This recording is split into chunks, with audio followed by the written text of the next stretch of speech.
Chapter 612 Chapter 612 Everyone has the right to choose. Chapter 612 Everyone has the right to choose.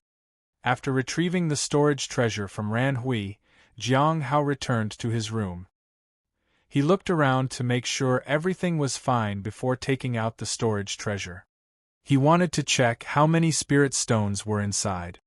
Previously, he hadn't taken it out because he thought Hong Yuye would say something, and he would have had to discard the storage treasure. So, he left it with Ran Hui to clean the storage treasure and safeguard it for him. He wasn't very rich, but there are quite a few books. There were only 7,636 spirit stones. There was only one type of pill, and it was one he hadn't seen before. There was a good amount of it, though. It's not a healing pill, nor a cultivation-enhancing one, so it shouldn't be worth much. The books seem unusual. Jiang Hao took out one of the books, which read, The 8 Wonders of Floral Formations. Is this about formations? Jiang Hao felt a bit disappointed. He didn't study formations. However, he could take a look at it anyway. If it was highly advanced, he might be able to sell it for a good price. As he flipped it open, Jiang Hao's brows furrowed. A few pages later, his pupils dilated in astonishment. He closed the book and looked around. Once he saw that no one was nearby, he breathed a sigh of relief. However, he didn't dare to read any further. He was afraid that Hong Yuye would suddenly appear behind him.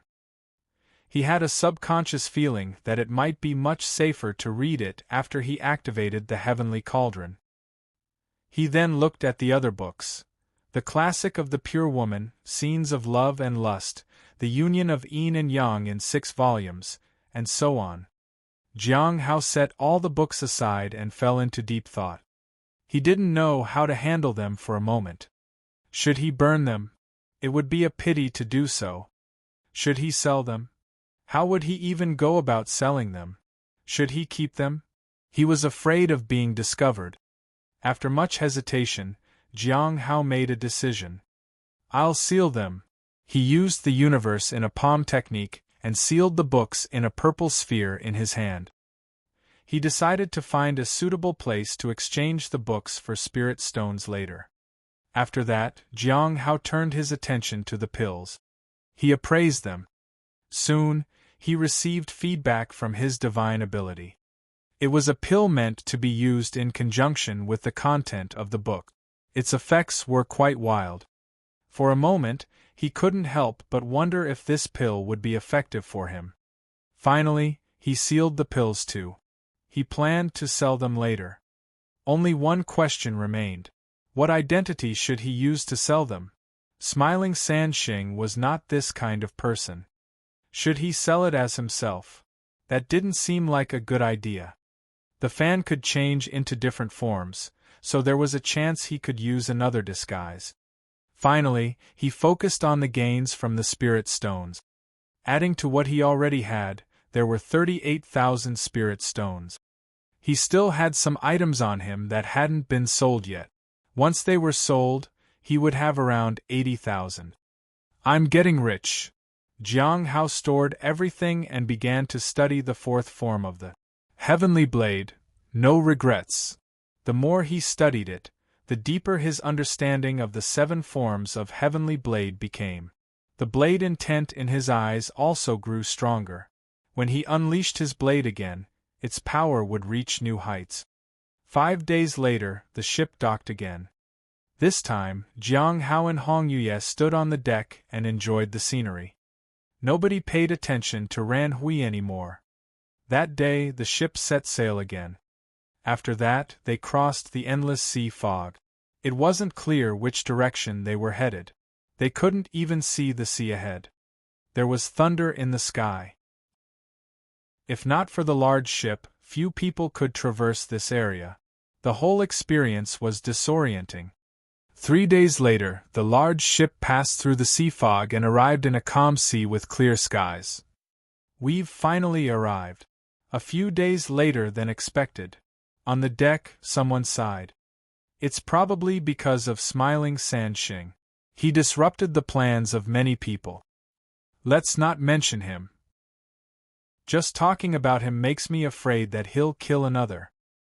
Others nodded. Despite smiling Sheng's gentle front, he could kill someone in the next second. He was truly unpredictable. To say that his temperament was strange would not be an understatement. Standing on the deck, Mi Lingwe also sighed. In the end, she didn't approach smiling Sheng because she couldn't understand his intentions. The danger was too high, and she didn't dare take the risk. "Madam, these people are all here for dragon's blood.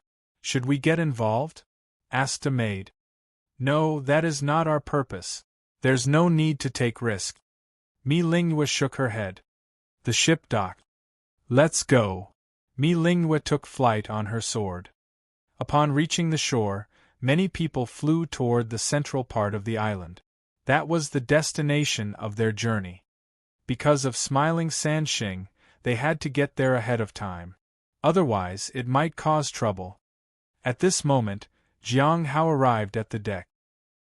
He turned to Ran Hui and his wife and whispered, "Shall we go together?" Ran Hui, who had been waiting to disembark, was stunned. He quickly helped his wife up and nodded in response. Hong Yuya walked alongside Jiang Hao and didn't say anything. It seemed that she never interfered with Jiang Hao's actions or decisions.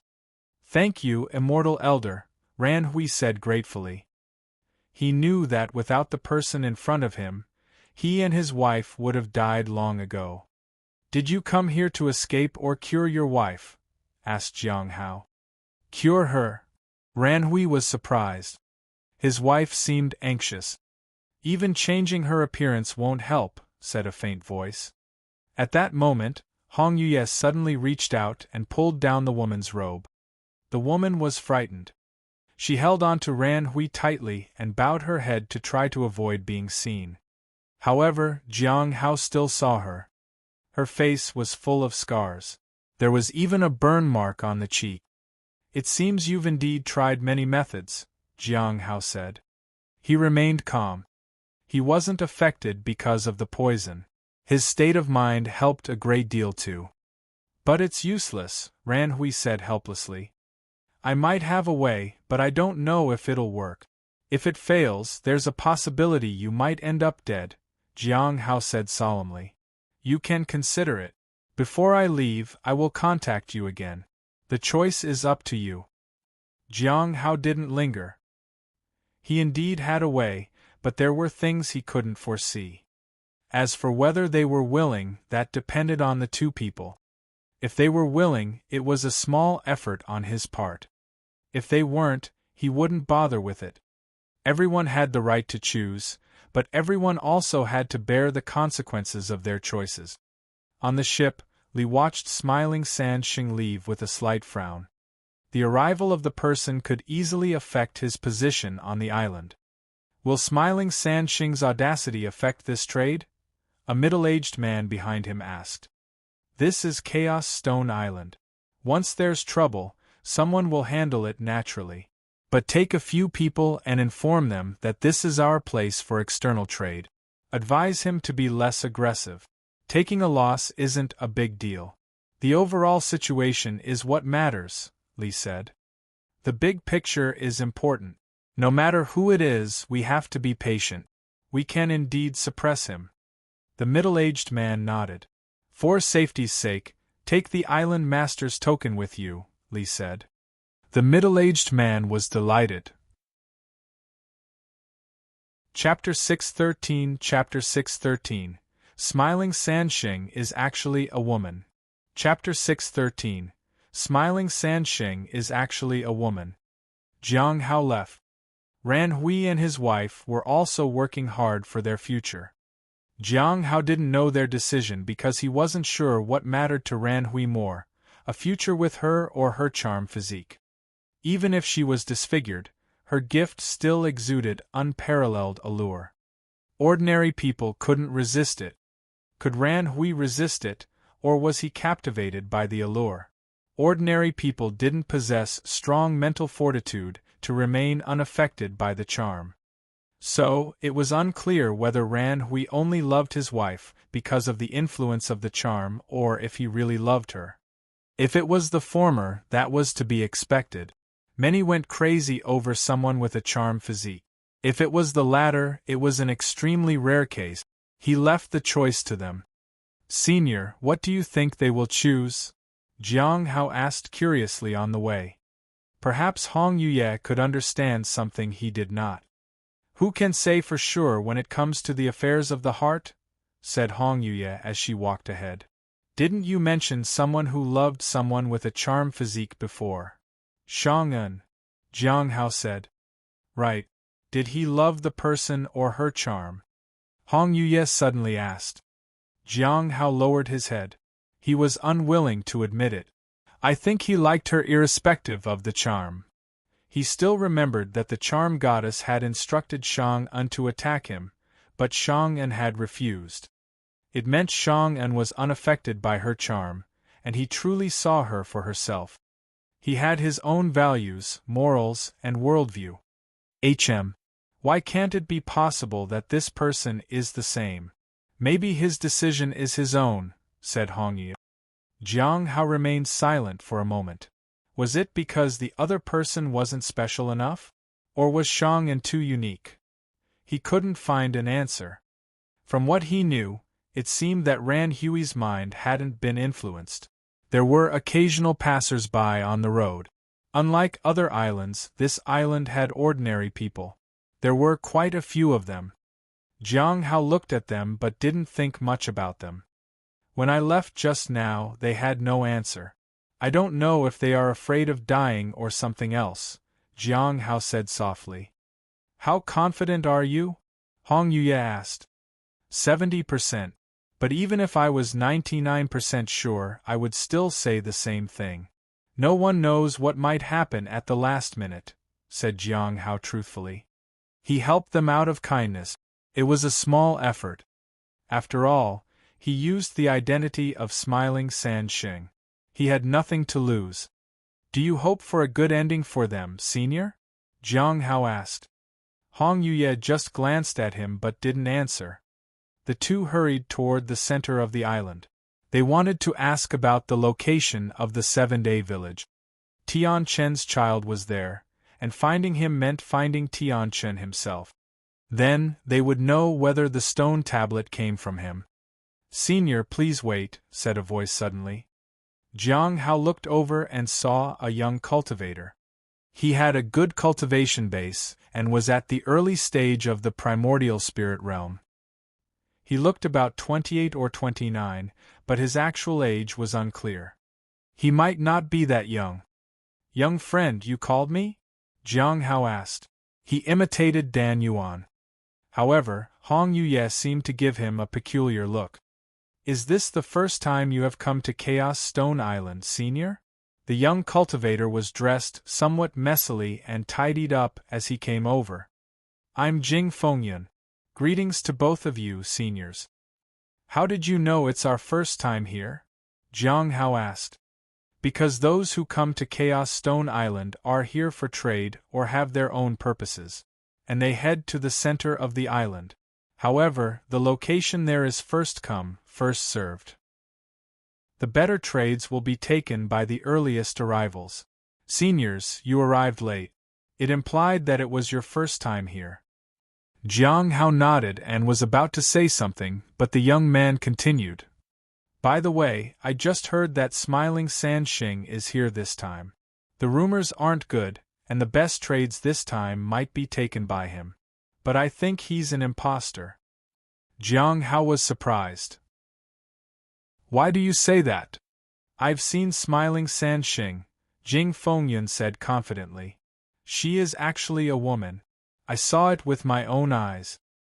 Jiang Hao found it amusing. Are you familiar with her? I can definitely talk to her. You can rest assured, Senior. So, should I lead the way for you? Jing Fengyun asked. Your cultivation isn't bad. Do you lack spirit stones? Jiang Hao was curious. There was no law against having a guide, but it seemed strange to him. This wasn't an immortal sect, after all. Nobody was required to give a tour. I want to ask you a question relating to my cultivation realm. I find it difficult to advance. I don't know where the problem lies, Jing Fengyun said respectfully.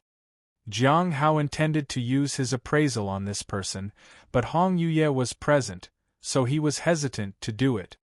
Hong Yuye was unaware of the function of this ability. He didn't want to expose himself. Well, it depends on how much effort you put in while showing us the way, Jiang Hao said. I will do my best to guide you wherever you want to go, Jing Fengyun said earnestly. Then, he asked for Jiang Hao's name. You mentioned someone impersonating smiling San Sheng, right? Just assume I'm one of them. Call me San Sheng, said Jiang Hao. Jing Fengyun didn't know what to think of this person, but he agreed. So, Senior San Sheng, what do you intend to learn about first? Jing Fengyun asked. There seem to be quite a few ordinary people here, Jiang Hao said. Although he wasn't concerned, he wanted to ask about it. Would the end of all things allow these ordinary people to live here? Logically, they wouldn't.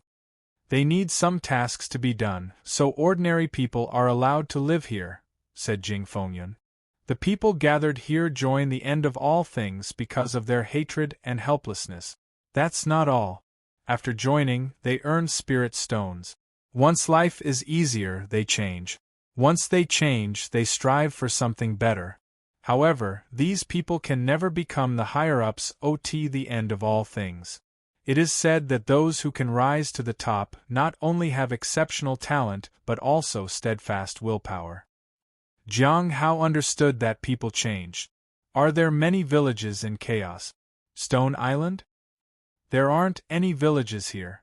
This isn't a place for ordinary people to live comfortably. Naturally, there are no villages here, Jing Fengyun said. No villages? Jiang Hao looked at the young man and whispered, Have you heard of the 7-Day Village? The 7-Day Village? Jing Fengyun was surprised. I've heard of it, or, to be precise, I've heard of it several times, but I don't know the specific location of the village. It's said that only members of the end of all things can enter that village. That village is strange. According to some, there is nothing valuable in that village. But no one wants to pry. Chapter 614 Chapter 614 There is no one on this island that I, smiling San Sheng, fear. Chapter 614 There is no one on this island that I, smiling San Sheng, fear. Jiang Hao walked on the mountain road ahead. Hong Yuye was by his side. She went unnoticed. Even Jing Fengyun paid her little attention. Jiang Hao was not surprised by this. After all, he was the one taking action. Hong Yuye was just accompanying him, even though she was the mastermind behind the scenes. However, she had never insisted on coming out to the forefront. On the way, Jiang Hao was thinking about the 7-Day Village. Tian Chen's child was inside that village. Did that mean it was a safe place? Did it also indicate that it was a gathering place for members of the end of all things? It seemed likely. But the purpose of the end of all things was to destroy everything. Would such a force really establish a refuge village? Jiang Hao couldn't be sure. He had to find a way to enter the village. How can one prove that they are a member of the end of all things? Jiang Hao asked. From what he knew, the end of all things did not have any identification method. Everyone knew that Smiling San Sheng was a member of the end of all things. But he didn't have any credentials. Was there a secret code? The codes changed frequently. Jing Fengyun thought about it. It seems like there isn't a specific way to prove it. On Chaos Stone Island there is a method.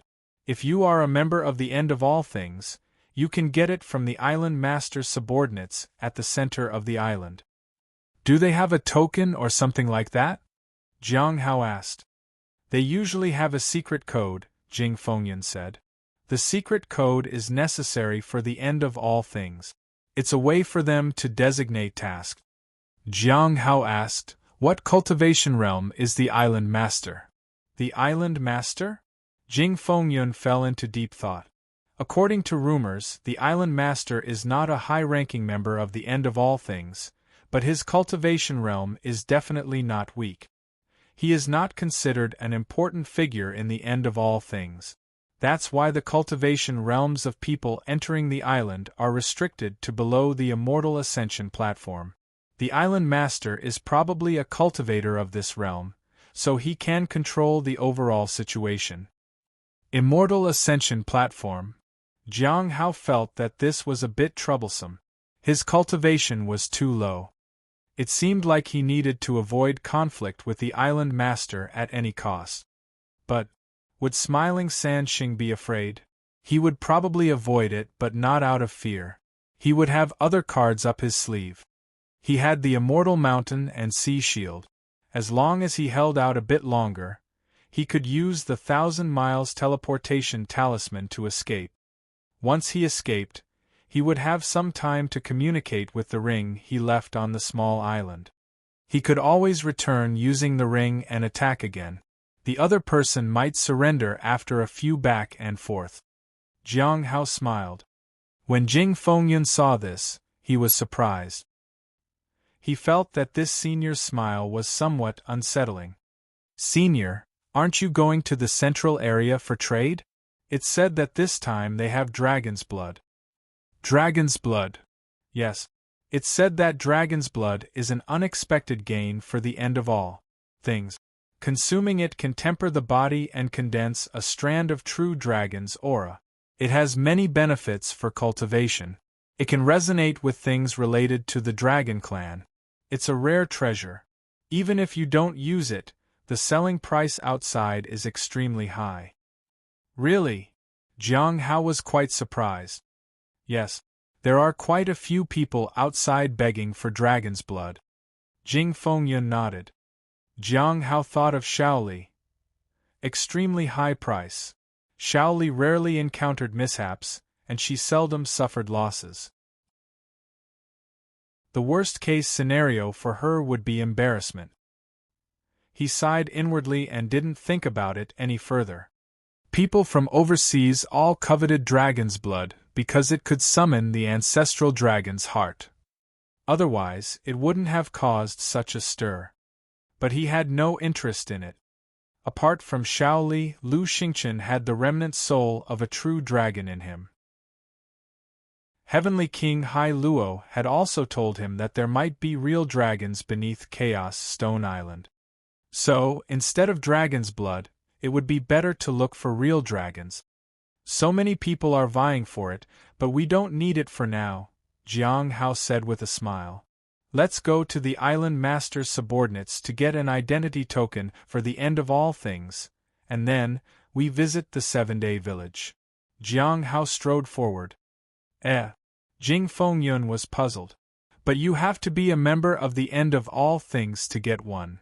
I told you I am Smiling Sheng. Isn't he a member of the End of All Things? Jiang Hao looked back at the young man behind him and smiled. What's there to fear? You're familiar with Smiling Sheng, so just help me build up a convincing excuse. Jiang Hao said easily. Jing Fengyun felt a bit helpless and hesitated. Jiang Hao stopped and looked at him. He used what he had learned from the Nameless Manual. Although he couldn't find out everything, his observational skills were not bad. Even if he didn't understand this person's cultivation technique, he could tell whether the circulation of spiritual energy was smooth. At this moment, the young man in front of him had at least 3 places where spiritual energy was stagnant. These 3 places hindered the gathering of strength. Jiang Hao opened his fan and a gentle force hit the young man's shoulder. In an instant, the swirling aura was scattered. The flow of aura was smooth for a moment, but it would gradually congest again. This was due to the cultivation technique. As Jing Fengyun hesitated, he felt the smooth flow even before he advanced. This was an effect he hadn't achieved even after consulting many people. He was astonished. He looked at the senior in front of him. Shall we proceed? Jiang Hao asked with a smile. This time, Jing Fengyun didn't hesitate at all. Let's go. He walked at the forefront. Is my condition serious, senior? Lead the way first, Jiang Hao said calmly with an air of mystery. In reality, he didn't understand it. He could only ask Hong Yuye about it later. Being able to identify a problem was completely different from actually solving it. At the Chaos Stone Island, there was a large mansion now very far away from the center. Inside, everything was orderly. The scenery was beautiful and the architecture was grand. Everything indicated wealth and status. Outside the main mansion was a smaller building with a long table inside. Sitting on the inner side of the table was a middle-aged man who appeared somewhat impatient. Across from him was a young man who looked frustrated. You clearly said you would give me the identity token today, so why are you saying there's no token left? The young man asked. We showed the secret code to the island master, but it seems it needs further verification. You'll have to wait, the middle-aged man casually said. Upon hearing this, the young man said indignantly, How many times has this happened?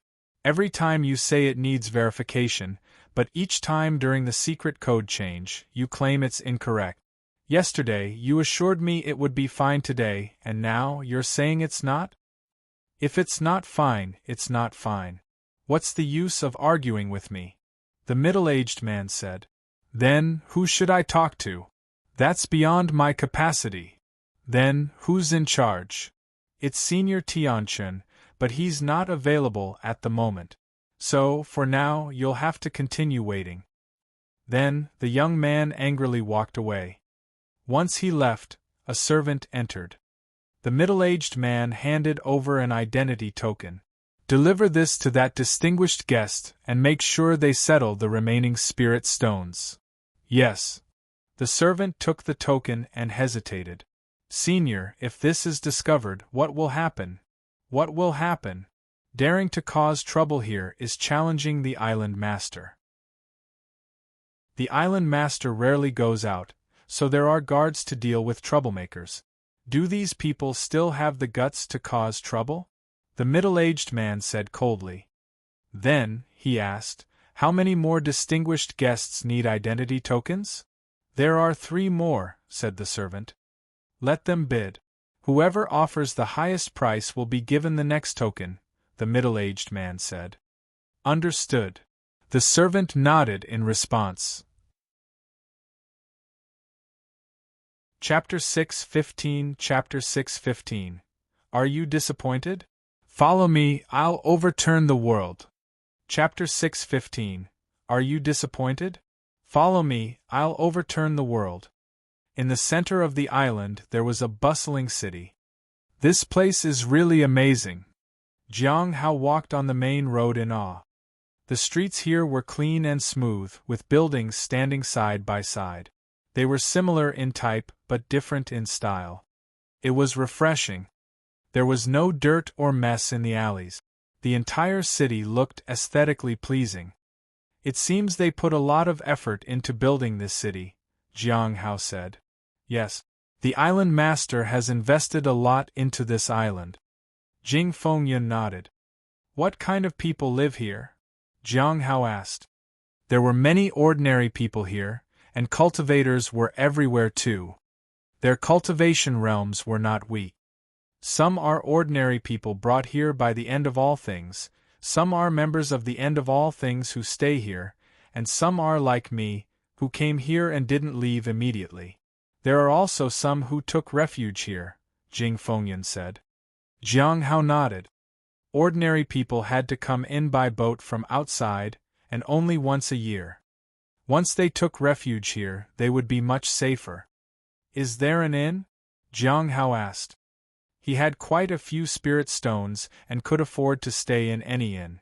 He could sell a lot of things which would give him even more spirit stones. Inn. Jing Fengyun looked a bit puzzled but still nodded. Yes, but they are expensive. You can find a temporary residence among the residents in the city. No need. Just go and do your thing, Hong Yuye suddenly said.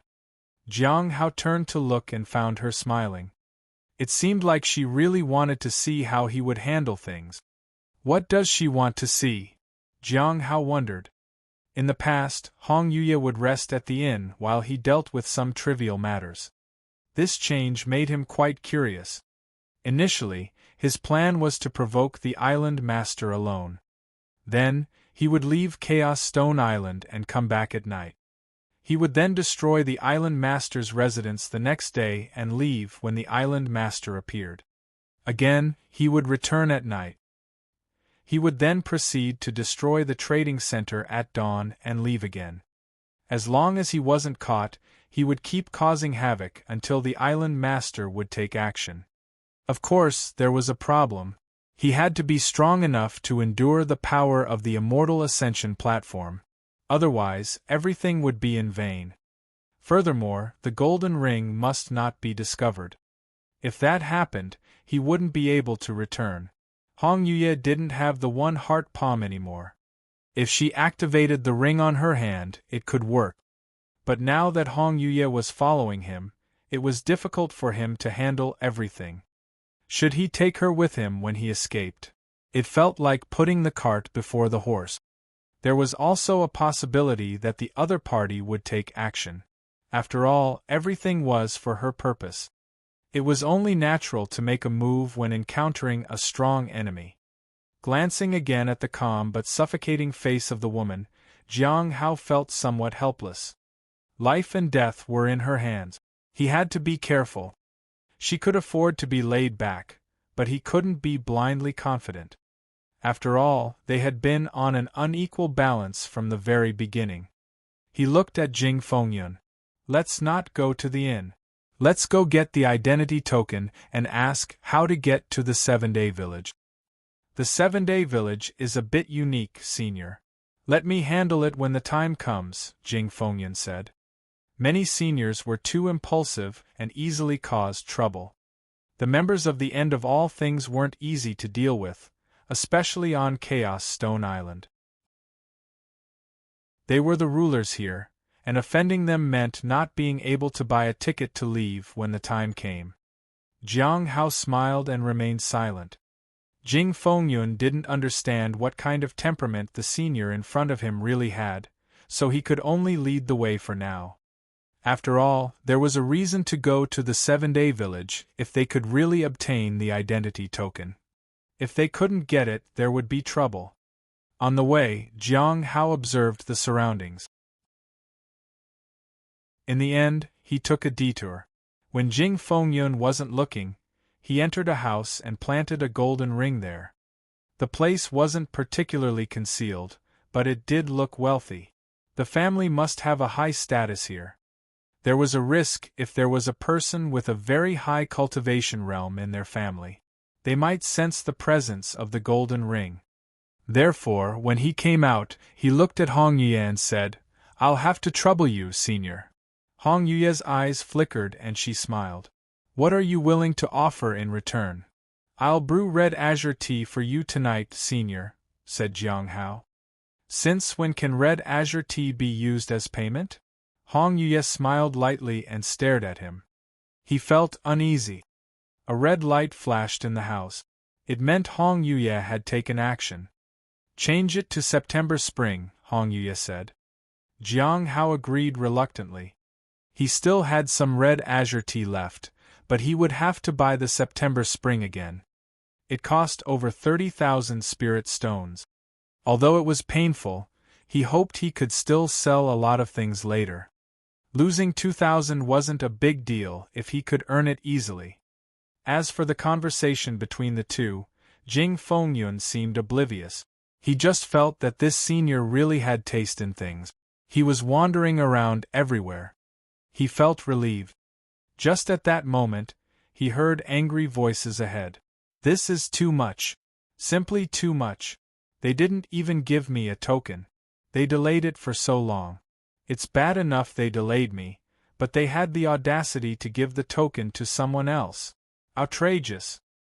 The voice piqued Jiang Hao's interest. In the alley, Zhang Long felt that something was wrong. He noticed a servant selling his token to a distinguished guest. The guest's cultivation realm was too high, and he had no choice but to swallow his anger. He was being mistreated and was desperate. Therefore, he joined the end of all things. He thought he would finally have his revenge, even if he died. But now, he was humiliated. What was the point anyway?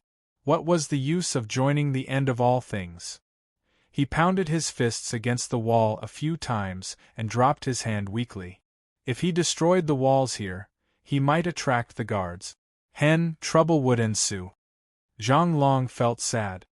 As a Golden Core Realm cultivator, what had he achieved when he didn't even dare to destroy a wall? Why were other Golden Core Realm cultivators carefree and joyful, while he was bullied even for a token? Are you angry? Are you disappointed with this world? Do you want to follow me? See how I can subvert the disappointing world for you? Said a sudden voice.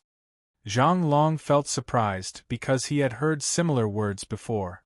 It was when the end of all things was trying to recruit him. He turned his head. There were 3 people in total. In the lead was a scholar with a folding fan in his hand. A woman stood beside him. It seemed she was his companion.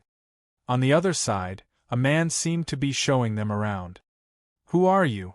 Are you from the end of all things? Do you use the same words to recruit people every time? Zhang Long asked cautiously. The person was Jiang Hao. He squinted at the person in front of him. Have you heard of it? So, the identity token you just mentioned is the one issued by the end of all things? Chapter 6:16 Chapter 6:16 Haven't you heard of a saying? Chapter 6:16 Haven't you heard of a saying? From the anger and words of the other person, Jiang Hao knew this was someone with a story. Most likely, they were members of the end of all things. If that was true, then the end of all things on Chaos Stone Island was no longer what it used to be. Normally, people from the end of all things were quite fearsome because they would use any means necessary for their ultimate goal. Dealing with such people was a headache for anyone, but once they started coveting wealth, they weren't as terrifying. The end of all things? Zhang Long laughed mockingly. I'm not a member of the end of all things. I can't get the identity token of the end of all things because I don't have enough money. The end of all things only accepts people with spirit stones. You are really pitiful. Jiang Hao smiled. When did the end of all things come up with so many rules? Have you never seen a true member of the end of all things? A true member? Zhang Long sneered. A true member of the end of all things sits high and decides the life and death of those below with their words. Aren't they just oppressing us, pushing us down, and mistreating ordinary members? No. That is not the end of all things. Jiang Hao shook his head. Then, what is? Zhang Long asked. He was utterly disappointed. Jiang Hao pointed to himself. I am. If you haven't seen a true member of the end of all things, then today is your lucky day. You? Who are you? Zhang Long was puzzled. At that point, Jing Fengyun understood. Have you heard of Smiling San Sheng? What you're seeing in front of you is the same person. I haven't heard of them, Zhang Long said. It doesn't matter. Jiang Hao smiled. So, do you feel disappointed? Do you want to follow me and see how I can overturn the world you know? Zhang Long looked at Jiang Hao in silence for a moment before nodding. He couldn't read the person in front of him and didn't know if the person was telling the truth or just lying to him. But he had no choice left. He might as well take a chance. Jiang Hao waved his fan and smiled. Let's go. It just so happens that I need to get the identity token too and see how efficient they are at handling things. Senior, the Island Master's Mansion has many powerful experts, Jing Fengyun said. If you're afraid, you can wait outside when the time comes, said Jiang Hao as he walked ahead. Jing Fengyun hesitated. Going in was extremely risky. At the same time, the rewards he would receive would also be a lot. Staying outside might be safer, but the senior might not be wholeheartedly willing when helping him with his cultivation problems later. Was it worth the risk? He needed to make a decision. They arrived at a small building. Is this the place? Jiang Hao looked at the imposing residence behind the small building and couldn't help but marvel at it. The island master here really knows how to enjoy his life. The person in charge of the small building is not very strong, but once there's a conflict, the guards in the mansion will take action. Among them, the chief guard has an astonishing cultivation realm and is capable of suppressing both major fights, Jing Fengyun said. He didn't wait outside but chose to go in together. After all, he had been waiting for this opportunity for a long time. He might never have such an opportunity again. Yes, the guards are powerful, and the chief guard is intimidating, Zhang Long said. Jiang Hao simply nodded and let Zhang Long lead the way. Zhang Long saw the middle-aged man from before when he entered the small building with the group. Jiang Hao saw the identity token on the table with the name Tu Liang. It was quite an unusual name. Why are you here again? I've made it clear that your application is under review. What's the point of coming here again? If you have any issues, go and talk to the island master. See if the island master will handle it for you, Tu Liang said impatiently. I've already seen everything. You sold my token. Zhang Long shouted angrily. Tu Liang sneered. Yours? If you think I've done something wrong, you can report it to Senior Tianchun or the island master, instead of shouting at me. If I really did something wrong, the island master or Senior Tianchun would punish me. I don't need to care about your verdict. Zhang Long was speechless. He still couldn't see Senior Tianchun or the island master anywhere. This was just a bureaucratic circle. Jiang Hao patted Zhang Long on the shoulder. Since your token is still under review, let me take the lead for now. Zhang Long was a bit puzzled but still stepped aside. Jiang Hao sat down and looked at the middle-aged man in front of him. I'm also a member of the End of All Things. Now I want an identity token to work on this island. Tu Liang looked at Jiang Hao. Although he couldn't gauge the other party's cultivation realm, he wasn't intimidated by him either. Just because you say you're a member of the End of All Things, that makes you one? This island is full of people claiming to be a member of the End of All Things, said Tu Liang. You're right. So, how should I prove it? Jiang Hao nodded. You don't even know how to prove it yourself and claim to be a member of the End of All Things? Tu Liang sneered. Jiang Hao was surprised. He thought the other party would ask him for a code, but it seemed that was not the case. You need the passcode, Zhang Long said.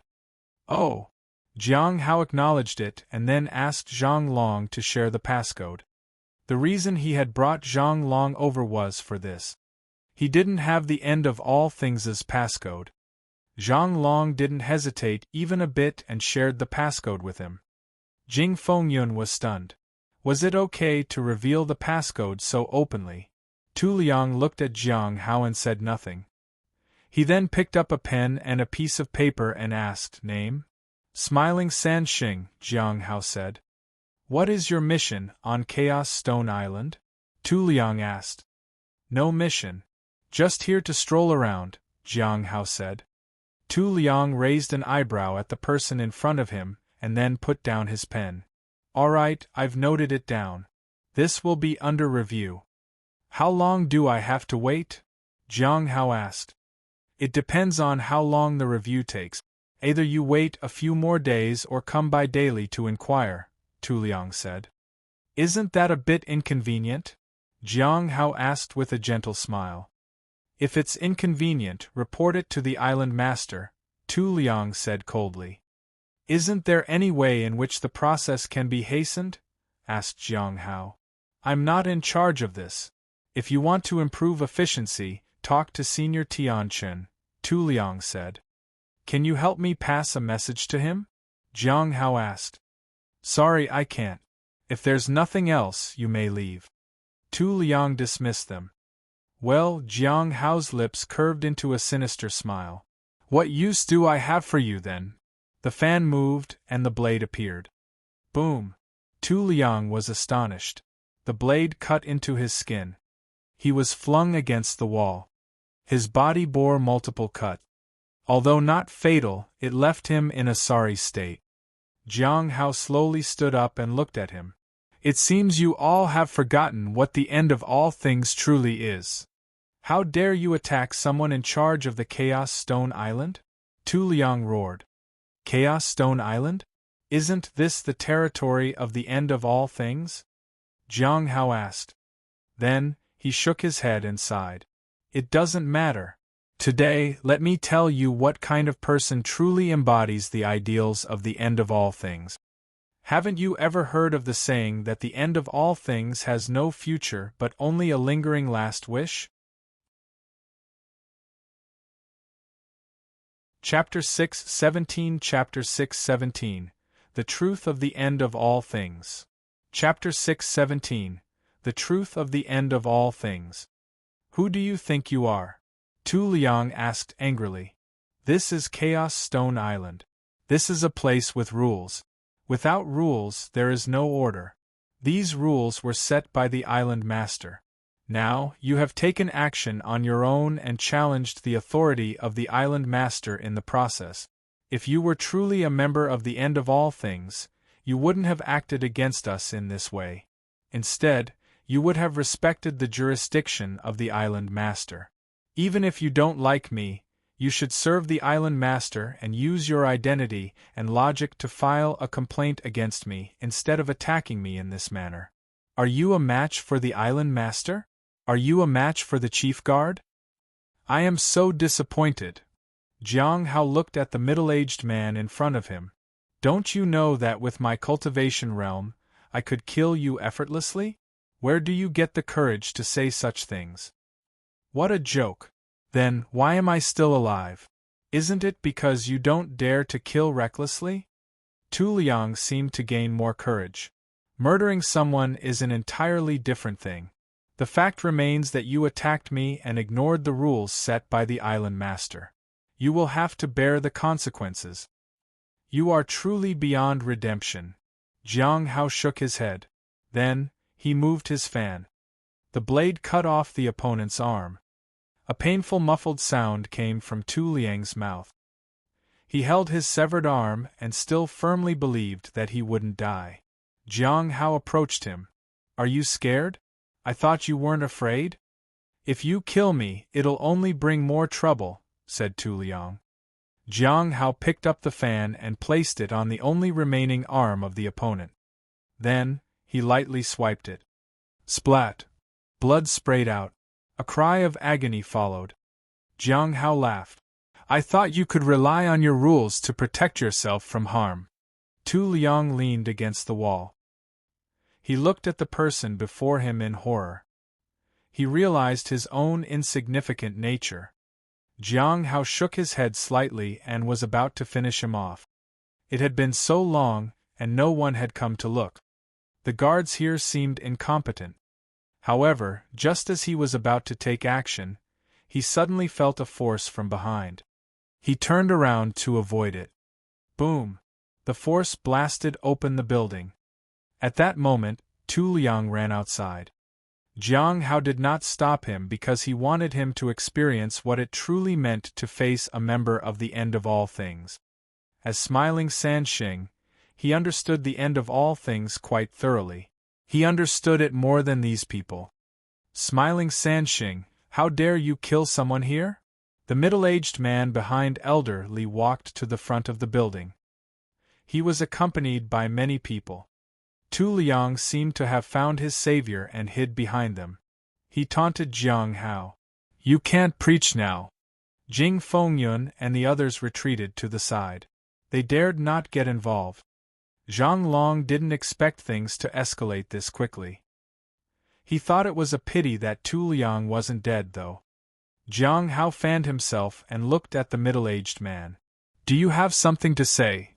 The middle-aged man presented the token in his hand. This is the island master's token. Seeing this token is like seeing the island master himself. Now, I, in the role of the island master, order you to stand down.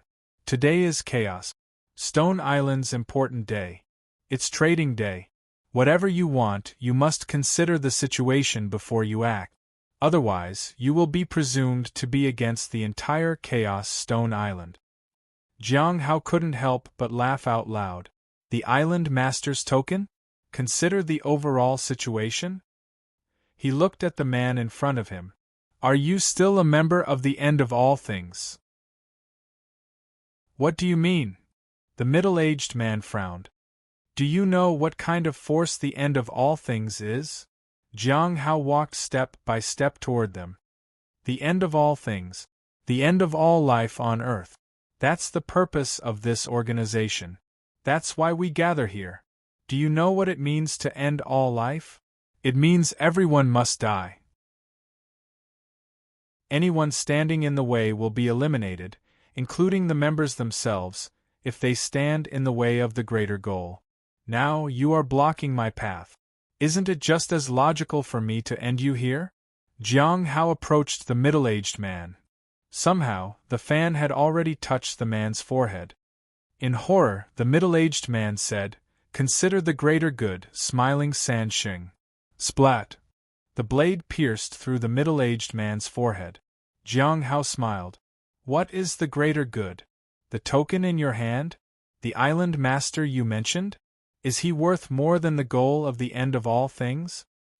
The middle-aged man looked in horror at the man in front of him. For the first time, he realized what arrogance and madness looked like. However, such answers made him pay with his life.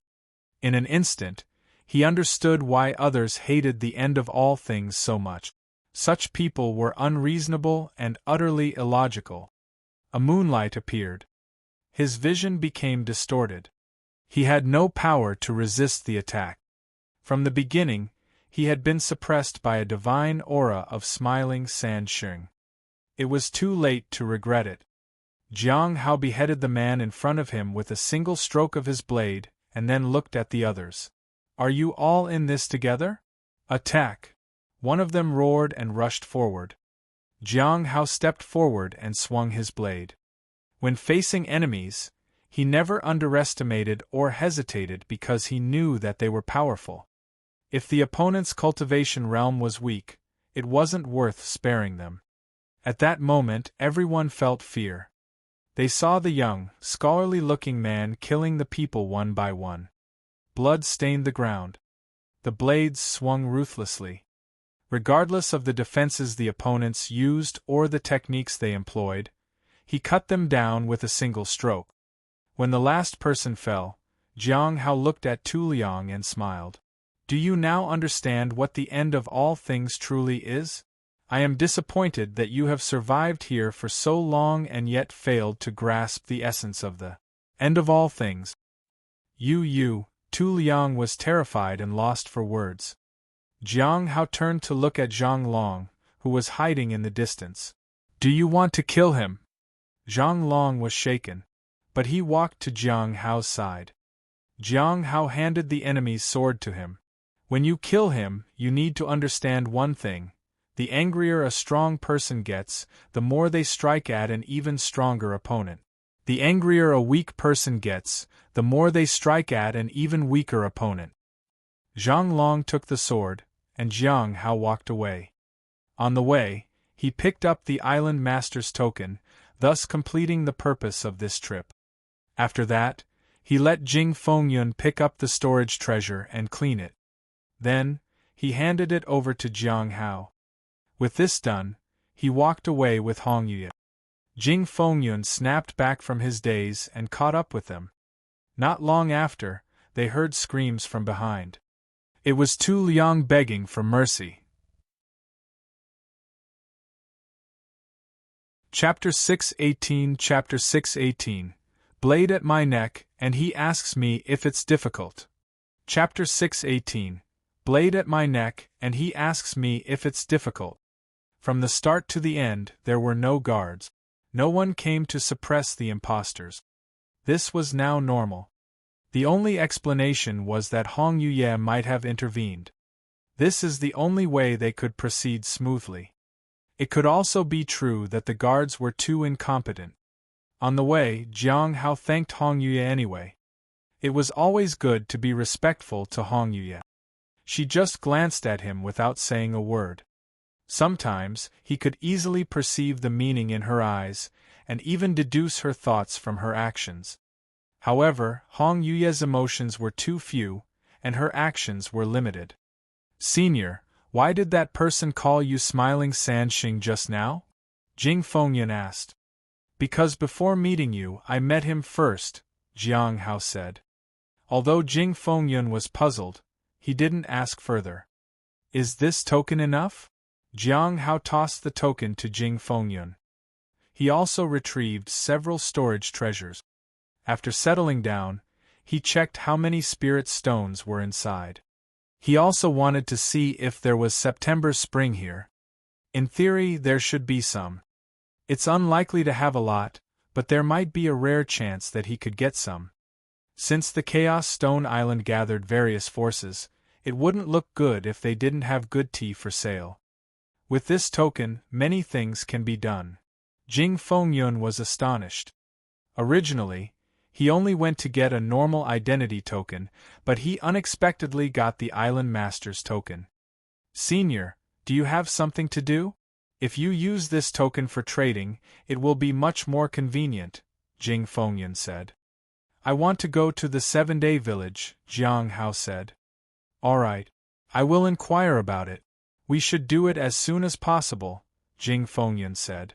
"The matter just now will be known soon. The longer it takes, the more unfavorable it will be for you, Senior. We find a place to stay first, and then we can handle it," Jiang Hao said.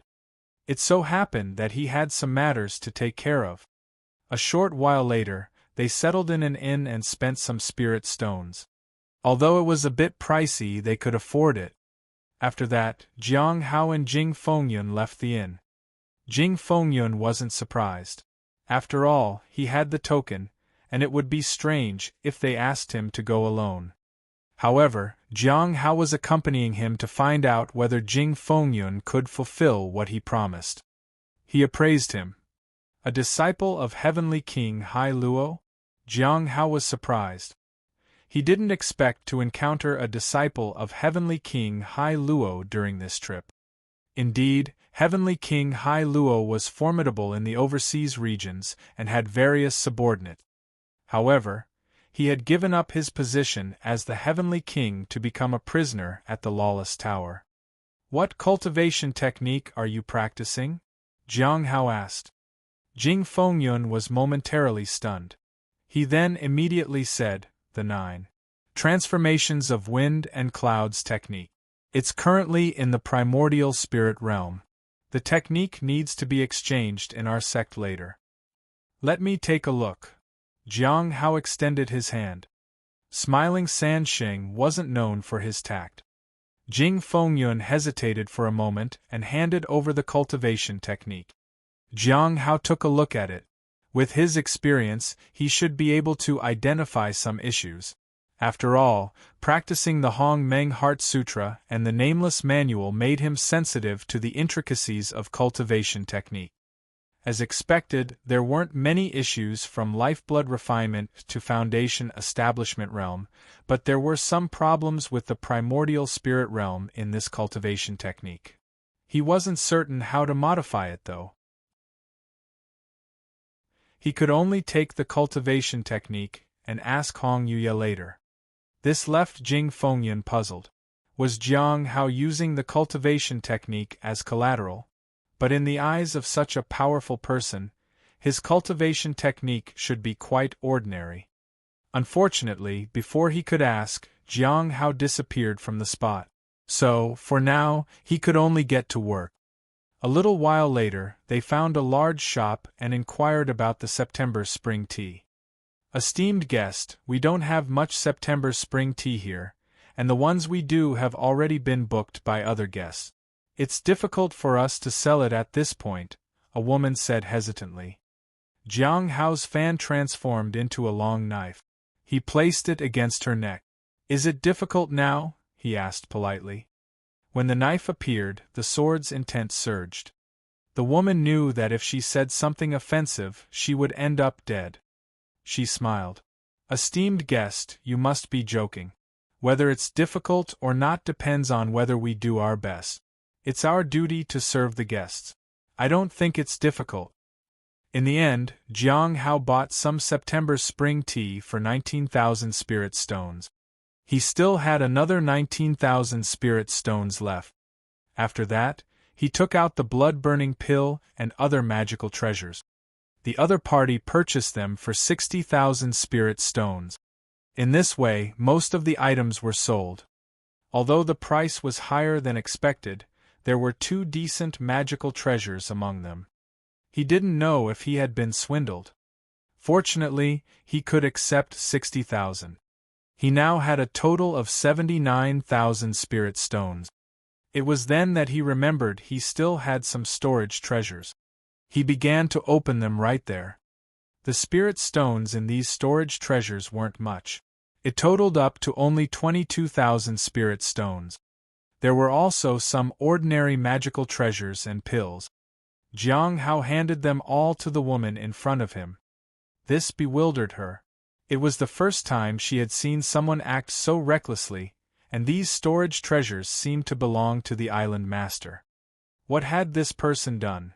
At the same time, she knew that if she displeased him in any way, she would end up dead. Helplessly, she looked through the storage treasures. In the end, she offered 30,000 for them. Jiang Hao was not disappointed. He left happily with the money. 79,000 plus 22,000 plus 30,000. Now he had 131,000 spirit stones. He was rich. He was truly rich. He had never seen so many spirit stones before. Now I can afford a good blade for myself. After leaving the place, Jiang Hao took a deep breath. How many years would it take to accumulate this many spirit stones if he only sold talismans? Shaking his head, Jiang Hao returned to the inn. As agreed, he brewed September spring for Hongye. At the same time, outside the island master's residence, a man in armor stood before a pile of corpses. Smiling Sheng?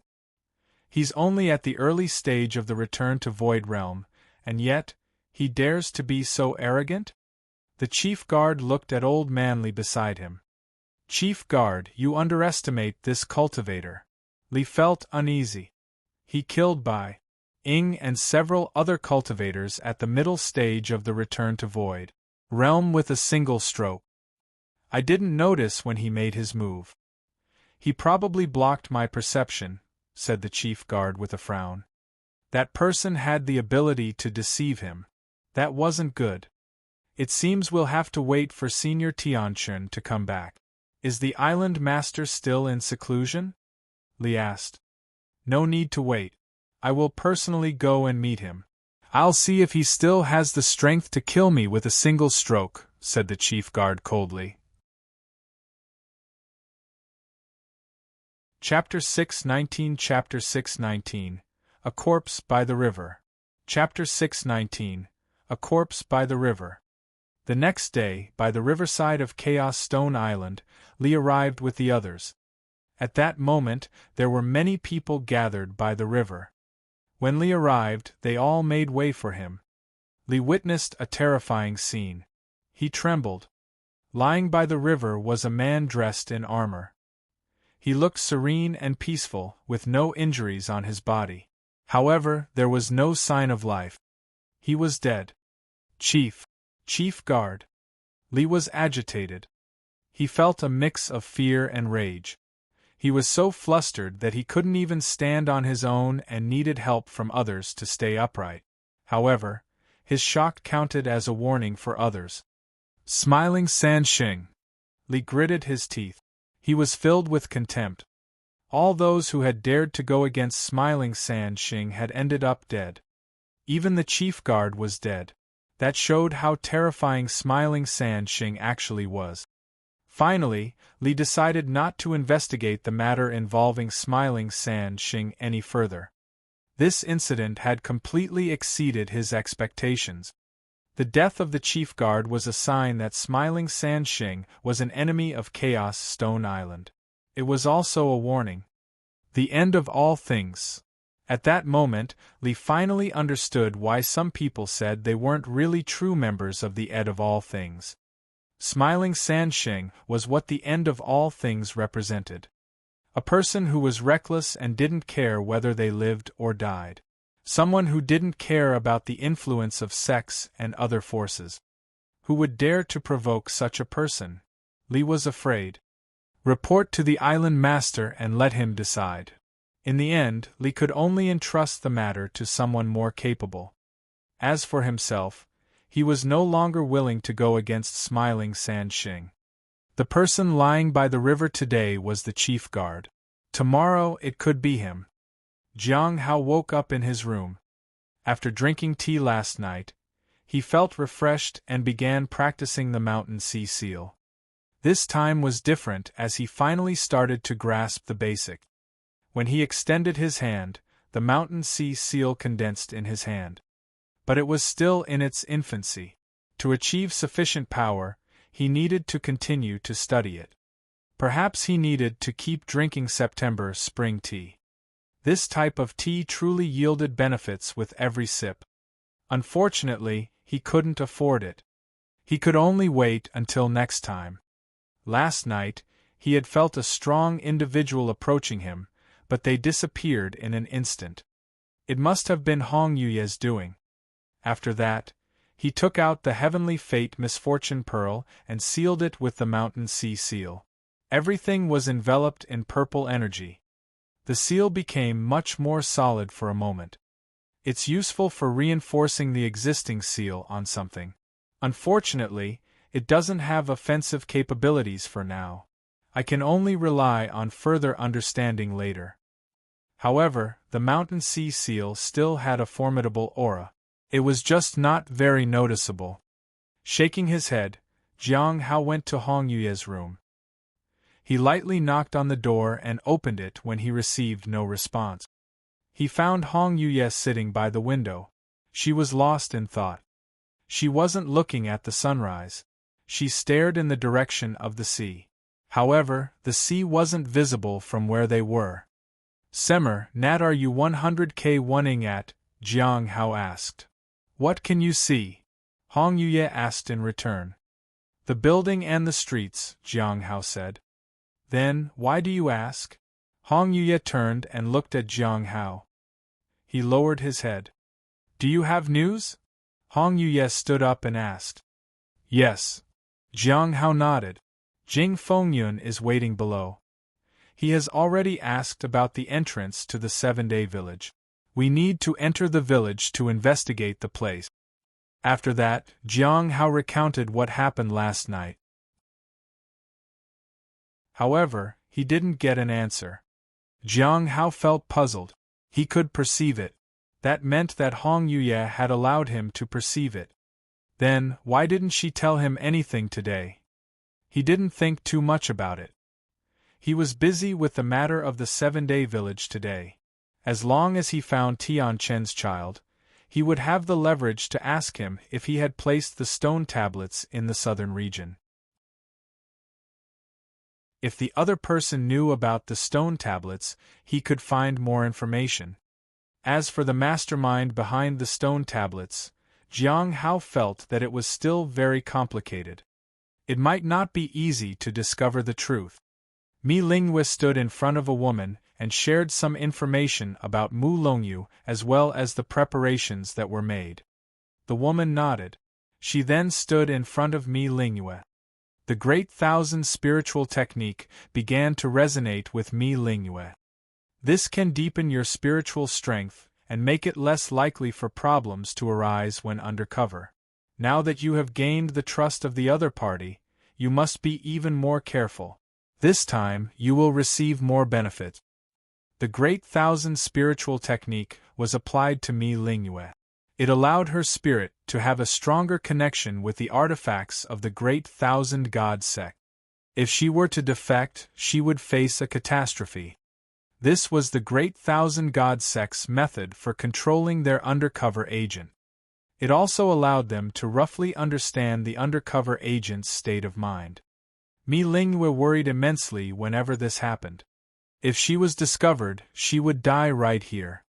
After a long time, the great thousand spiritual technique dissipated.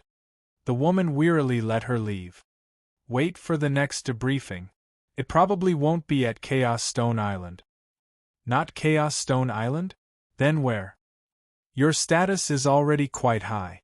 The next time, there's a high probability you'll go to the Heavenly Tower. The Heavenly Tower. Mi Lingwe felt a sense of danger. She knew that there were people from the Great Thousand Gods sect at the Heavenly Tower. She also knew that the person at the tower was difficult to deal with. He was extremely powerful, especially with a high level of mastery in the Great Thousand spiritual technique. She might not be able to pass. It seemed that she didn't have much time left. Mi Lingwe saw her two maids as she left the courtyard. Madam. The two of them respectfully greeted her. How did the investigation go? Mi Lingwe asked as she put on a black robe. We have obtained a token to head to 7-Day Village. It cost us quite a bit, but we should be able to enter smoothly, said the older maid. Why would she be in 7-Day Village? Mi Lingwe frowned. Is there something unusual about 7-Day Village? The younger maid asked. They knew very little about 7-Day Village. There was no information available. The 7-Day Village is not a place where ordinary people can enter. It seems her condition is not good. Mi Lingwe sighed. Let's go and take a look. Hopefully, she can help me. By the way, is there anyone else going in besides us? It seems that people from the Heavenly Tower are going in. Some of Heavenly King Hai Luo's people are also asking around about it, said the older maid. King Hai Luo? Mi Lingwe narrowed her eyes. She sounded disdainful. Let's see what's going on later. If it's just an ordinary person, make them pay a price. They should bear the price of the trouble King Hai Luo has caused. What about the true dragon's blood? Who obtained it? Heavenly King Budong's people have gotten it, said the older maid. King Budong. Mi Lingwe was puzzled. Heavenly King Budong wouldn't act on this usually. He had already obtained a lot of benefits from the Heavenly Note sect.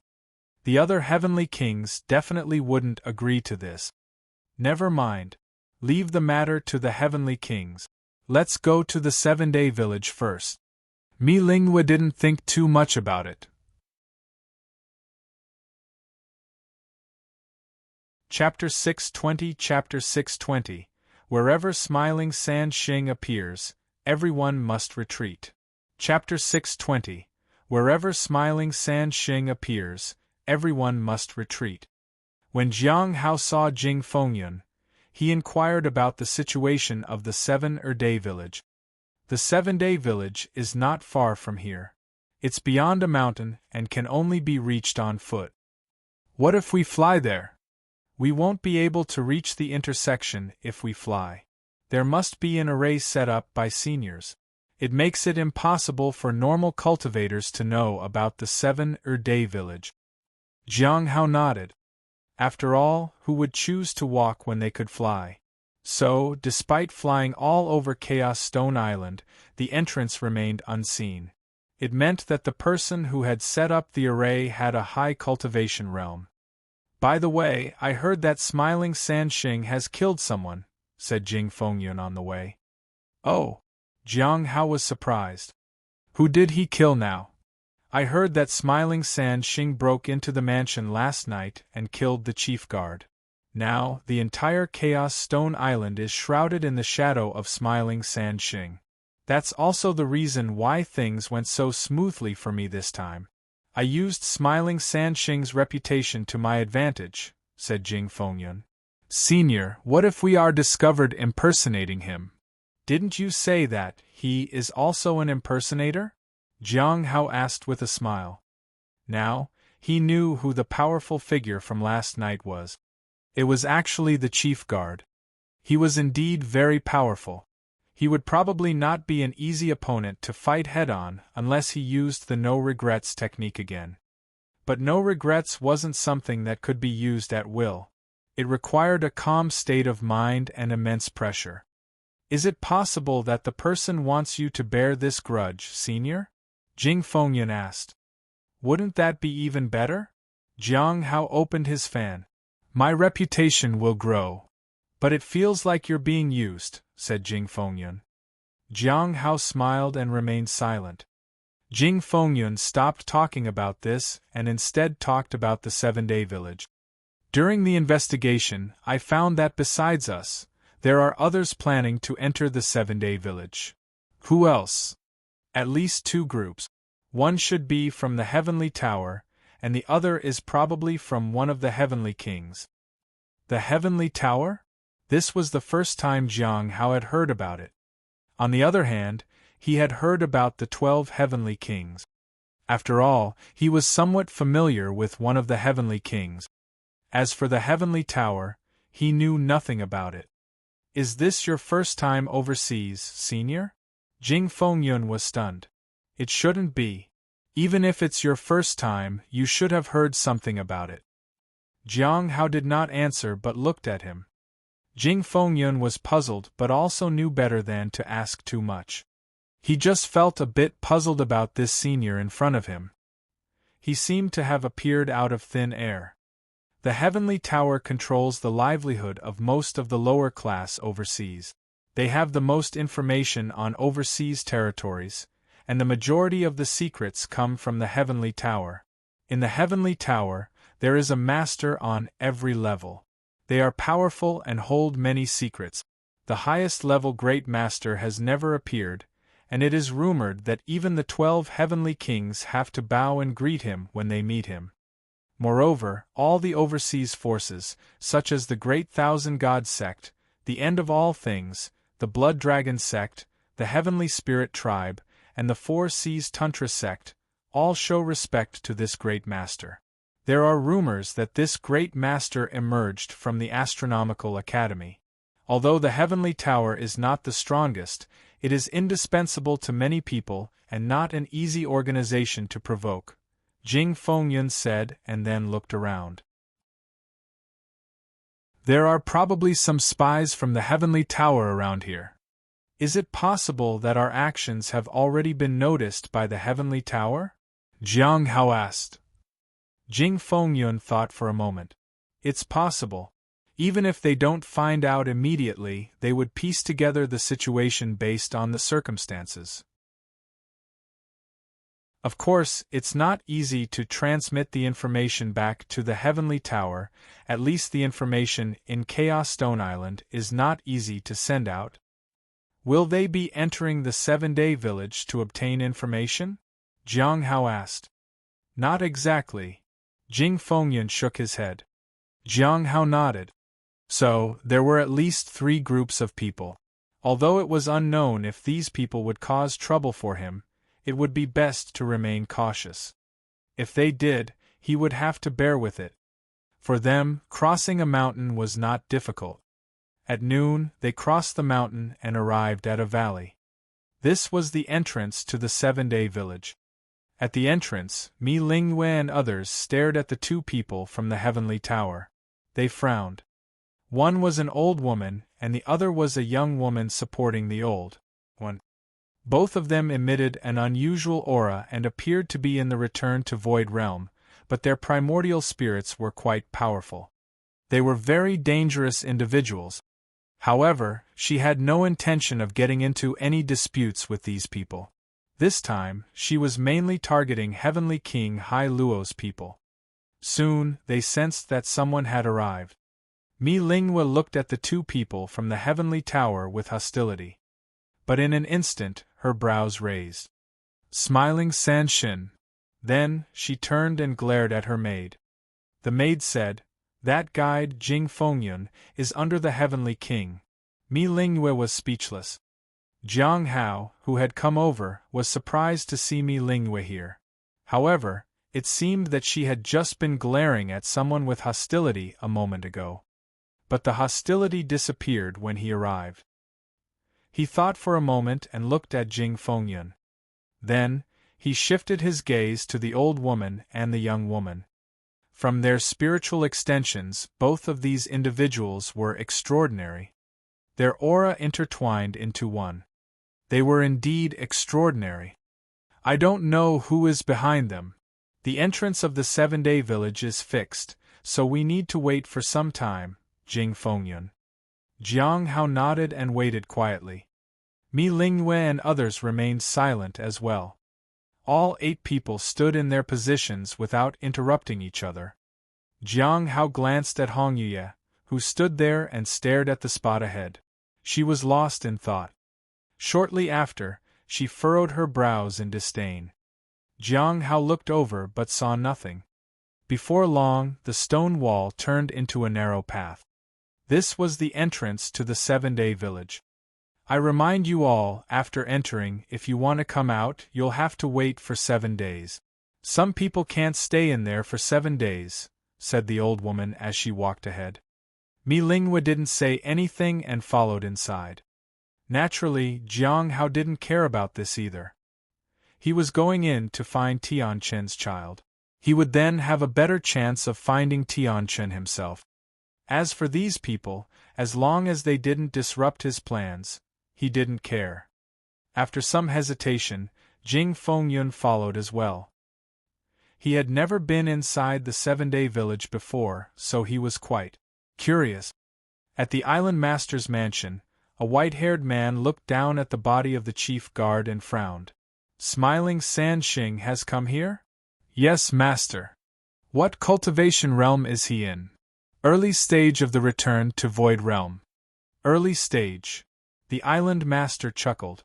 And yet, he can cut the primordial spirit of the chief guard with one slash? Where is he now? The 7-day village, Li said cautiously. The 7-day village. He does know how to choose a place. Let him be for now. The island master sighed. Send news to Tianchen. He cares the most for that place. Also, inform everyone that whenever they see smiling Sheng, they should just retreat. Chapter 621 Chapter 621 Because we are all bad people. Chapter 621 Because we are all bad people. On top of a hill, there was a valley with a small opening. It was dimly illuminated. It was narrow enough to let only one person pass through at a time. After walking for dozens of steps, suddenly everything opened up. The land was flat with houses, farmlands, beautiful ponds, mulberry trees, and bamboo groves. This is an otherworldly place. A young maid behind me, Lingyue gasped. Jiang Hao was also surprised. This was an ordinary village, and was inhabited by common folk engaged in farming. Despite sweating from their labor, they wore smiles on their faces as though they awaited the harvest season. However, for some unknown reason, Jiang Hao felt something was off. No matter how he observed the surroundings, he couldn't find anything strange. These people were ordinary, and the surroundings appeared normal. Jiang Hao turned to look at the woman beside him. She furrowed her brows slightly. Jiang Hao wondered what she was frowning at. An otherworldly place, said the old woman leading the way. Well, this place is well hidden. Only a few outsiders like us have come here in decade. You seem to know a lot about this place, Mi Lingyue said. Not a lot, but I can grasp your purpose for coming here to some extent. The old woman looked at Mi Lingyue and Jiang Hao. You're here to find Madame Gong, aren't you? Madame Gong. Jiang Hao frowned, but he remained composed. He wanted to know who Madame Gong was and why Mi Lingyue was here to find her. Are you here for Madame Gong as well, Senior? Mi Lingyue asked. Who doesn't desire the information and knowledge from Madame Gong, said the old woman and chuckled. But not everyone can meet her. Do you have something exceptional you can offer? Outstanding talent or extraordinary background, perhaps? What about you, Senior? Mi Lingyue asked calmly. She didn't need to rely on others. She had sufficient status overseas. The hands that could forge were enough to open many doors for her. I usually prefer to exchange information for information, the old woman said with a smile. Her meaning was clear. She had the information that Madame Gong wanted. Mi Lingwe nodded. After a while, Jiang Hao said, I heard the family of the members of the End of All Things are here. Where are they? Family? Whose descendants are you looking for? Mi Lingwe asked. Jiang Hao smiled but did not mention Tianchun. You should ask in the village, though they probably won't tell you, Mi Lingwe said. She naturally had no intention of prying. If you want to use the family of the End of All Things as leverage, I advise you to give up. It's futile, the old woman said. How are you so sure, senior? Jiang Hao was curious. You'll know if you try, the old woman said mysteriously. Jiang Hao fell silent. Are you here for Madame Gong's secrets or for her inheritance? Asked the. Neither. Mi Lingwe shook her head. I just want to ask her some questions. What about you, fellow disciple? The young woman asked Jiang Hao. Who is Madame Gong? Jiang Hao asked with a smile.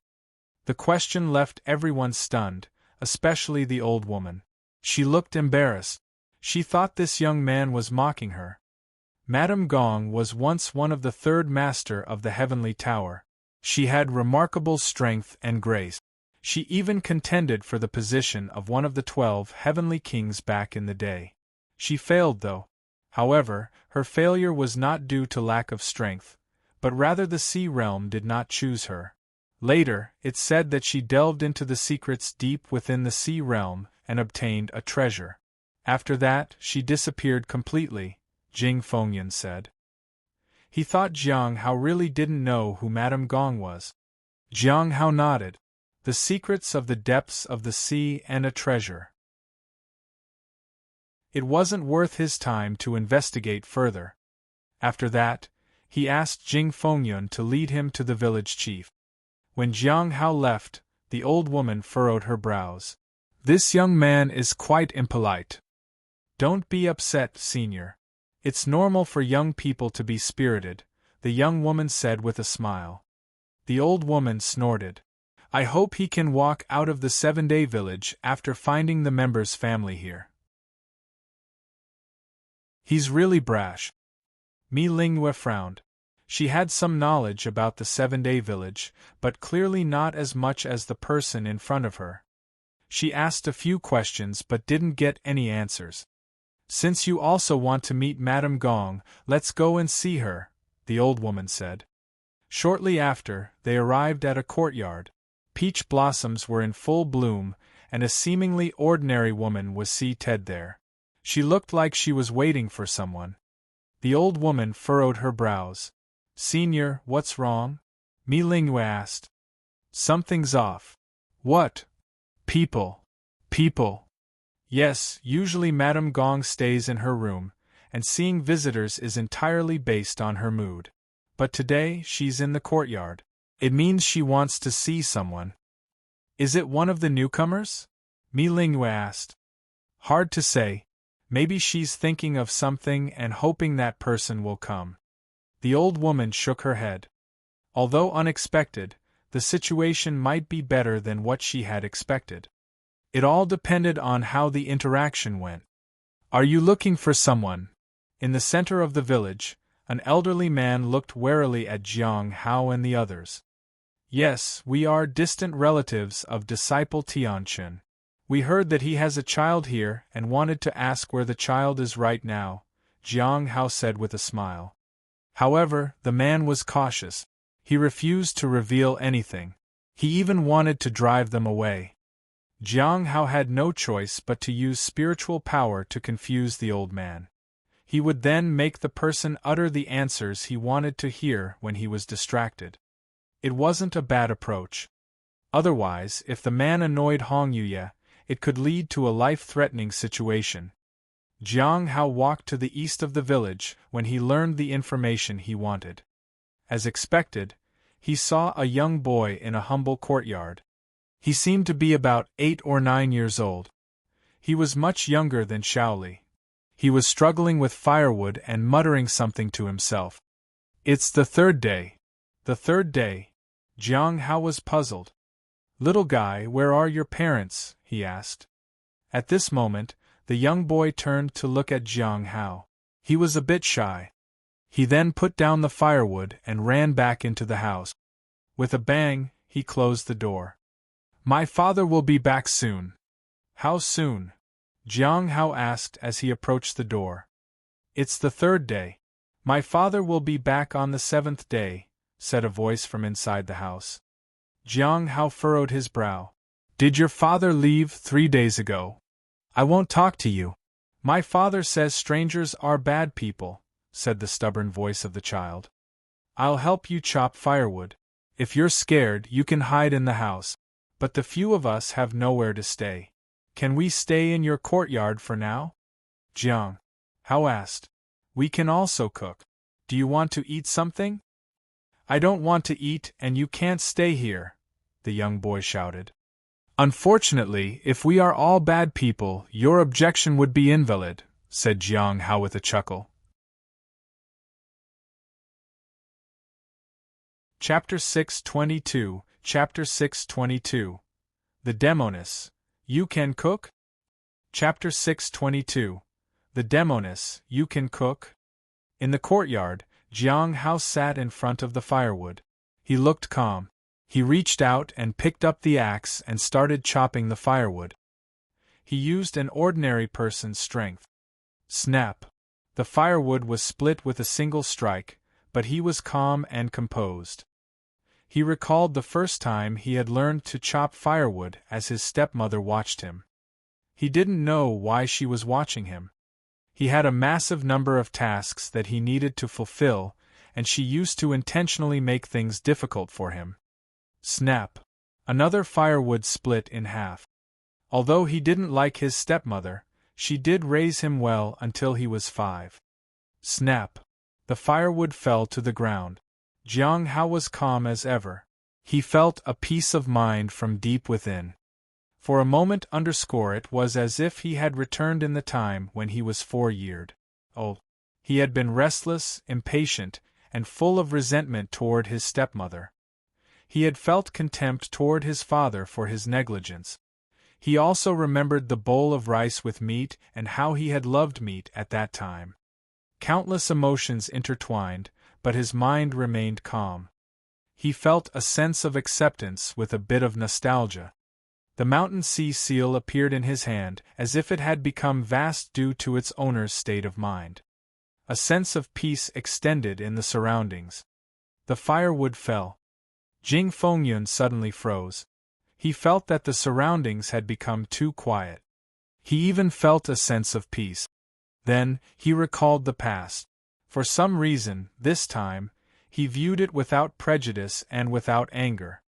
It was as if he was calmly observing from the perspective of a bystander. He watched himself being mistreated and bullied.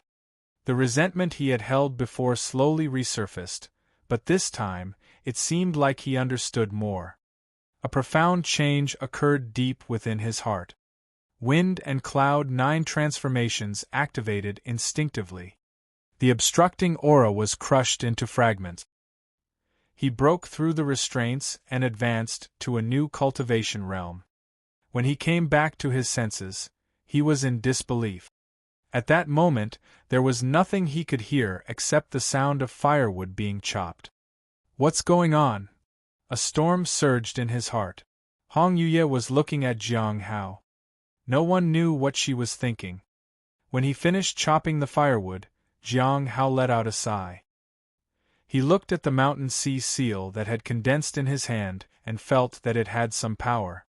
He could naturally feel the change that had just occurred. He just hadn't expected that recalling the past would bring up so many emotions within him. Perhaps it was because he could never go back to how he was. Now he was 33. He was no longer young. For an ordinary person, just a few decades would pass quickly enough. Going back would take him 10 years. 10 years. How many decades does an ordinary person have? Jiang Hao put away the mountain sea seal, got up and prepared to light a fire. He wanted to cook. Since the firewood was chopped, The next step was to make some food. Young friend, come help me light the fire, Jiang Hao said calmly. Huh! Jing Fengyun woke up from a daze and nodded. He found that his problems had been solved unknowingly. At that moment, he not only felt grateful to Jiang Hao but also deeply in awe of him. This senior was mysterious and unfathomable. Soon, the aroma of the meal began to waft about the surroundings. Hong Yuya walked over to him. You can cook. Did you cook before? Hong Yuya looked at the green vegetables on the plate. I've only made simple meals, Jiang Hao said. And how does it taste? Hong Yuya asked. Senior, you can try it, Jiang Hao pushed the dish over to her. However, Hong Yuya did not move. She looked at the plate of green vegetables with disdain. Jiang Hao felt puzzled. Did she dislike it even before tasting it? He shook his head.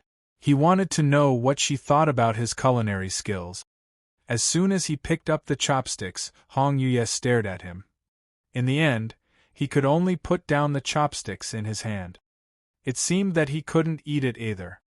Give this to the little kid, Jiang Hao said to Jing Fengyun. I won't eat it. It's useless, the kid shouted from inside. If you don't eat, you'll starve before the 7th day arrives, Jiang Hao said. I don't care, said the kid but a little less sternly. Jiang Hao didn't insist. He simply made tea in the courtyard and read a book. The tea was for Hong Yuya. The next day, Jiang Hao prepared food for the child as usual. Most of it remained untouched, but a few pieces of meat were missing. Are you trying to catch me to threaten my dad? You can dream on, the kid said defiantly from inside the house. In that case, you better hide. If you come out, I'll catch you, Jiang Hao said with a smile. He didn't argue with the child. If he talked with them, that was okay. If not, they could just continue to wait here. They would wait for Tianqin here. If Tianqin saw them here, he would be much more willing to talk with them.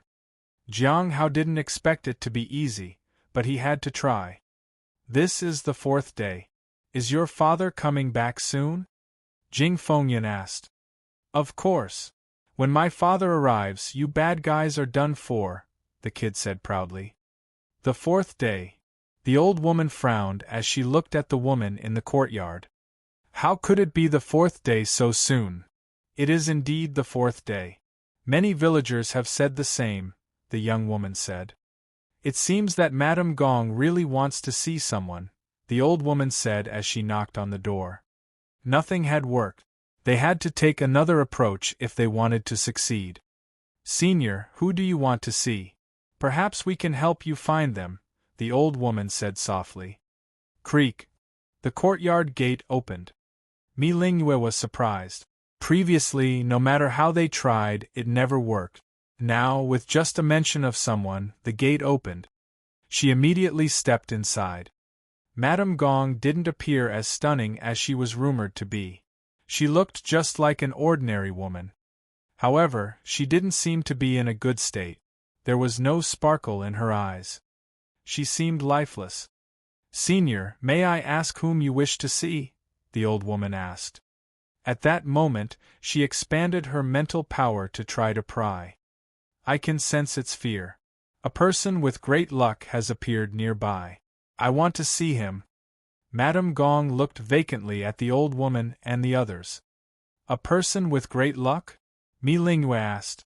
She understood what Madame Gong meant, but there was no one with great luck in the whole world at present. Why did Madame Gong feel that there was such a person here? Senior, there has been no one with great luck in the whole world, said the old woman. As a person from the heavenly tower, she had a wealth of knowledge. Furthermore, such a person would cause quite a commotion. Their identity couldn't stay hidden for long. Currently, there were signs that a disciple of the Bright Moon sect might become a person of great luck, but she wouldn't come here. He is nearby. The fear is real. He wants to escape urgently from here. I want to see him, said Madame Gong as she looked at Mi Lingyue and the others. Her vacant gaze sent a shiver down their spine. They had no idea who or what she was talking about. Who was afraid? Who was this person of great luck? Chapter 623 Chapter 623 Let me give you a word of advice, don't provoke him. Chapter 623 Let me give you a word of advice, don't provoke him. In the land surrounded by the sun, moon, and stars, Su-bai stood in front of the burning immortal formation. He didn't leave the place and didn't allow anyone to enter. Some disciples found it strange. They didn't know what senior brother Su-bai was looking at, and they didn't even pay attention to the discoveries of the yin and yang formation. Senior brother Su-bai, we've made a major discovery. A young man came running over. A major discovery? Su-bai asked calmly. Junior brother Emo, you said the same thing last time. Haha. Emo Chuan scratched his head awkwardly. This time, it's really a major discovery. We've discovered the grudge between the human emperor and the fallen immortal clan. There are many documents inside, and a few seniors compiled them to form a rough idea of what they all mean. The human emperor didn't end the fallen immortal clan deliberately. It was done out of necessity. Necessity? Su-bai was surprised. Yes. According to the records, at that time, the human emperor faced many difficulties, and the land was in turmoil. It almost entered a dark age. How could the human emperor provoke the fallen immortal clan? Emo Chuan presented the documents and said, Senior brother Su-bai, take a look at these. All the documents record the human emperor's exhaustion. He was almost unable to continue fighting. The reason he had to take action was that the fallen immortal clan had created some forbidden item. Forbidden item? Su-bai was intrigued. It was difficult to detect and impossible to resist. On the day this entity took form, it consumed countless spiritual lives and shook all races. The immortals named the demon Nether, said Emo Chuan with a shudder. What happened next? Su-bai asked. The appearance of Nether disrupted all plans. The balance that the human emperor tried hard to maintain was shaken once again. It caused turmoil, said Emo Chuan as he flipped through the book and furrowed his brow. During the process, it's unclear what the human emperor did, but he united many races. He even roped in the Xianyuan clan and attacked the fallen immortal clan. In the end, they destroyed the essence of the immortal clan. That's how the fallen immortal clan fell. What about Nether? Su-bai asked. Nether? Emo Chuan flipped through the book. Let me find it. It should be here. Found it. After the turmoil subsided, the heavenly spirit tribe took Nether away and sealed it in the endless deep sea to never see the light of the day again. The dragon clan sent true dragons to guard it. Overseas? Guarded by true dragons?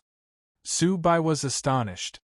He had never heard of true dragons being present overseas. It's been so long. I don't know if Nether has been completely eradicated, Emo Chuan said. Su-bai thought for a long time. Is there more information? Nothing more. The rest is still being compiled. We don't know what abilities Nether still possesses, and we don't know its weaknesses. But something like this needs to be reported to the sect. It's best to send someone to confirm the situation. It would be a big problem if it were to come out, Emo Chuan said nervously. Su-bai just nodded and then asked him to continue investigating the matter. If there was any news, he would come back to report. At the Chaos Stone Island, the courtyard gate closed, and the old woman and her companions were forcefully pushed out. The old woman looked displeased. She hadn't expected this to happen. This was completely different from what she had anticipated. Did someone enter the village early? Why is it the third day? The old woman was puzzled at first, but now she seemed to understand something. Someone or something had come to the 7-day village ahead of time. Otherwise, it wouldn't be like this. However, when they entered, it was indeed the first time the 7-day village had opened. So, someone else might have triggered the opening of the 7-day village. A person of great luck. Mi Lingwen knew little about it, but she understood that there was a special individual here. It's impossible for someone to have great luck, said the young woman. Regardless of whether there's someone like that or not, Madame Gong believes it. Even if this person isn't someone with great luck, he must still be someone special.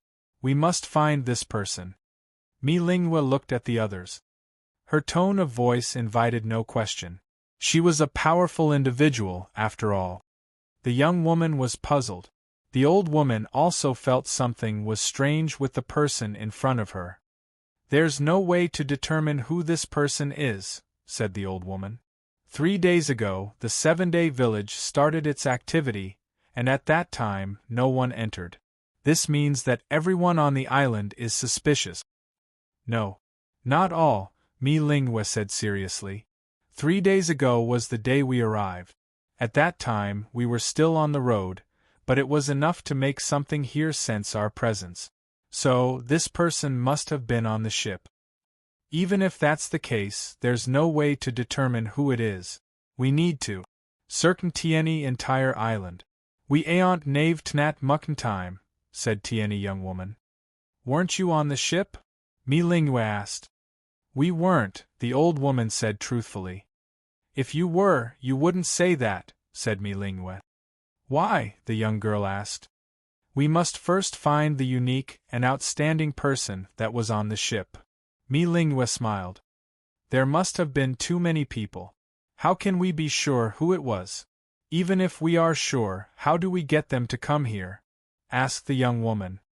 Mi Lingwen smiled and then she walked outside. He's already here. At that moment, Mi Lingwen realized something. The heavenly tower was not united.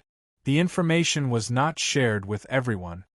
There must have been people from the heavenly tower on that ship, but these 2 women were clueless about someone as powerful as Smiling Sand Sheng. They knew nothing about him. It's obvious that the information wasn't shared. Have they arrived? The old woman thought of Jiang Hao and his 2 companions. However, no matter how she thought about it, she didn't see anything special about them. Moreover, they weren't the only ones being observed. The attention didn't linger too long on those 3. Senior, are those 3 people really special? The young woman asked. You'll know if you invite them over. I can't really explain it to you.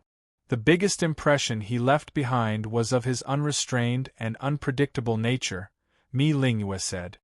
She felt that Smiling Sand Sheng was terrifying, but she couldn't pinpoint exactly what the problem was. In any case, one must never provoke this person. That was certain. Let me give you a word of advice.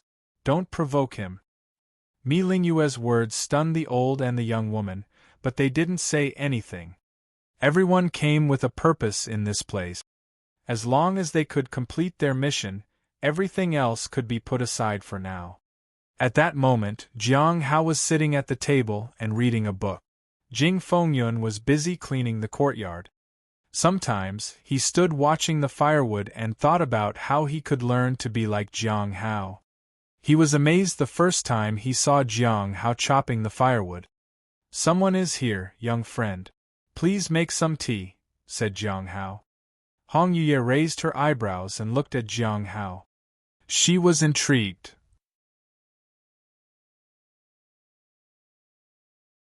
Chapter 624 Chapter 624 The Demoness, you are unlucky.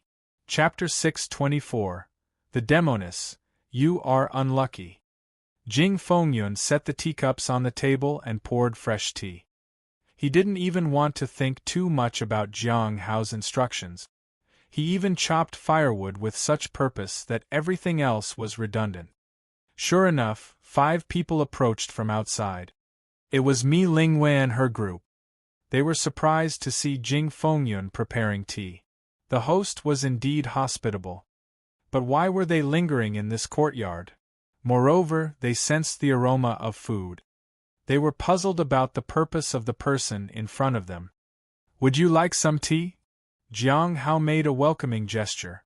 These people had considerable strength and needed to be treated properly. Friend smiling Sansheng, you seem to be in a good mood. Mi Lingyue sat down. "We came here mainly to seek your help." "My help?" Jiang Hao shook his head. "I don't think there's anything that I can help with." He was not joking. These people were already at the top of the entire island in terms of strength and background. What he could do, they could do better. If there was something they couldn't do, Jiang Hao didn't think he would be of any use in that aspect. "Friend Sansheng, please listen to us once. Perhaps you'll be interested too," said Mi Lingyue. The old woman sat down. She was stunned. Smiling Sansheng. Was the person in front of them really smiling Sansheng? She was sure they were deceived. However, Mi Lingyue seemed to admire this person. So, smiling Sansheng must have done something remarkable on the ship. She hadn't received any information regarding this. That meant that the information had been withheld from her deliberately. The fact that the people of Heavenly Tower did that meant that this person was indeed extraordinary. At that moment, she secretly communicated something as though she wanted someone to pry into this conversation. "Please go on." Jiang Hao was also interested. "Our intention was to find Madame Gong. She has something we want. In the past, it was difficult to meet her, but if we somehow met her, our goals might be closer. However, this time is different. Madame Gong seems to be waiting for someone," Mi Lingyue said. "Waiting for someone?" Jiang Hao asked. "Who is she waiting for?" "She said it's a person with great luck," Mi Lingyue said. Jiang Hao frowned and shook his head. "Is there such a person here?" In his understanding, Chu Jie was most likely to become a person with great luck. However, she was still young and had a long way to go to achieve that. "Madame Gong believes it." Mi Lingyue nodded. "However, we think there might be a misunderstanding. Perhaps someone has an extraordinary background instead of great luck itself." And then, Jiang Hao put down the teacup. "Why did you come to me?" "Because we came in here together. Madame Gong thinks that the special person is not from among us. There's a possibility that she might be referring to you, friend Sansheng," said Mi Lingyue. She was lying.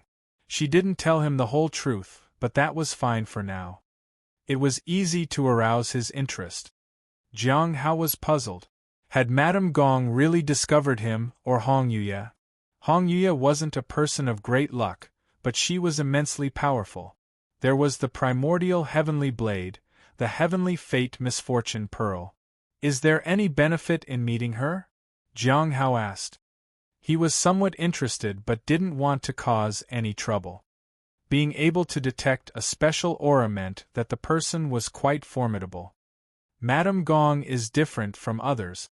She was once one of the third master of the Heavenly Tower and possesses an extremely strong cultivation realm. Besides her treasure and inheritance, she knows far more than others. If she wants to meet you, it's impossible for us to know what that might entail," said the old woman. Jiang Hao turned to look at the old woman. Under the intertwining of her and the young woman's spirits, a strange spiritual eye appeared. It was staring at him. Truly devious. His words made the old woman and the others puzzled. Devious? They were quite polite. They hadn't tried to offend him in any way. Just as Mi Lingyue was about to speak, she suddenly felt a sense of divine pressure. Divine might. For a moment, the spiritual fire raged like a sea of fire. Mi Lingyue was shocked, and her two maids rushed to the front. However, the spiritual fire did not burn them. Instead, it went straight toward the old and the young woman. The two were astonished, but the attack was too sudden. They had no time to react. The flames began to burn, and the painful screams came from the void. In a breath, the spiritual fire dissipated. The old woman and the young woman looked at Jiang Hao with pale faces. How did he find out? When everything calmed down, Jiang Hao stood up. It's much better like this. Mi Lingwe was shocked. She had unknowingly brought along the troublemakers, despite being cautious. Madame Gong, Jiang Hao didn't actually want to meet her. There were many reasons, but the most important one was that she seemed very strong. He turned to look at Hong Yue. She looked indifferent. Let's go and find out why she wants to meet me. He was smiling San Sheng now, and the problems that arose had to be dealt with eventually. Otherwise, it could lead to trouble. Leaving Jing Fengyan here, Jiang Hao let Mi Lingwe lead the way. As for the other two women, he didn't care about them. Any reasonable person wouldn't engage in a fight at this moment. Everyone had a purpose, and achieving that purpose was the top priority. Jing Fengyan watched everyone leave and sat somewhat nervously in front of the firewood. He wanted to try chopping wood. He might not be as skilled as the senior, but he just wanted to try. A while later, Jiang Hao appeared in front of Madame Gong's courtyard. He frowned when he saw her. Madame Gong seemed somewhat ordinary but also a bit strange. There was almost no aura on her, and her spiritual essence was completely silent. Jiang Hao would never believe that she was a living, breathing human being if he hadn't seen her. However, she wasn't dead either. He could sense her emotions. He looked at the woman beside him. Hong Yue frowned slightly and met his gaze. You're quite unlucky. Jiang Hao was puzzled. Thump, thump. Mi Lingwe knocked. Senior. She had intended to say that they brought the person she wanted. However, even before she could utter a word, the door opened by itself. Creak. Please, come in. The sudden change surprised the old woman, Mi Lingwe, and the others. The door opened on its own, and the voice was respectful. They looked at smiling San Sheng in disbelief. Don't look at me. It's the person next to me you should be looking at. Jiang Hao knew that this was all because of her. The presence of Hong Yue was definitely extraordinary. If something strange happened, it was probably related to her. Outside the Chaos Stone Island, a middle-aged man with a scar on his face stood at the entrance of the valley. His face darkened. The island master was also beside him. According to my observation, it's already the 4th day. You can only enter on the 7th day. I know. Tianchen looked at the entrance in anticipation and despair. Chapter 625. Chapter 625. Let me show you something. Chapter 625. Let me show you something. Jiang Hao entered the courtyard gate first. This person must have sensed something. Jiang Hao didn't know what she had sensed. If he entered and found that her target was Hong Yue, smiling San Sheng would be embarrassed. He didn't know if it would affect their mission. Once a legend is no longer a legend, fear disappears. Then, everyone would begin to think they could defeat him easily. A light breeze gently caressed the surroundings and caused Jiang Hao's clothes to sway. He stood confidently with his hands behind his back. After entering the courtyard, his divine senses activated instinctively. Something was peculiar in the surroundings. The Hong Meng Heart Sutra followed suit. The Mountain Sea seal appeared on the back of his hand. The sudden change left him shocked. What was it that could make his divine sense react so strongly? Since there was no obvious attack, he calmly walked into the courtyard and stared at Madame Gong. Madame Gong was dressed in splendid attire. She sat at the table with a look of pain on her face. Behind her, there was a pair of faint blood-red eyes which looked terrified. It emitted a chilling warning. In an instant, it disappeared, and the courtyard only had an ordinary woman seated at the table. Her vacant eyes gradually regained their liveliness. What was it? Jiang Hao looked at Hong Yue in surprise. Don't look at me. It just feels like bad luck. Hong Yue adjusted her hair. Bad luck. Jiang Hao recalled and realized that it was indeed not a very friendly gaze. What do you think is the unluckiest thing in the world? Hong Yuye suddenly asked. The unluckiest thing? Jiang Hao thought for a moment. The heavenly fate misfortune pearl. He had never seen anything unluckier and more dangerous than that. It was truly a harbinger of death, and no living or non-living thing could escape its curse. So, you can take it out and show it to them, Hong Yuye said. Jiang Hao was surprised. What if this person shattered the seal? Wouldn't they both die together? But he was sure that this person was likely to fear the heavenly fate misfortune pearl. Even dangerous and unluckiest things were afraid of the misfortune pearl. In this regard, the heavenly fate misfortune pearl was unmatched. Great luck! Madame Gong looked at Jiang Hao in respect. Mi Lingyue and the others were shaken. Did they find the right person after all? But was the person in front of them really the one with great luck? It didn't seem possible.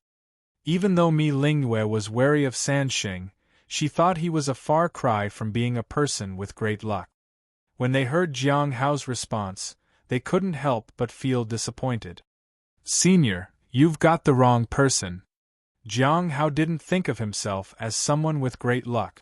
The title of Great Luck Bearer was bestowed upon a recognized individual, and he was not recognized for anything. It attracted too much attention and brought too many troubles. However, Madame Gong didn't mind and stared at Jiang Hao with vacant eyes. It fears you. Jiang Hao was puzzled. Although he knew there was something unlucky here, he didn't know what it was specifically. Yes, it was on me and I found out about its existence. I tried to find it, but I didn't expect it to hide inside me. It is trying to use me to escape. Madame Gong's vacant eyes gradually returned to normal. Her exhaustion was evident. I can't suppress it anymore. Please save me. What is it? Jiang Hao asked. It is, Madame Gong looked at Jiang Hao.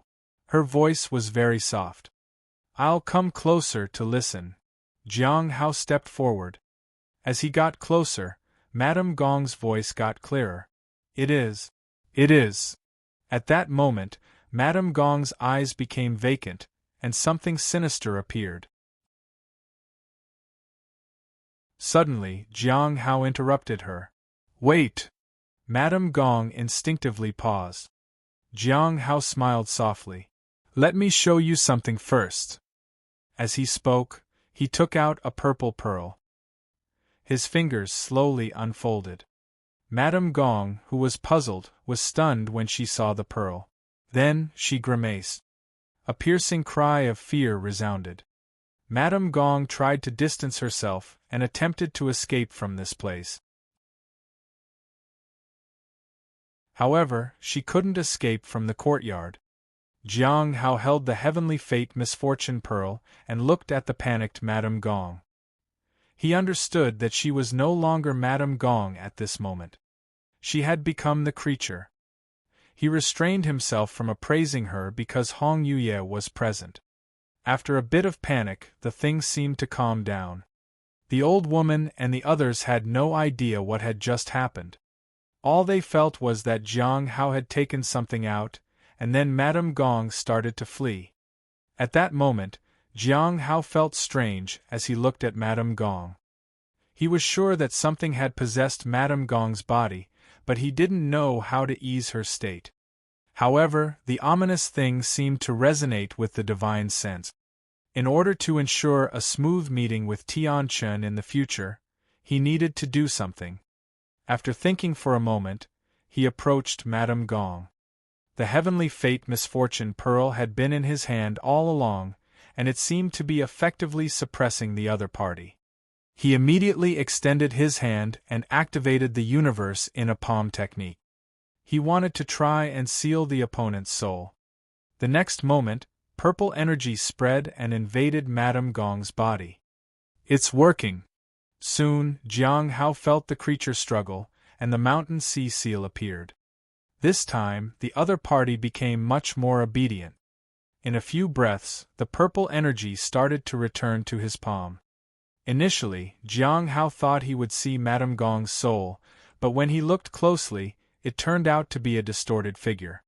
It kept banging against the seal. Jiang Hao placed the Heavenly Fate Misfortune Pearl beside it. "You're so lively. Here, meet your playmate." The other party calmed down as soon as the Heavenly Fate Misfortune Pearl appeared. Jiang Hao was surprised. What on earth was this? He looked at Hong Yuya. "You can ask the person involved," Hong Yuya said. "The person involved?" Jiang Hao looked at Madame Gong, who was now completely lifeless. Jiang Hao looked back at Hong Yuya, but she just gave him a mocking look.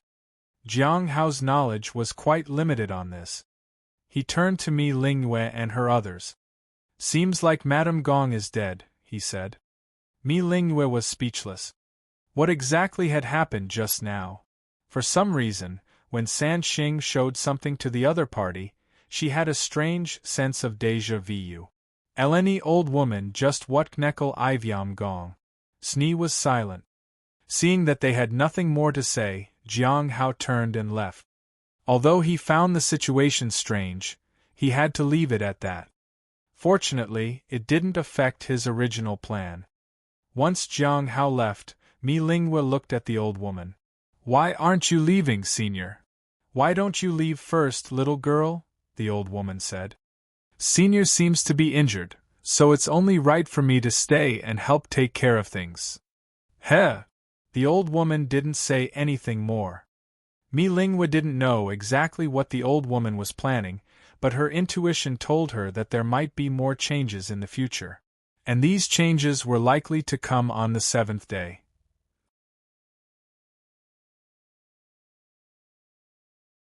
Chapter 626 Chapter 626 The 7th Day. Chapter 626 The 7th Day. Back in the courtyard, Jiang Hao took out 2 pearls to examine them. He was eager to appraise them. Unfortunately, Hong Yuya had been with him. He needed to figure out a way to go outside to determine the level of danger this thing posed. If it was too dangerous, it should stay here. He already had a Heavenly Fate Misfortune Pearl, and adding another unidentified dangerous item would cause too many problems, especially since the other party didn't seem very honest and showed signs of breaking the seal at any moment. He condensed the Mountain Sea seal and reinforced the seal with Universe in a palm. At that point, Jing Fengyun had already sent food to the little boy, who stubbornly refused to eat. In the evening, he changed his mind. "Just because I eat your food, don't assume I'll open this door for you or let you threaten my father. Remember not to sleep too soundly tonight," Jiang Hao said. "Why?" The little boy was nervous. "Because I'm going to sleep, and if you sleep too soundly, you might have a thief at your house," Jiang Hao said casually. The kid seemed both angry and relieved. Jiang Hao smiled and walked over to pour a cup of tea for Hong Yuya. He intended to show her what he had found out today. However, she rejected them as soon as he took them out. Jiang Hao also asked Jing Fengyun about Madame Gong's situation, but Jing Fengyun knew very little about it. As for the situation in the 7-day village, there was almost no information.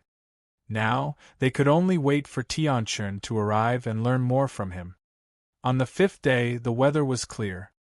Jiang Hao went to the door and knocked lightly. "What is it?" The voice from behind the door sounded a bit nervous.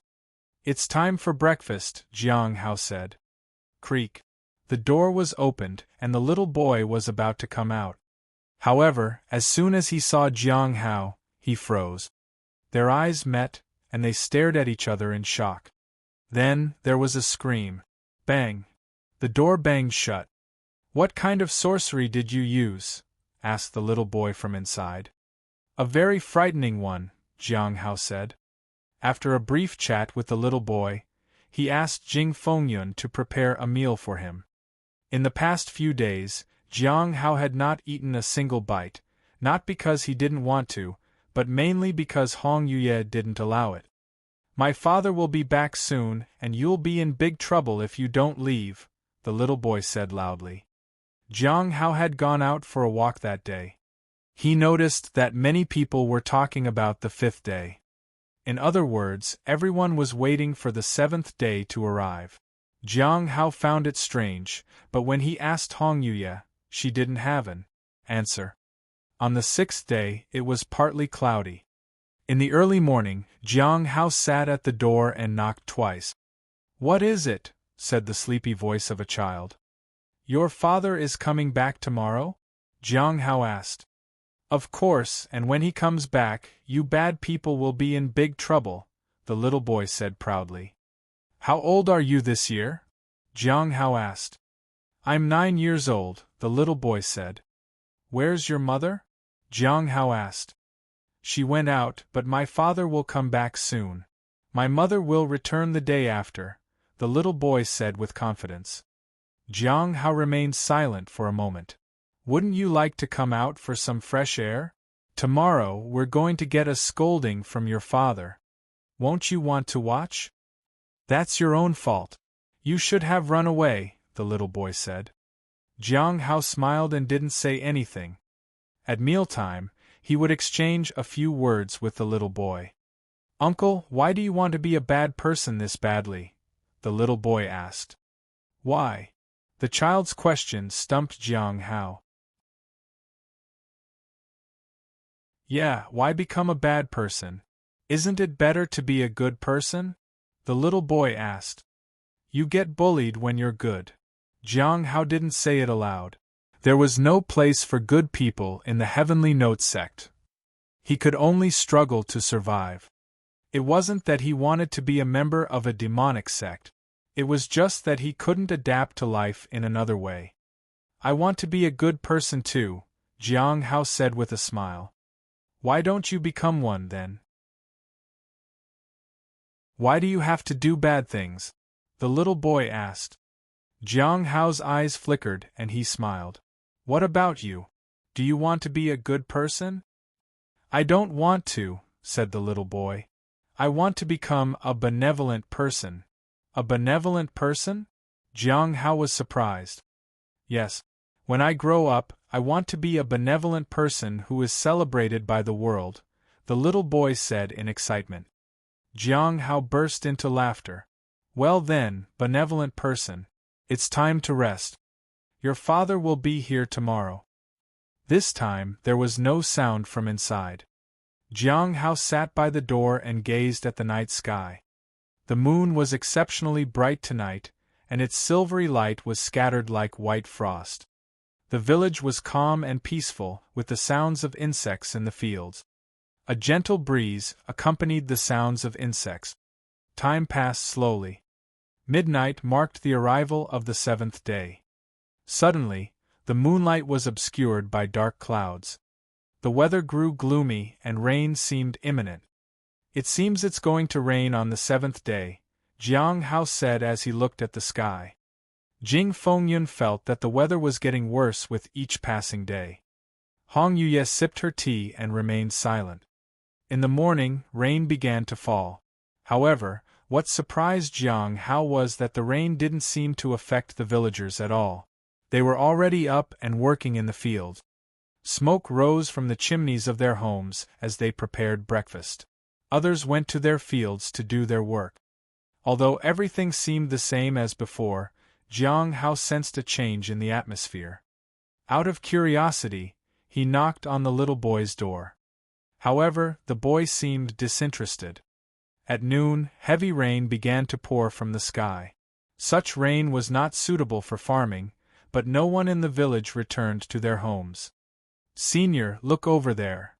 Jing Fengyun suddenly pointed to a distant mountain peak. Jiang Hao had noticed it. There was an aura gathering on that mountain. If he wasn't mistaken, it was the aura of a true dragon. Soon, the aura descended to the base of the mountain and turned into a group of bandits. They cheered and galloped in the rain. They brandished large knives and left a trail of desolation and devastation in their wake. Trees withered behind them and animals decayed. All life met an end. In just a short time, they reached the field. The villagers, however, stood calmly in the rain. They showed no signs of panic and didn't attempt to hide. This continued until the bandits reached the first villager. A large knife struck the villager and blood spurted out. Laughter and cheers rang out among the bandits. In the Chaos Stone Island, outside the valley, when the aura of the true dragon emerged, the island master turned to the scarred man beside him. The time has come. You can enter now.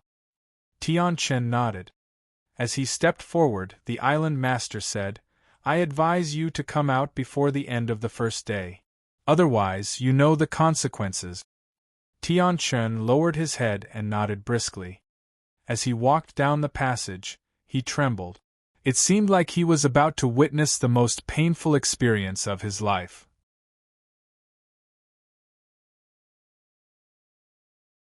Chapter 627 Chapter 627 Leave my corpse intact.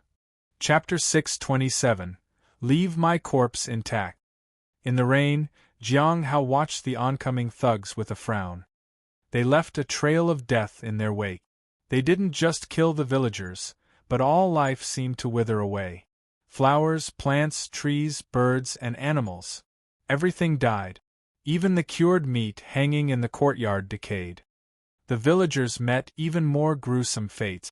They were either dismembered by horses or had their heads severed from their bodies. It wasn't that he didn't want to intervene, but he had tried to act discreetly from the beginning, and it had no effect. All his powers were ineffective against the thugs. The villagers were still killed regardless of someone blocking the blades.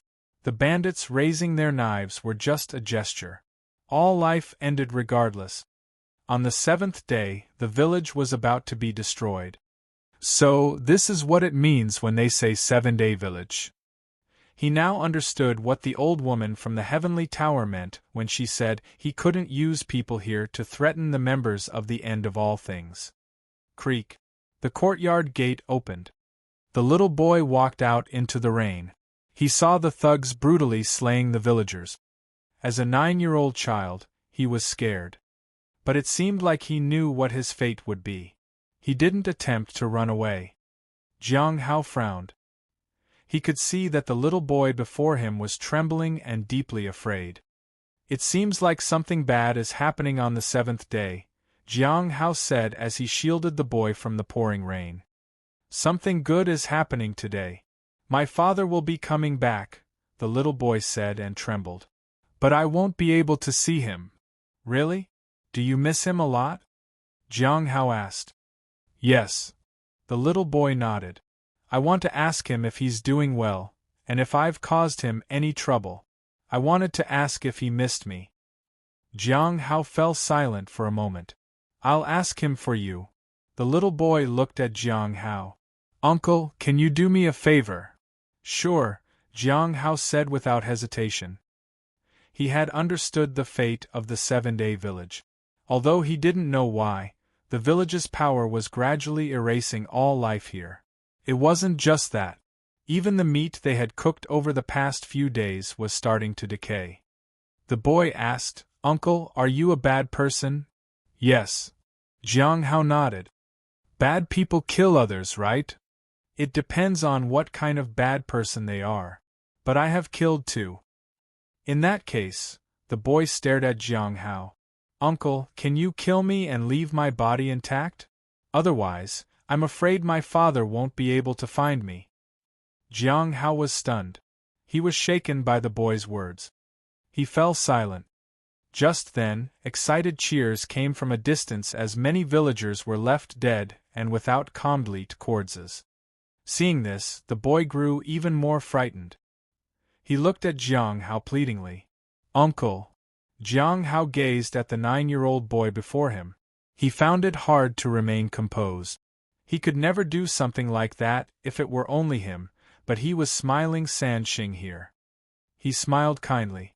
Sure. However, his voice lacked the calmness it usually showed. Hong Yuya looked at Jiang Hao. Before the boy could thank Jiang Hao, he suddenly looked behind the boy in surprise. Your father is here. The little boy turned around instinctively. In that instant a blade flashed. The strike had no intention to kill. Tianchen walked the narrow path. He was walking slowly in the beginning, but now he hastened his steps. His formidable cultivation aura burst forth as he rushed toward the village like a madman. If he was fast enough, he could avoid the tragedy. However, no matter how many times he tried, he couldn't do it. He grimaced.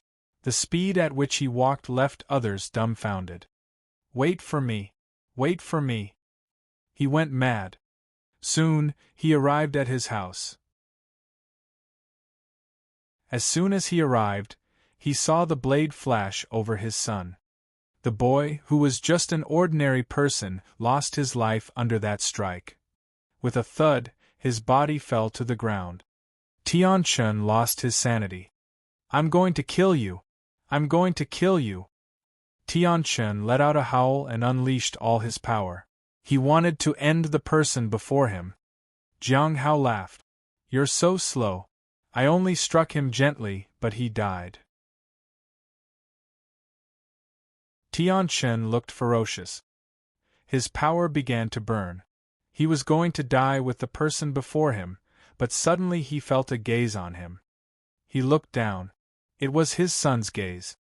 In an instant, his power vanished and he snapped back to reality. Finally, he walked to his son's side, knelt, and wept. Jiang Hao watched but didn't say anything. He didn't know why he had said that to Tianchun. He hated himself for it. At that moment, the thugs on the horses passed them and collected the life energy of everything around them. As outsiders, they didn't pose any problems. Jing Fengyun was scared to death and thought he would have to face these mysterious thugs too. However, seeing that no one else was reacting and only he was getting nervous, he felt somewhat embarrassed. He lowered his head and dared not do anything. "He had a few questions for you," Jiang Hao said to the man before him. His voice was calm yet piercing. "He wanted to know if you were doing well, and if he had ever caused you any trouble. He also wanted to ask you if you missed him." Tianchun held his child and wept. Jiang Hao lowered his head. He had heard Tianchun's story. Even when Tianchun was just an ordinary person, his family had experienced an undeserved tragedy. Now that Tianchun had achieved the peak of the return to Void Realm, at least 100 years had passed since then.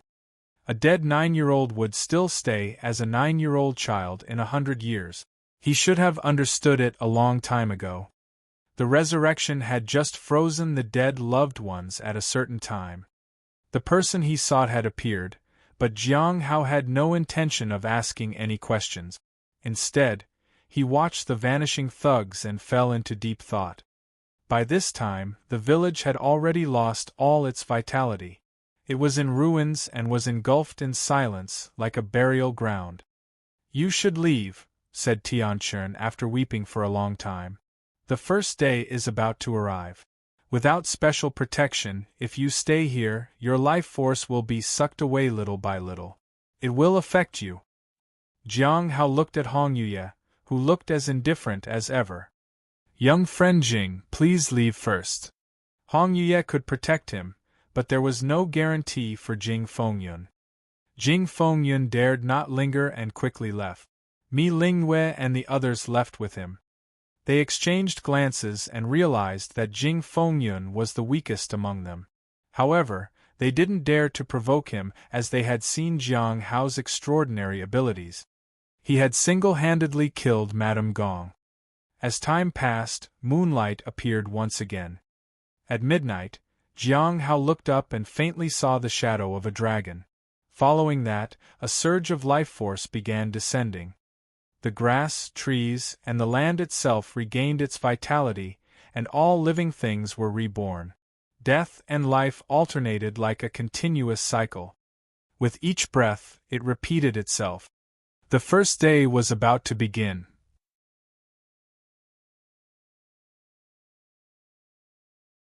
Chapter 628 Chapter 628 I didn't kill him, she did. Chapter 628 I didn't kill him, she did. Life and vitality descended upon the land. The bloodstains that had once stained the village began to vanish, and even the corpses gradually turned into faint glimmers. the light flew toward the houses and reassembled into people. The young boy in Tianchen's arms also came alive. His body dissolved and reformed. When he reappeared, he was still in Tianchen's arms, but he had regained his breath. What was once dead was alive once again. Jiang Hao couldn't help but sigh. Today wasn't the 8th day. It was the first day. The meat in the courtyard had returned to freshness, and the vegetables planted in the ground were teeming with life. So, that's why she wouldn't let me eat it. Everything here ultimately decayed. Tianchen carried the child back into the house. Jiang Hao didn't rush. He made tea for Hong Yuye instead. During this time, he checked the seal and found that the distorted figure had not disappeared. It seemed to have separated into something else. He wasn't sure if this was good or bad.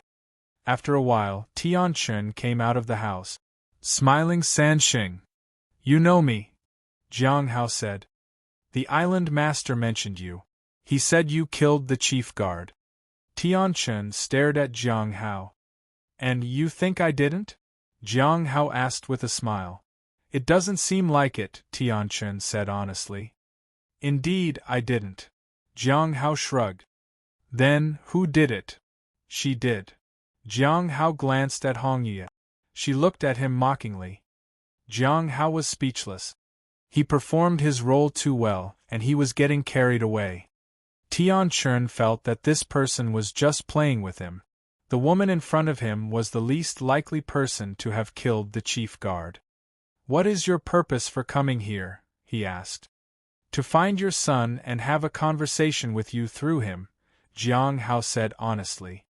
And then, I was planning to do what you saw me do. Kill him. Tianchen lowered his head.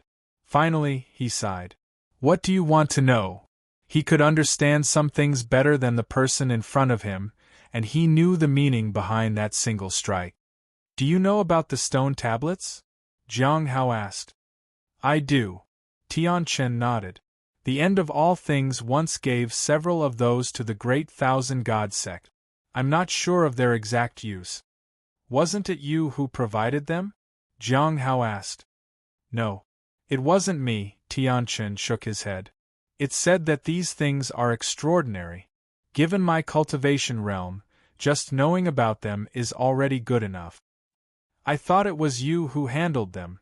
Jiang Hao chuckled. More or less. But I don't know who created them, Tianchen said. I heard you were very interested in the southern region, Jiang Hao said. The southern region? Tianchen shook his head. I'm only interested in certain individuals in the southern region. Certain individuals? Jiang Hao was puzzled. Yes, some scums who call themselves the immortal sects, Tianchen said bitterly. The ones who killed your family. Yes. Are you interested in the Heavenly Note sect? The Heavenly Note sect. Tianchen looked puzzled. Jiang Hao furrowed his brows. After all, Feng Hua had said that Tianchen was particularly interested in the Heavenly Note sect. Moreover, many of their tasks were related to the Heavenly Note sect. Yes, it's a remote sect in the southern region. Jiang Hao nodded. Indeed, the end of all things did have some interest in this sect. However, it's not really us, the end of all things, who are particularly interested in that sect. It's the Great Thousand God sect, said Tianchen. The person who brought me into the end of all things mentioned that the Great Thousand God sect is not as simple as it appears to be. They must be planning something big. The Great Thousand God sect is interested in the Heavenly Note sect? Jiang Hao felt like he was being played. He had gone from the Great Thousand God sect to the end of all things, and now, he was circling back to the Great Thousand God sect once again. Yes, there's someone who's particularly interested in that sect. Who? The Great Thousand God sect's Feng Hua. Jiang Hao was at a loss. If I'm not mistaken, the task of taking up the stone tablets by the end of all things was assigned by Feng Hua. Jiang Hao remained silent for a long time. Are they targeting particular objects or regions or something? I don't know, Tianchen shook his head. Do you know who was in contact with Feng Hua? Jiang Hao asked. Tianchen didn't hesitate. One of the 12 Heaven Kings. King Taomuxiu. Taomuxiu? Jiang Hao frowned.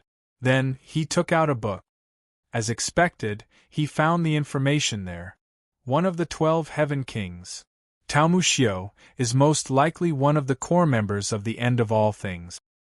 This information was quite accurate. It was provided by Senior Dan Yuan, and Jiang Hao had jotted it down. He continued reading the next sentence.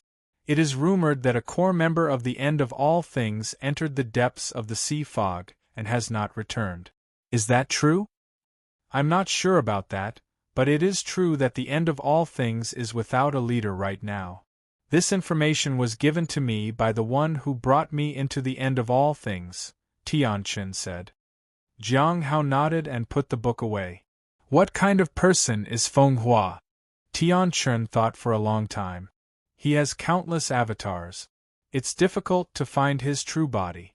He is very adept at manipulating people. Oh! Jiang Hao was quite surprised. What's his cultivation realm? Tianchen furrowed his brows. All sources indicate that Feng Hua isn't very powerful. At most, he might be in the early stage of the Immortal Ascension platform. So, it's certain that he's adept at hiding himself. However, he must be a dangerous person. Anyone who can directly meet the Heaven King indicates that they're not that simple. Jiang Hao nodded and found that Tianchen was very cooperative and easy to talk to, which was different from what he had expected. He thought it would be difficult to obtain information from him. But he was answering every question without hesitation. He was even more cooperative than King Hai Luo.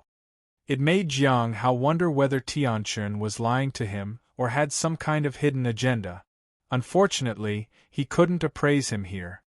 Do you want to know anything else? Tianchen asked. Jiang Hao was speechless. The person was willing to answer even more questions. Tell me about the 7-day village.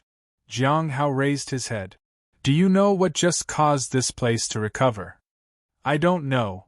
Tianchen shook his head. Someone told me that this place is beyond my comprehension and there's no need to try to understand it. It seems that he doesn't know that a real dragon is present here. Jiang Hao had sensed the aura of a real dragon and even vaguely saw its form. Have you ever considered letting it go? Jiang Hao suddenly asked. Tianchen looked sorrowful for a moment. Then, he shook his head. He didn't give a reason or elaborate on it. Is there any other hope? Jiang Hao asked. Tianchen fell silent. Perhaps when I become stronger, there might be. Tianchen was consoling himself. Jiang Hao understood what he meant by those words.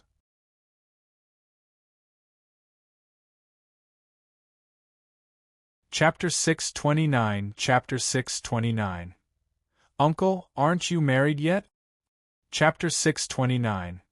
Uncle, aren't you married yet? Time passed quickly, and Jiang Hao seemed a bit dazed. The sky was already starting to brighten. When did the 7-day village appear?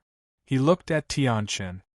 At that moment, Tianchen was making a fire and cooking. He was waiting for his son to wake up. It was a very long time ago. The villagers here are mostly families of the members of the End of All Things. We can only enter on the 7th day. We can never truly meet. It doesn't matter how fast we are or how hard we try.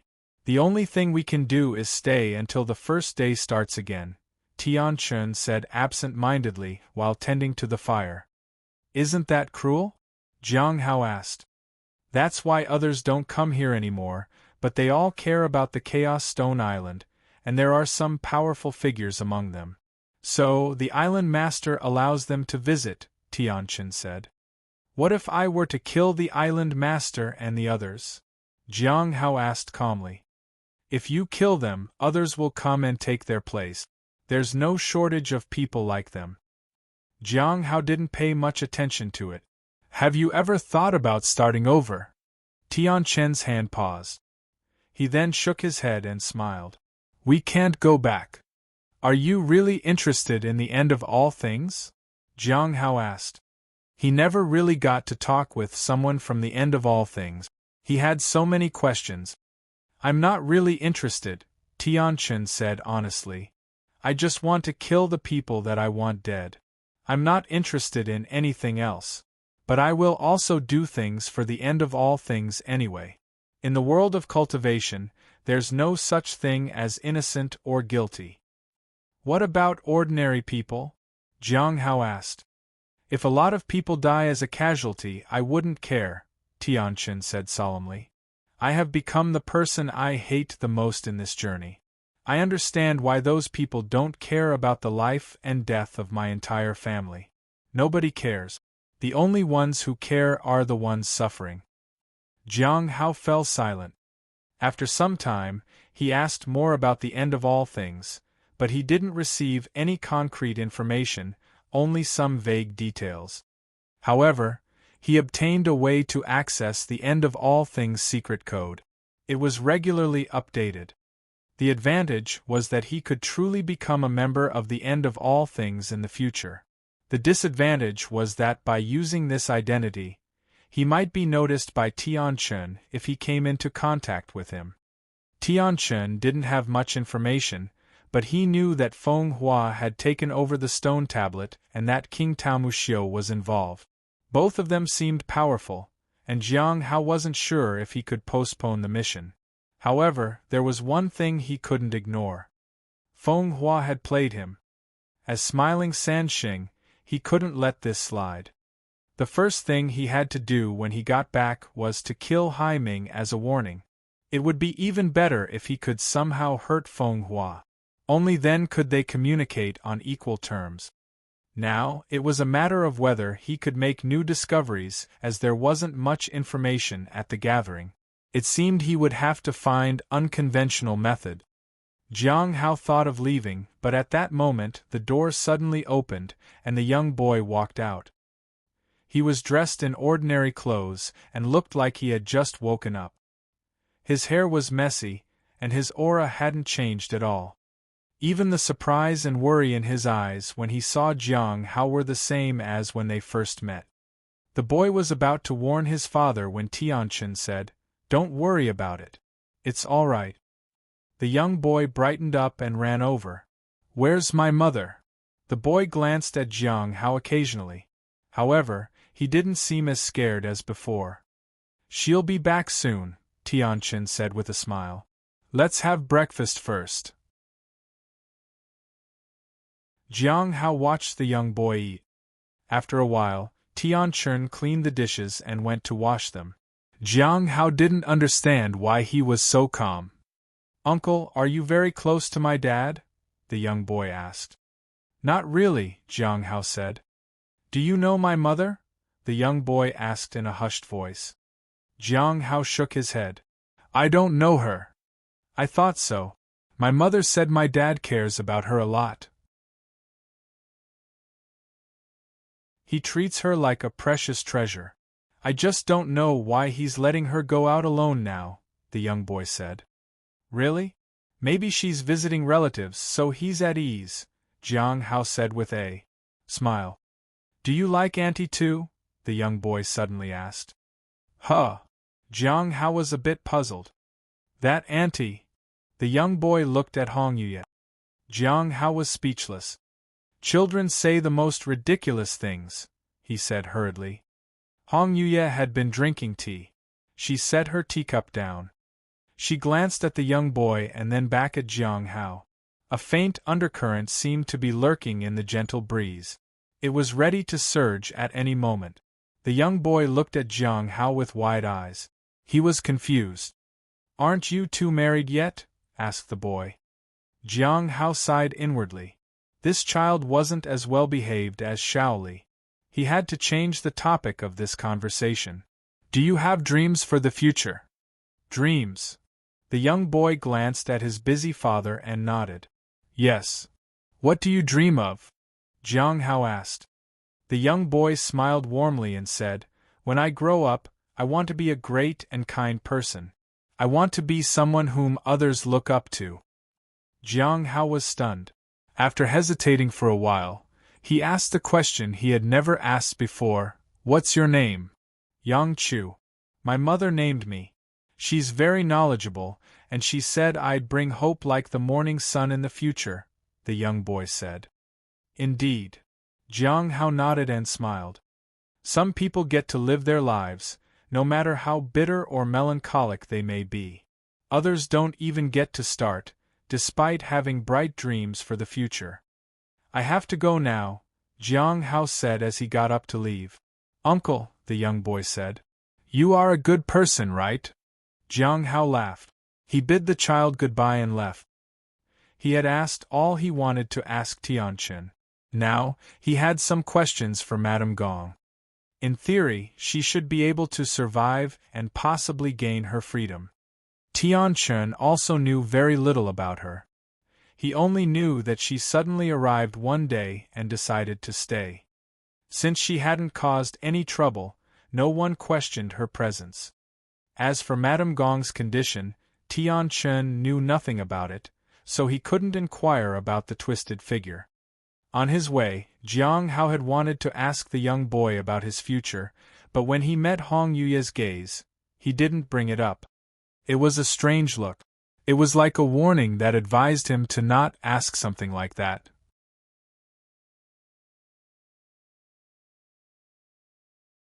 Chapter 630 Requesting the Demoness to take action. Chapter 630 Requesting the Demoness to take action. In Madame Gong's courtyard, Jiang Hao didn't see Mi Lingyue and the old woman. They might have left already. The woman had changed. She was elegantly dressed and looked very beautiful. When she saw him approaching, her demeanor was different from before. She didn't show the same respect. She looked confused. "It seems like you don't recognize me anymore." Jiang Hao pushed the door open and smiled.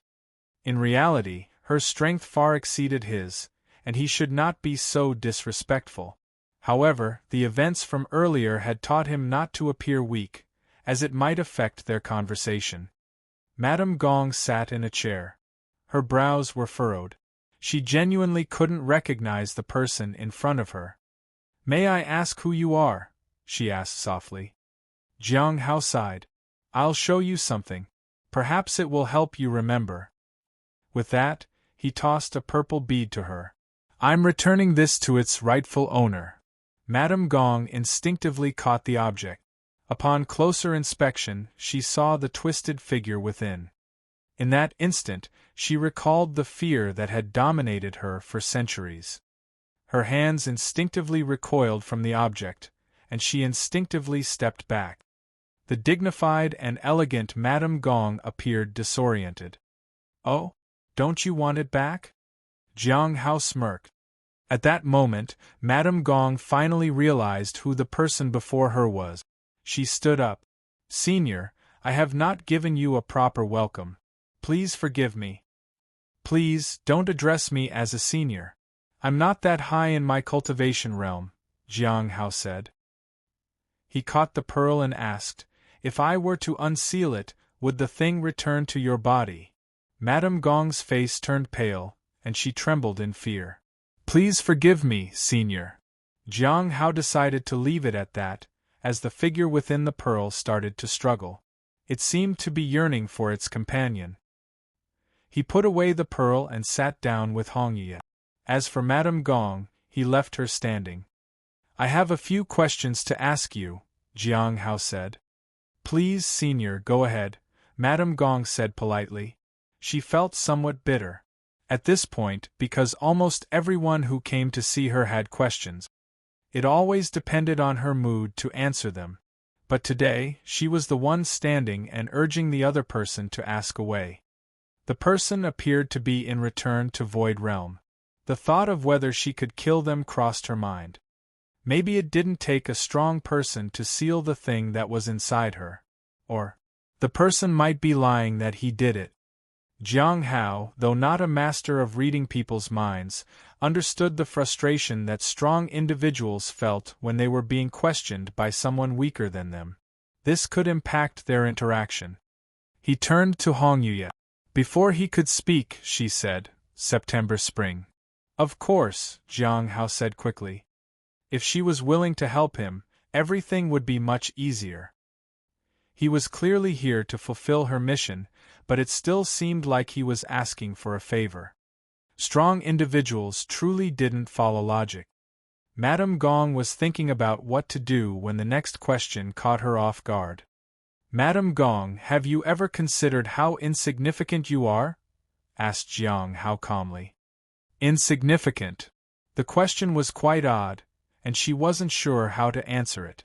She had faced challenges along her path, and even in the most desperate situations, she had always tried to save herself. She didn't really feel insignificant. Look to the sky. A sudden voice resonated in her mind. Instinctively, she raised her head to look at the sky. At that moment, a tremendous presence gathered in the heavens. The sun and the moon trembled. The stars shattered. This vast and boundless aura brimmed with the power of destruction. It descended upon her. Fear consumed her as her own strength felt as insignificant as dust in the face of this overwhelming power. She heard a deafening roar. The entire 7-day village shook. Mi Lingwei and the old woman, who had been about to leave, turned back instinctively. In the sky above the 7-day village, stars appeared, and all things converged as if the entire village was on the brink of destruction. Even though they didn't know why, the two dared not linger and hastened their steps. Outside, the island master waited in anticipation. He felt an unparalleled power enveloping the entire Chaos Stone Island. The terrifying feeling made him shiver.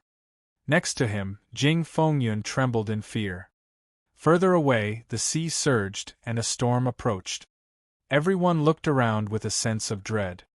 The man who had given Jiang Hao 2,000 spirit stones watched all of this unfold.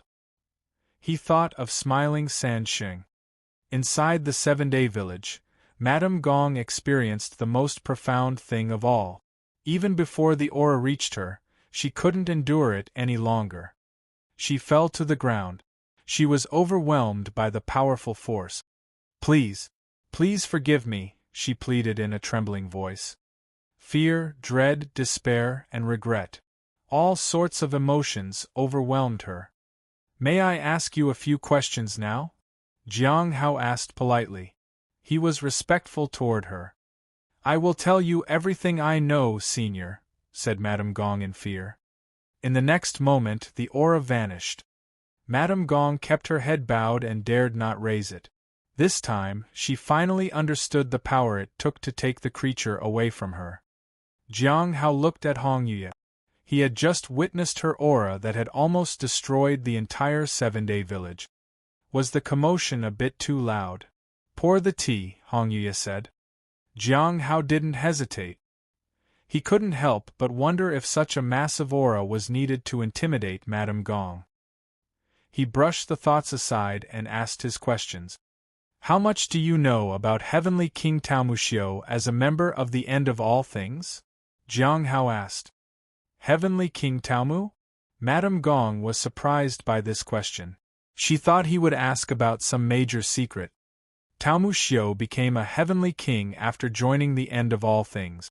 Although he's one of the members, he has his own ideals and doesn't care about whether his actions align with the organization's interests. The reason he joined the End of All Things was that he was harassed by fellow villagers when he was an ordinary person. His wife and children died as a result.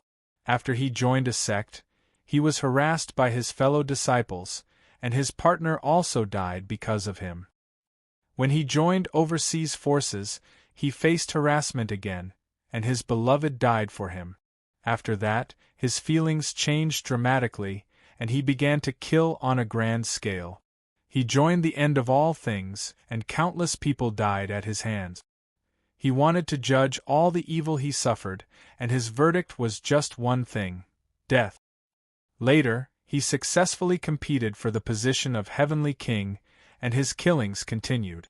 The sea domain under his jurisdiction turned red overnight, and he killed many members of the End of All Things as well. Heavenly King. Talmu is also known as the Judgment Heavenly King. He cannot tolerate harassment and is a very radical person. However, he holds a significant position within the End of All Things and knows its secret. Jiang Hao sighed. He didn't think he would have been able to withstand such tragedy either.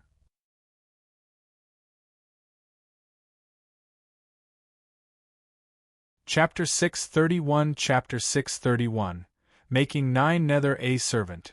Chapter 631 Making 9 Nether a Servant. Heavenly King Talmu's past was not without adversity.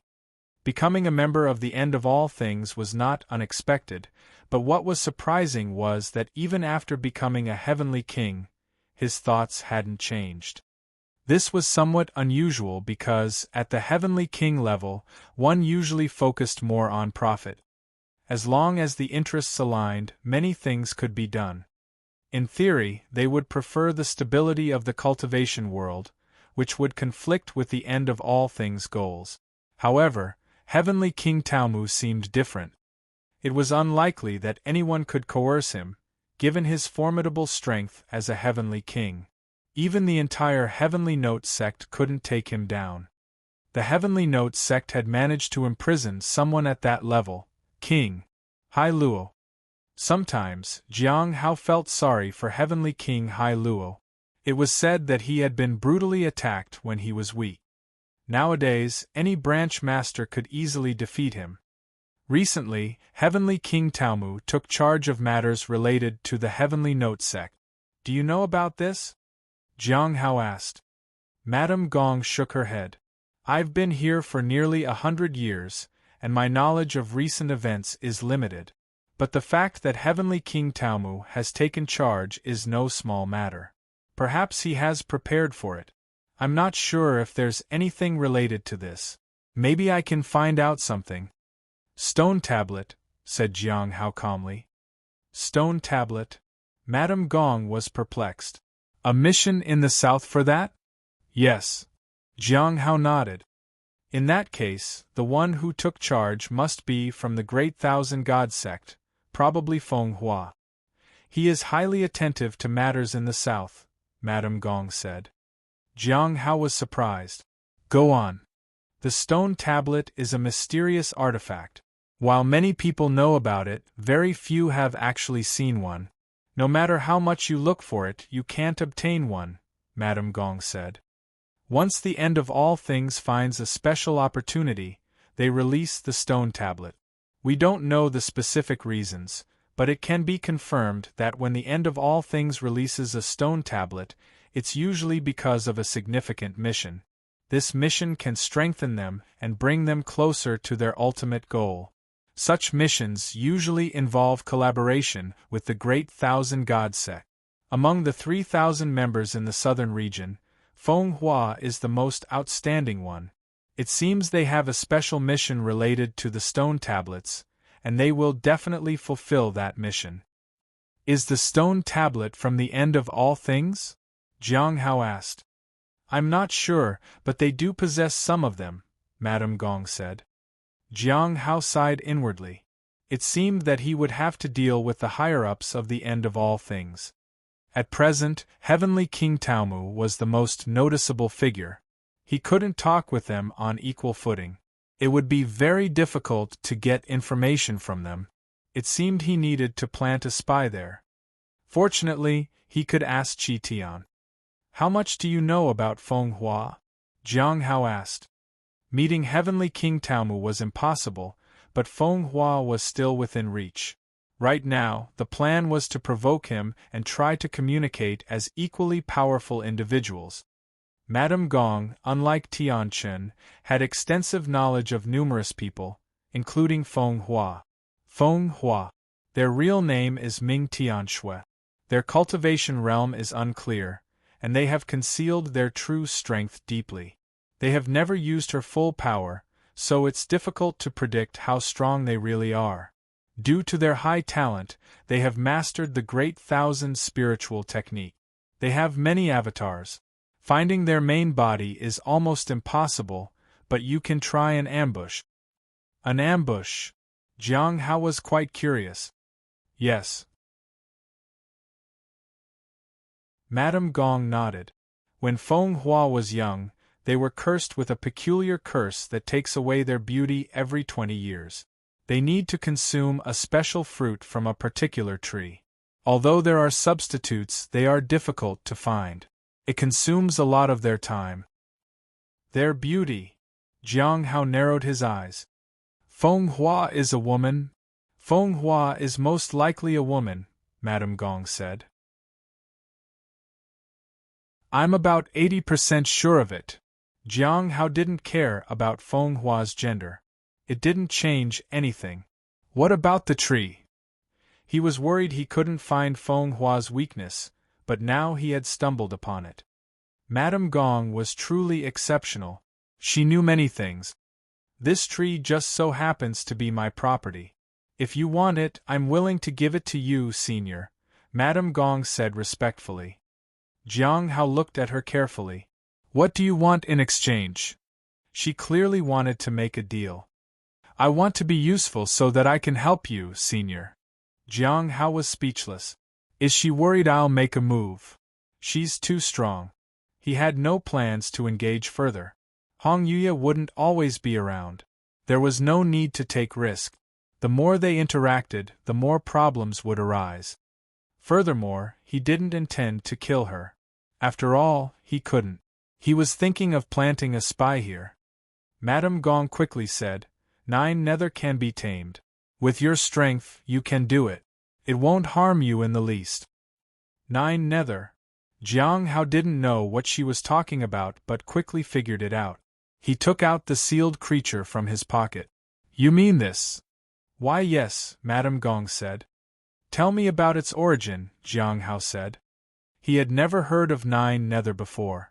At first, he had no plans to take it with him, but now it seemed that Madame Gong wanted to use it as a bargaining chip. To obtain Feng Hua's weakness, he had to take 9 Nether with him. If 9 Nether was left behind, Madame Gong would surely die. She might also not be willing to let him take away the object that was Feng Hua's weakness. Jiang Hao wondered if he had made it too obvious that information about Feng Hua was too important to him. He wasn't sure what to do, but he wanted to start by understanding 9 Nether's origin. With the heavenly fate misfortune pearl with him, he might actually be able to take it away. 9 Nether is a powerful ghost created by many powerful races in ancient times. It feeds on the spirit and can possess all living creatures. It's difficult to remove and is lethal. It can strike unexpectedly. It could become a rare type of servant or underling if used well, said Madame Gong. How strong is it? Jiang Hao asked. Something that can detect the heavenly fate misfortune pearl was definitely not weak. It is strong enough to wipe out a whole clan in one night, said Madame Gong. Jiang Hao was speechless. Wipe out a whole clan in one night. He couldn't control something like that. How could Madame Gong withstand something like that for such a long time? Had the creature become weaker? He thought about Madame Gong's sudden arrival in this place. You were unable to control it, so you came here to seek the help of the true dragon. There was a true dragon here, and if the 7-day village had the power to suppress it, it must have been because of that dragon. Rumors had it that nothing was hidden from Madame Gong. She knew everything. So, knowing about the presence of a true dragon in Chaos Stone Island was not impossible for her.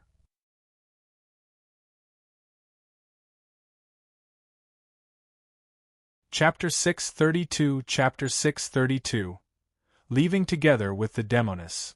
Chapter 632 Leaving Together with the Demoness.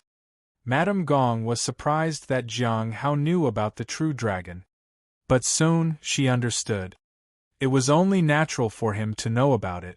She recalled the immense aura from earlier. A display of such an aura was unnecessary to intimidate her. It was meant to intimidate the dragon. The entire 7-day village had trembled. It was to show the true dragon that these humans weren't someone simple. The more Madame Gong thought about it, the more careful she was not to offend the person before her. Yes, she said. It's possible that the true dragon is the guardian of the 9 Nether realm. The closer I get, the more I can feel the suppression. The 9 Nether seal is surprisingly close to this place. Even the 7-day village can suppress the 9 Nether realm very effectively.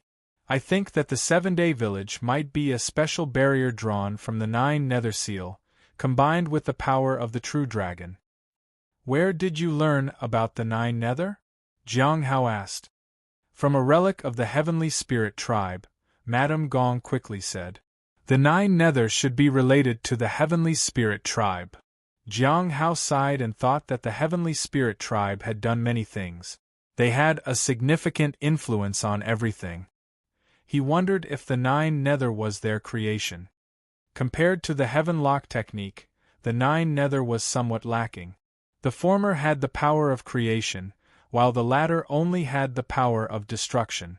It wasn't impossible for the Heavenly Spirit tribe that created Heaven Lock technique to also have created the 9 Nether. This is undoubtedly a dangerous entity. Jiang Hao sighed as he looked at the 9 Nether. Should he take it with him? He looked at Hong Yuya, but she completely ignored him. It seemed that he had to bear all these decisions on his own. Tell me more about Feng Hua, he said calmly. Madame Gong was delighted. She believed that someone of his strength wouldn't play tricks on her, and she didn't dare to haggle further. She promptly took out an old token. This is the residence of Feng Hua on the ancient Spirit Island. The fruit tree they need is inside. Senior, if you take away the fruit tree, the sea area will no longer have this fruit. Jiang Hao received the token. It had the word Gong written on it. Ancient Spirit Island? Wasn't that the island where Qi Tian was located? This was simply perfect. Have you communicated with the true dragon? Jiang Hao asked. When I entered the 7-day village, it wasn't at its peak, and I couldn't accurately perceive the presence of the true dragon. I could only use the 9 Nether to sense its presence. The fact that you arrived is also because of the 9 Nether, Madame Gong said truthfully. Is there anything else you would like to tell us? Jiang Hao asked. He needed to investigate more about the 9 Nether. He had only just received Feng Hua's weakness. He needed to find out more and plan. Heavenly Tower. Each master has a token, and it's extremely difficult to become a master without one. It seems that someone within the Heavenly Tower has an unstable position and wants to use my token to become a new master, Madame Gong said without hesitation. I agreed, so there should be some commotion in the Heavenly Tower soon. The other person might be an undercover agent from the Great Thousand God sect. She seems to want to break free from the control of the Great Thousand God sect. I provided her with a way, but it's too cruel, so she probably won't do it. Actually, it's almost impossible to break free from the control of the dive item of the Great Thousand God sect. Even if she somehow achieves it, it will only be a short-term liberation. So, Mi Lingwei was under the control of a divine item from the Great Thousand God sect, which explained why she couldn't betray them, even with the protection of a heavenly king. He didn't need this information, but it was always good to remember them. He could bring up the matter of the Heavenly Tower in the next gathering. It wouldn't hurt to speak up occasionally. He also needed to ask about the 9 Nether. He knew the general situation of Feng Hua and Heavenly King Taomu. He hadn't expected to find out so much about Feng Hua. He had also gained some knowledge about the stone tablet. It was related to the higher-ups of the end of all things. Is there anything else? Jiang Hao asked once again. The question made Madame Gong feel stressed. She knew that what she had said so far wasn't enough to satisfy him. I will stay here for a while. If you have anything you want to know, you can ask me anytime. When I'm free from this predicament, I will definitely visit you to help with any troubles you may have, said Madame Gong. No need for that. Jiang Hao shook his head. She was too powerful, and he didn't want to create any trouble for himself. Madame Gong was nervous. Was he planning to kill her? In her moment of panic, Jiang Hao stood up. I'm leaving. Please accompany Yang Chu when you have time. He's a good kid. Yang Chu had no future, and Tianchen wouldn't be able to visit him all the time. If Madame Gong spent some time with him, that would be good. After all, she wouldn't pose a threat to him. Madame Gong was somewhat puzzled, but she was sure that Jiang Hao didn't plan to kill her. As for Yang Chu, she would ask about him later. May I ask for your name, Senior? Madame Gong asked cautiously. Jiang Hao opened his folding fan. Smiling San Sheng. Jiang Hao turned and left. Madame Gong probably knew quite a bit about Smiling San Sheng, but it didn't matter. He had used the imposing aura of Hong Yuye, and even if Madame Gong learned more about him as Smiling San Sheng, she wouldn't dare to do much.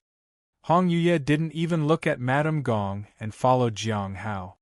As they walked out, Jiang Hao took out the 9 Nether and asked, Senior, what is the 9 Nether? The one in your hand, Hong Yuye said. Is it dangerous for me to have this considering my current strength? Jiang Hao asked. Is the heavenly fate misfortune pearl dangerous for you? Hong Yuye asked. Jiang Hao shook his head. It wasn't dangerous, but the 9 Nether was more active than the heavenly fate misfortune pearl. In the end, he decided to take it with him. If he released this thing, he would likely face death. Aren't you planning to tame it, Senior? Jiang Hao asked. He hadn't thought about it, but he understood the implications. Would he dare to use the 9 Nether as a servant? Hong Yuye said, It's bad luck. Before leaving, he glanced at the 7-day village. If he wanted to meet the true dragon, this place was probably the most suitable one, but the opponent was too powerful, so it was better not to meet it right now. Knowing about its existence was sufficient. Senior, if the true dragon leaves, will the 7-day village still exist? Jiang Hao asked. It will, Hong Yuye said. Jiang Hao breathed a sigh of relief. This way, he could sell the information about the true dragon and exchange it for more information during the gathering. Shall we head directly to Ancient Spirit Island? Jiang Hao asked. Hong Yuye just looked at him and remained silent. The answer was clear. She left the decision to Jiang Hao. In that case, let's go. Jiang Hao extended his hand. They didn't need a ship to leave this place, but if he wanted to leave with the woman in front of him, he had to take her hand. She placed her hand in his outstretched palm. As he felt the slightly cold touch of her hand, Jiang Hao established a connection with the golden ring he had planted in the 9 falling island. By the time they walked out of the 7-day village, the connection had been established. The two of them, amidst the gaze of onlookers, joined hands and disappeared at the exit of the valley.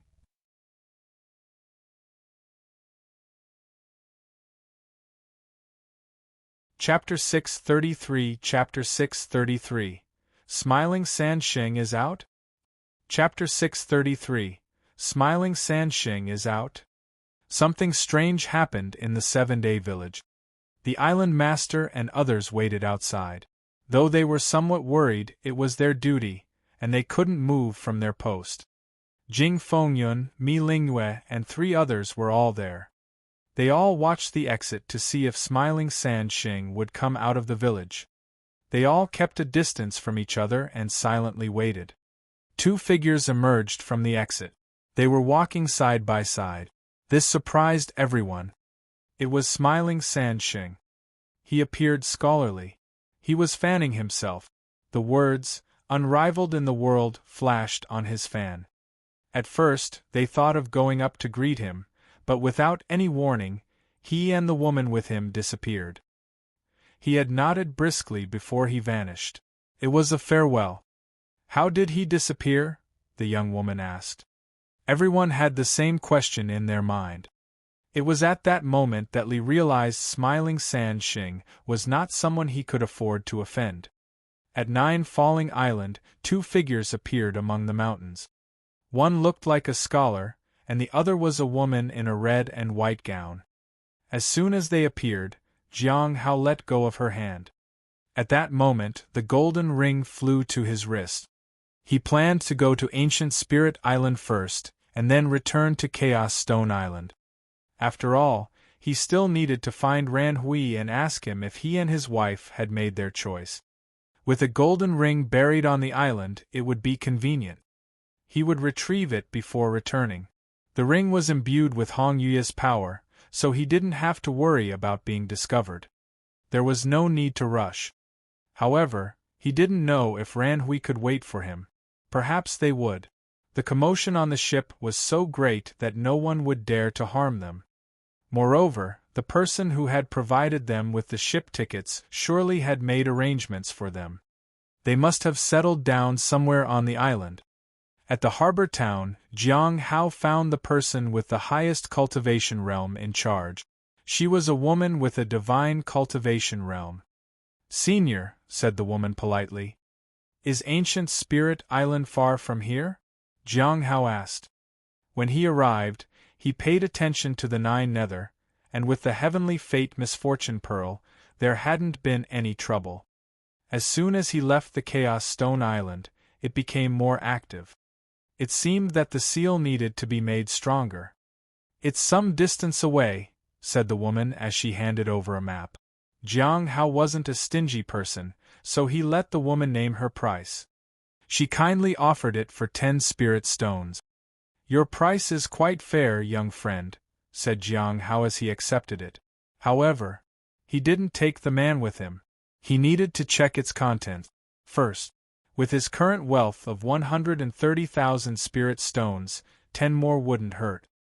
"By the way, do you have September spring tea here?" Jiang Hao asked. The woman broke into a cold sweat.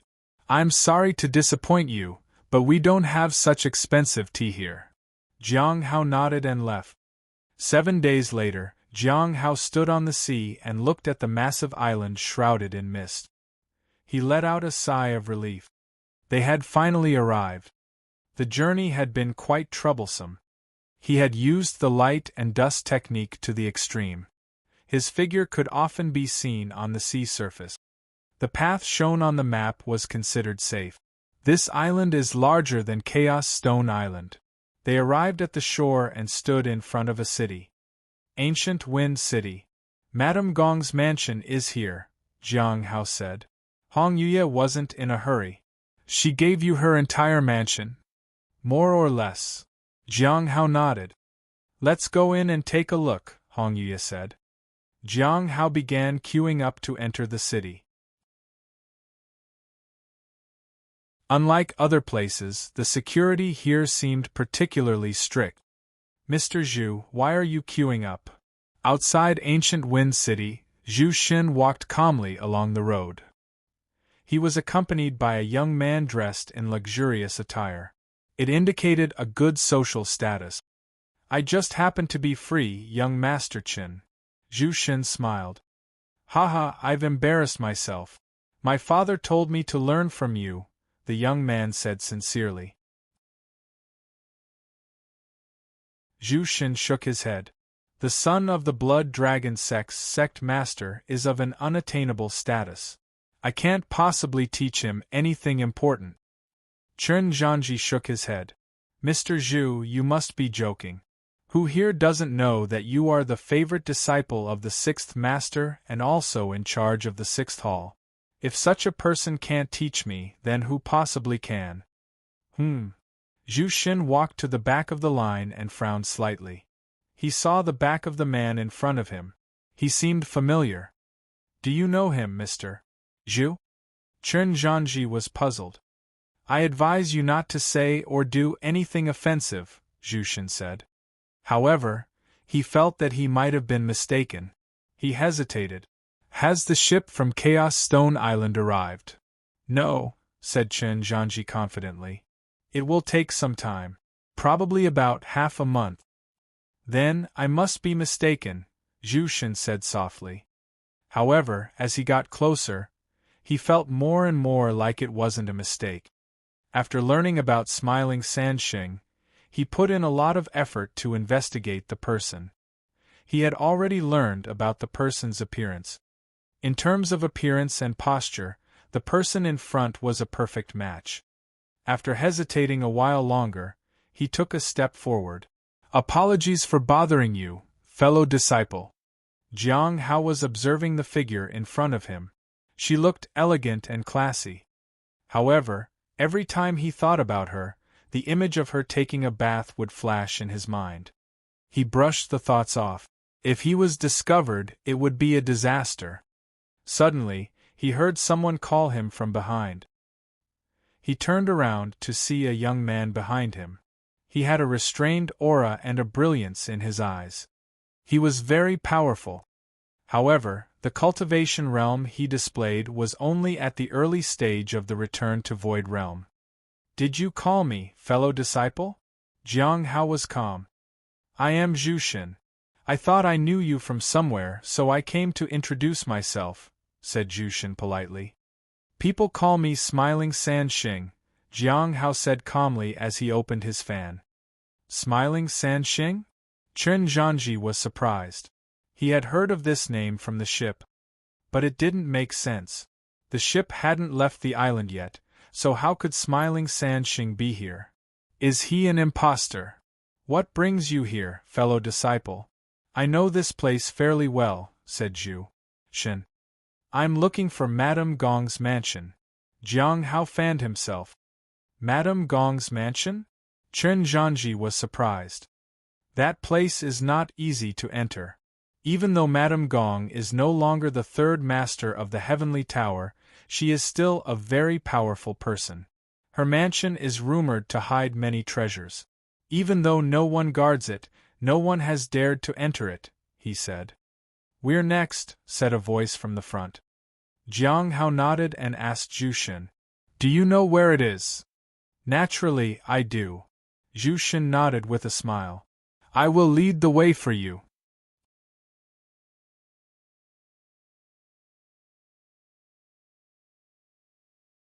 Chapter 634 Chapter 634 Do you still find Smiling Sand Sheng strange? Chapter 634 Do you still find Smiling Sand Sheng strange? "Here we are," Zhu Shen said. The mansion, which was nestled between the mountains and water, was shrouded in a vast array. Here, spiritual energy was abundant, and various formations left their traces. The mountains, rivers, and streams had all been meticulously imbued with immense power. This place was truly remarkable. Zhu Shen looked at Smiling Sand Sheng. "What do you plan to do here, fellow disciple? What kind of person is Madame Gong?" Jiang Hao suddenly asked. "She is highly skilled, knowledgeable about many secrets, and well-versed in ancient and modern matters," Chen Zhanji said. "Fellow disciple, I know you have quite the reputation, but when it comes to Madame Gong, be cautious," said Chen Zhanji as a warning. "She has a way of finding people. Offending her is not in your best interest. Furthermore, many people in the Heavenly River Sea area seek her help, and the Heavenly Tower will always stand by her side. Picking a fight with her is akin to provoking half of the Heavenly River Sea region." "Madame Gong indeed wields significant influence," Zhu Shen said. Jiang Hao smiled softly. "You make it sound like I'm someone who loves causing trouble." "Fellow disciple, you jest," Zhu Shen said calmly. Chen Zhanji wanted to say that if he was here to enter the mansion, he was trying to cause trouble. However, a glance from Zhu Shen stopped him from saying so. "Are you busy, fellow disciples?" Jiang Hao asked. "Not particularly." Zhu Shen shook his head. "Would you like to come inside with me, then?" Jiang Hao pointed to the mansion. Zhu Shen was surprised, and Chen Zhanji couldn't believe it. "Fellow disciple, this mansion is very special. It was constructed by Madame Gong to protect something inside. There is only one way to enter, and that is to have the key," said Chen Zhanji. "However, the key is in Madame Gong's hands, and no one can take it unless she willingly gives it up." Jiang Hao ignored them and walked toward the mansion. He took out a token. The gates opened. "Are you coming in?" he asked. Chen Zhanji froze where he stood. His face burned in embarrassment. He wished he could disappear. Zhu Xin was also surprised. He knew a lot about this place, and there was no way Madame Gong would give up ownership of this place. What was happening? He subtly asked about it. The answer he received was that Madame Gong had given away her residence to this person because he needed it. The whole exchange had been casual and without any trouble. After spending some time inside, he left with Chen Zhanji. "Mr. Zhu, what's going on?" Chen Zhanji was shocked. He had looked down on the person, but now he was immensely respectful. He knew very well what kind of person Madame Gong was. She had handed over her residence so easily. What did it all mean? Was Smiling Sansheng truly that formidable? Moreover, was this person truly Smiling Sansheng? "I don't know, but I have some urgent matters to attend to." "Excuse me," Zhu Xin said before disappearing on the spot. In the heavenly tower, Zhu Xin walked in quickly. He knocked lightly on the door. Thump! Thump! He knocked twice. Creak! The door opened. Mr. Tao was sitting cross-legged. He was holding a book in his hands. "Why are you back so soon?" Mr. Tao asked curiously. "I've made a discovery," Zhu Xin said respectfully. "I apologize for disturbing you." Mr. Tao put down the book and stood up. "What kind of discovery?" He was sturdy in build, and it appeared that he was only pretending to read the book. "Smiling Sansheng has appeared," Zhu Xin said. "Did the ship leave the island already?" Mr. Tao asked. "No." Zhu Xin shook his head. Mr. Tao smiled and sat down at a table. "Take a seat and tell me slowly." Zhu Xin cautiously took a seat. "Today, when I went to Ancient Spirit Island, I encountered someone who had the same appearance as Smiling Sansheng. Out of curiosity, I approached him and asked. He said he was Smiling Sansheng. He is at the early stage of the return to Void Realm. He has the 1,000 Faces treasure fan. However, I wasn't sure until we reached Madame Gong's mansion." "He displayed Madame Gong's token?" Mr. Tao asked. "Yes." Zhu Xin nodded. "Not strange at all. Madame Gong is on Chaos Stone Island, and it's reasonable for Smiling Sansheng to come to Ancient Spirit Island using her token." Mr. Tao poured some tea. "Not strange." Zhu Xin was surprised. "Isn't it strange that she gave up her token so easily? Even if we put aside the reasons behind it, it's not easy to get off Chaos Stone Island. If it were that simple, why open the path only once a year? Why would others need to buy tickets?" Mr. Tao raised his teacup to his lips. Was Smiling Sansheng alone? At this, Zhu Xin's eyes narrowed. He remembered clearly that there were two of them traveling together, but who was the other person? "You don't remember?" Mr. Tao took a sip of tea. "Do you still find it strange?" Zhu Xin remained silent. Mr. Tao pointed to the other teacup. "Let's talk about something else." As soon as he finished speaking, he suddenly paused. He seemed to have sensed something. Jiang Hao enjoyed the brief visit to the mansion, made some tea for Hong Yuye, and then left. He needed to buy some September spring. Madame Gong's mansion wasn't very large, but it encompassed the surrounding mountains and rivers. He also saw a pale tree with blood-red fruit. As he left the mansion, he felt the stone tablet vibrating. That meant that a gathering would be happening soon. So early? Jiang Hao was surprised. Nonetheless, it worked out perfectly. He could inquire about 9 Nether situation, see how far the conquest for the ancestral dragon's heart had progressed, and address the issue of Smiling Sansheng. Given his high-profile presence, anyone who paid attention to him would certainly take note of Smiling Sansheng. Lu must have already found out. So, He needed to manage Smiling Sand Sheng's identity. This shouldn't be difficult. As long as Hong Yuya was with him, it wouldn't affect his image among the others. He could use it to his advantage. Once outside, Jiang Hao took out the Heavenly Fate Misfortune Pearl, 9 Nether, and Madame Gong's token. He only had to assess the pearl, but he didn't know if the 9 Nether had some traps in place.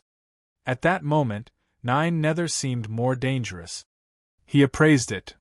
Were people in ancient times so free to have done so much? Jiang Hao sighed. These people were either focused on the Heavenly Fate Misfortune Pearl or the 9 Nether. Couldn't they focus on something useful and less dangerous? There's no information about its power. It seems I'll have to investigate for myself. Back when he used the Heavenly Fate Misfortune Pearl, there was no information about its power either. At that time, he never expected that releasing the Heavenly Fate Misfortune Pearl would destroy the world. The entire southern region would just serve as an appetizer. Fortunately, 9 Nether didn't possess such destructive power. At least, it feared the Heavenly Fate Misfortune Pearl. Communicating with it can increase its intelligence and potentially an opportunity to tame it. This was worth trying, as it would at least reduce the threat. But, which was more terrifying, a vicious creature with intelligence or without it?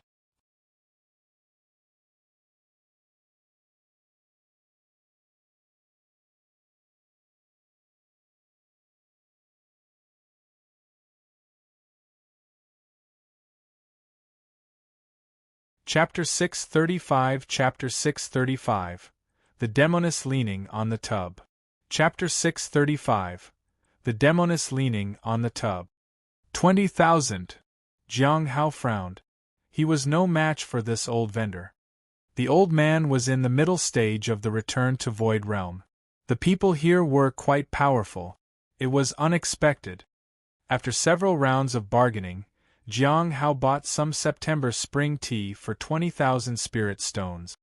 He still had 110,000 spirit stones left.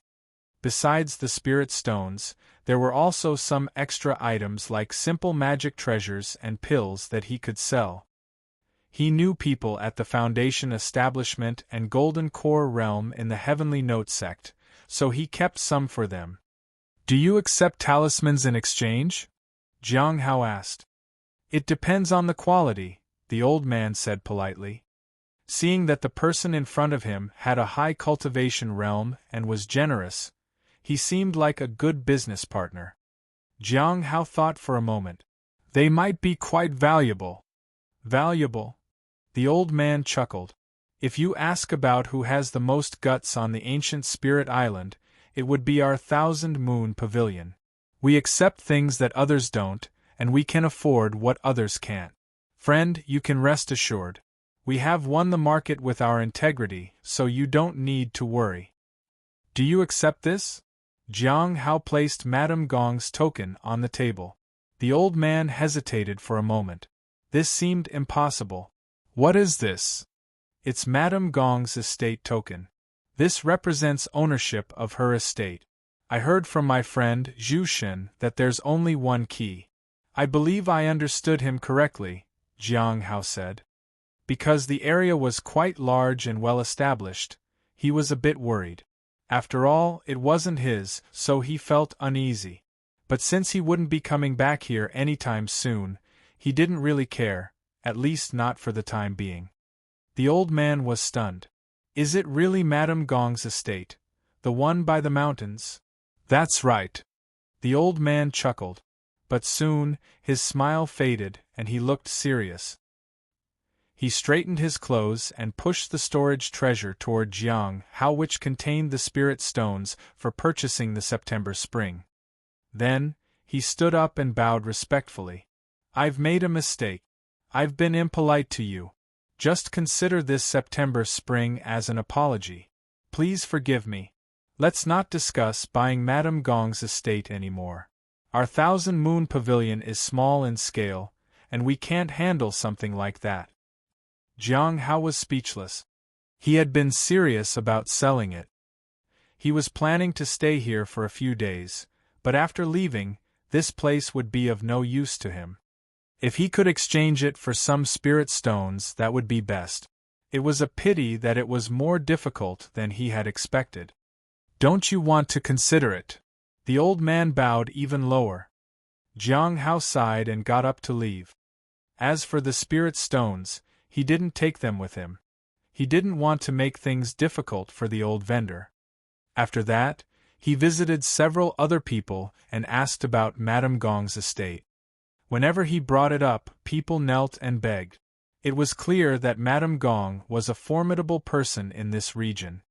At Madame Gong's estate, Jiang Hao approached the tranquil fruit tree.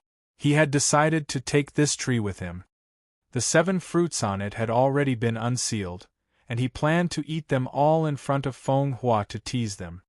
Such an action would provoke a response, and Jiang Hao was prepared for the consequences. After ensuring that there were no issues, he used the universe in a palm technique to transform the fruit tree into a purple bead that fit into his hand.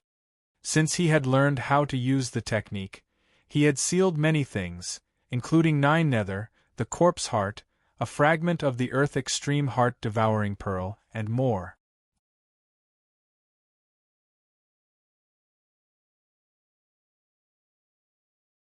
If one day these seals were broken, it would likely lead to his death.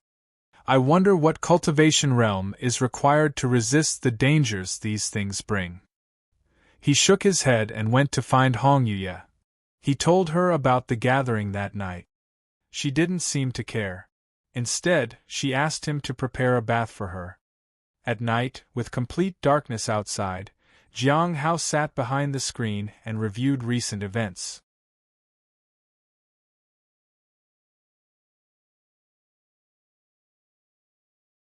He needed to think about everything that had happened and be prepared for the gathering tonight. This time, he had more things to discuss and more questions to ask. He needed to be more cautious. Also, the most important thing was that he had to maintain the pretense of being smiling Sheng, so he had to be careful not to talk too much. He heard splashes of water from behind and sighed. Not only did he prepare a bath, but he also brewed the September spring for Hong Ye, who was now in the bath. He didn't drink any of it. If he drank more, his mountain sea seal would likely make further progress, but now wasn't a suitable time. He hoped that Hong Yuya would finish her bath soon. Unfortunately, she took a very long time. Occasionally, she would even chat with him. It was quite torturous for Jiang Hao. Eventually, he was glad he didn't need to endure this for long. He informed her that it was time for the gathering and entered the stone tablet. Behind the screen, Hong Yuya played with the flower petals on the water's surface. Her long hair hung in front of her chest and swayed in the water. She turned slightly and looked at the blurry figure on the other side of the screen. Her eyes were calm. She stared at him for a while, then turned and leaned on the edge of the bath. She slowly closed her eyes. She seemed a little tired. But as soon as she closed her eyes, she immediately opened them. Then, she shifted her gaze to the T knot on the side, and her delicate finger pointed toward it. She stabilized the spiritual energy of the T. Then, she withdrew her hand and continued to lean over the tub. Her eyes closed again, but this time she didn't wake up. Instead, a force began to spread once she lowered her eyelids. This force repelled all breaths, and anyone who got close would be met with a storm. However, when the force spread to Jiang Hao, it accommodated him. "Is there any issue with your cultivation?" asked Dan Yuan in the common area. It had only been a short time since the last gathering, so naturally, no one had any cultivation issues. Jiang Hao had never spoken during this part of the gathering. If he did one day, he wasn't sure if it would affect the image he had created. Fortunately, he could ask Hong Yuya about cultivation problems. "Do you have any information about the Earth Extreme Silent Pearl or the True Dragon?" Dan Yuan asked. "I investigated in the southern region," said Gue. "Many people of the end of all things have appeared in the south. There are many strong individuals. So far, they don't seem to have a goal, but they are heading southward. If the Earth, extreme silent pearl were to appear, what would happen? Jiang Hao and the others were quite curious. Having Gui present was indeed beneficial because she was always so forward with her questions. The gathering would be incomplete without Gui. The Earth Extreme Silent Pearl primarily targets flesh and blood. Once it appears, it becomes a forbidden zone of life. Unlike the Heavenly Fate, Misfortune Pearl, which ignores distance and defense, the Earth Extreme Silent Pearl has the possibility of evasion and defense. If it's allowed to spread, an entire region will fall into silence. All living beings will be exterminated. It doesn't particularly seem dangerous, Gui said. Senior Dan Yuan smiled. If it isn't suppressed, it'll only take 7 days to end everything in the entire southern region. Gui was speechless. In other words, once it erupts, she would only have 7 days to escape. No matter how fast she is, she can't cross the southern region in 7 days. Jiang Hao lowered his head. He was hesitant about whether to bury a ring outside the southern region. He couldn't escape from the Heavenly Fate Misfortune Pearl, but he had a chance to escape from the Earth Extreme Silent Pearl as long as he wasn't in the line of fire.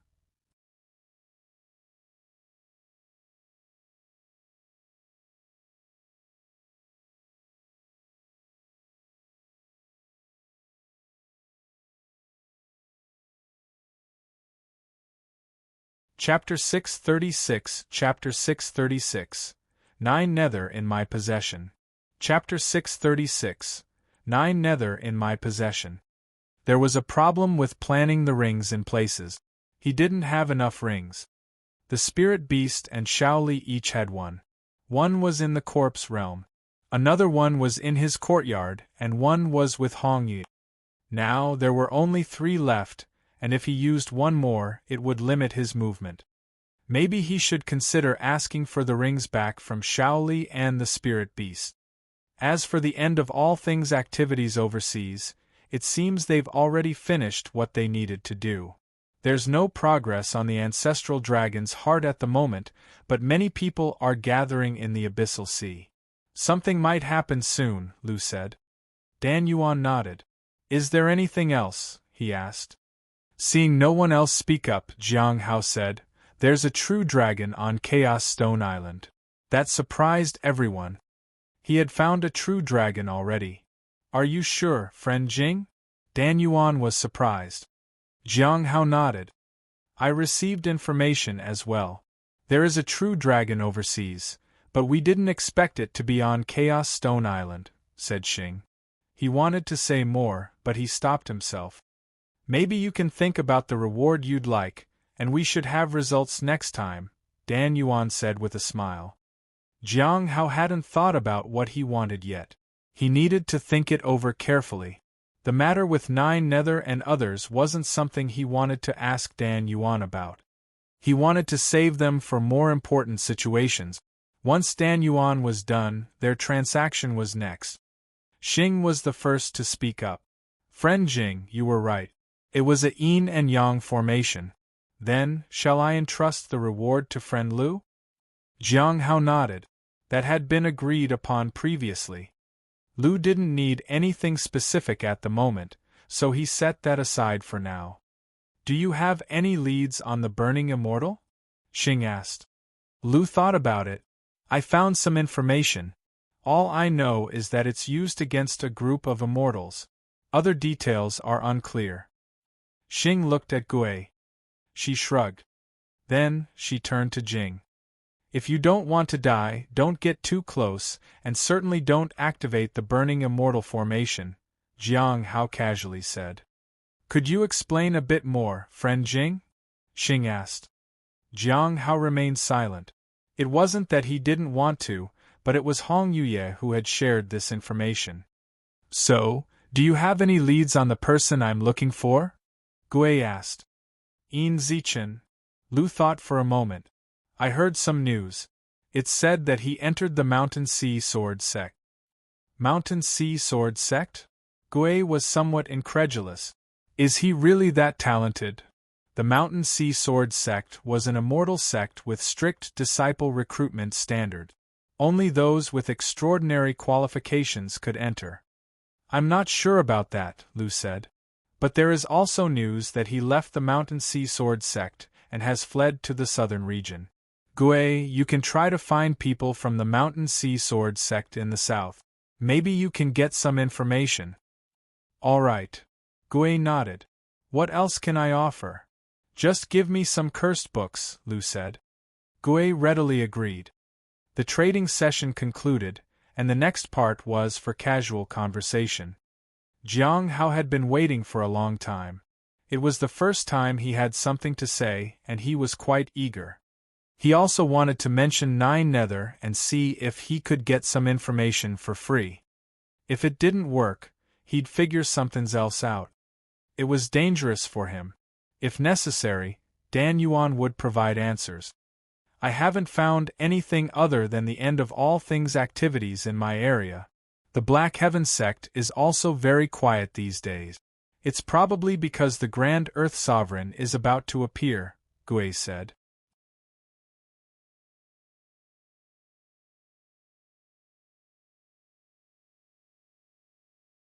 I have made quite a few discoveries too, Sheng said. When the Bright Moon sect was exploring the secret palace, they found a relic inside and learned about the origin of the fallen immortal clan. It is said that they created a ghostly creature which affected the balance of all races. This caused the human emperor and other powerful figures to destroy the then immortal clan. What kind of entity triggered such a large-scale battle? Gui asked.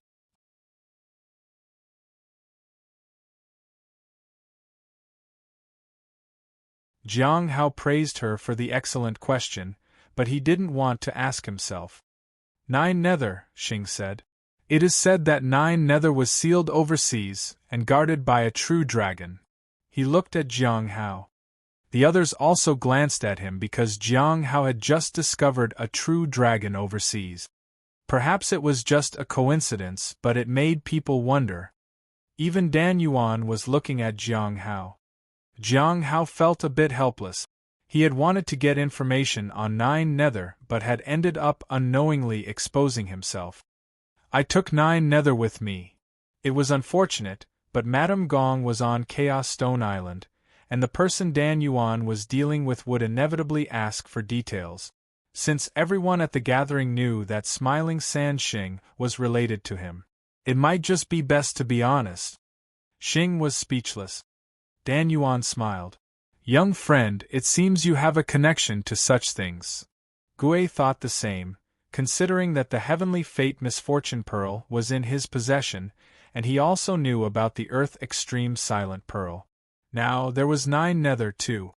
An entity that could cause a massive war among the races must be a formidable threat. She looked at Dan Yuan. How dangerous is 9 Nether? Jiang Hao had been waiting for the question, as he hadn't been able to figure out 9 Nether's true strength. He wondered if Dan Yuan could provide an answer. The others also looked at him. After a moment of silence, Dan Yuan said, I know very little about 9 Nether. However, there are some records that might be useful.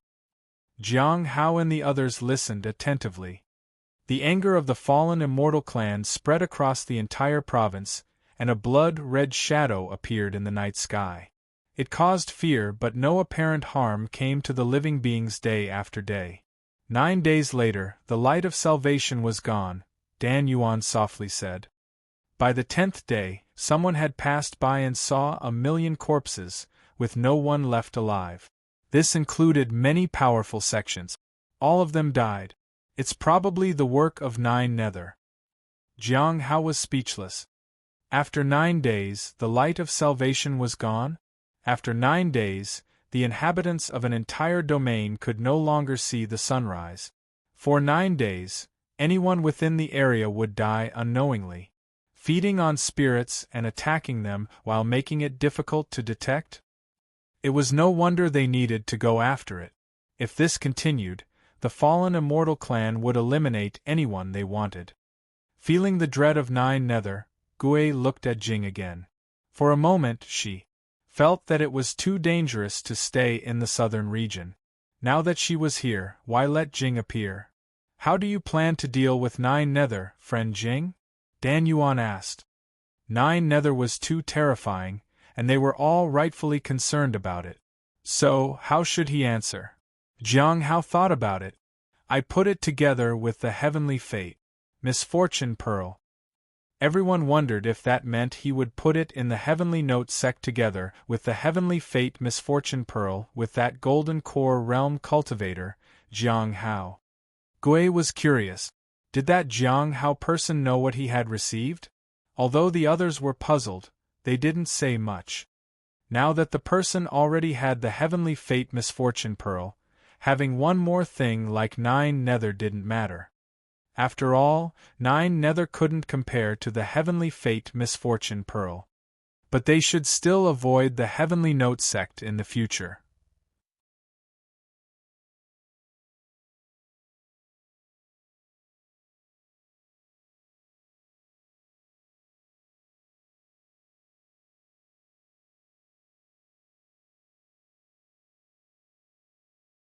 Chapter 637, Chapter 637, The Demoness.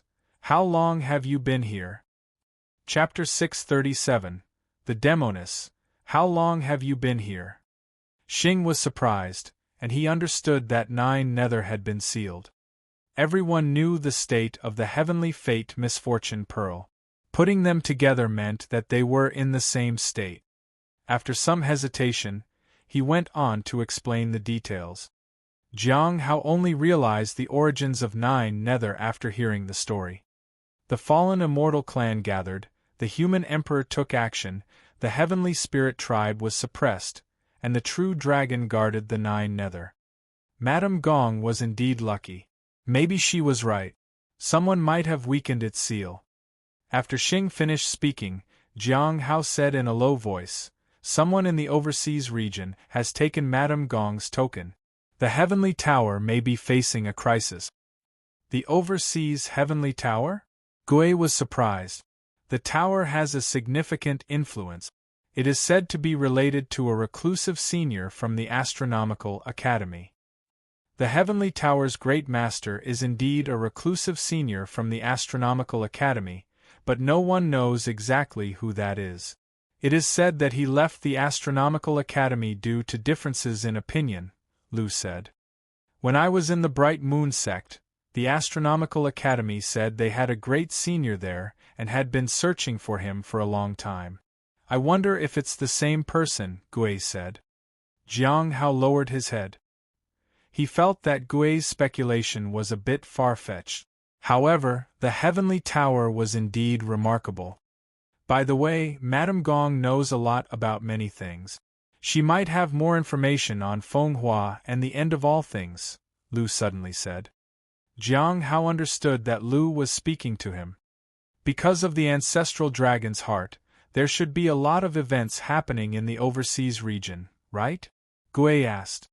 There is indeed quite a lot happening right now. Lu nodded. After thinking for a moment, he said, "It seems that some people are willing to venture into the abyssal sea to try and summon the ancestral dragon's heart.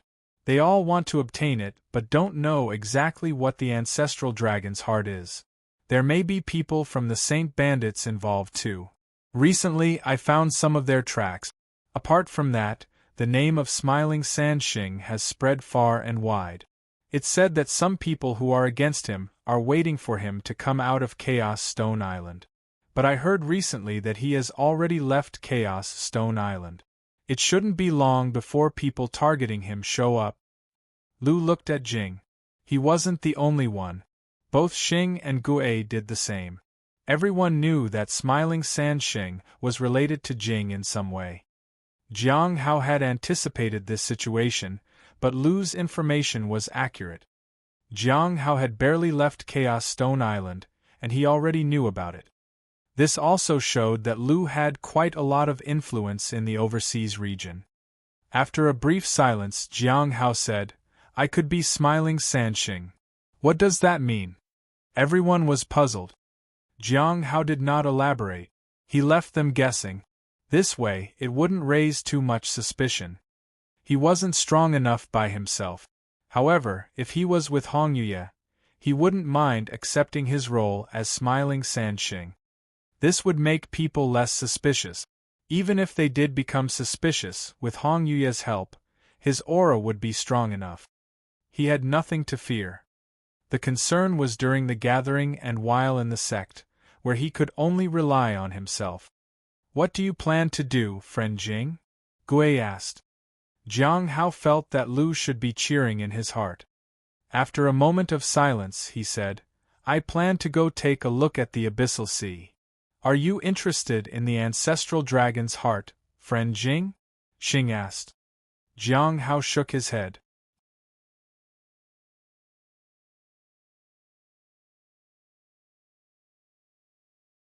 The Ancestral Dragon's heart had nothing to do with him or Hongyue. This time, they wanted the Archean Abyss Dragon Pearl. This time, his focus was on the Abyssal Dragon Pearl. It had been more than 100 years since he had last seen it. After that, the discussion continued for quite some time. It touched on various matters in the overseas region. Lu also talked about the Heavenly King Hai Luo.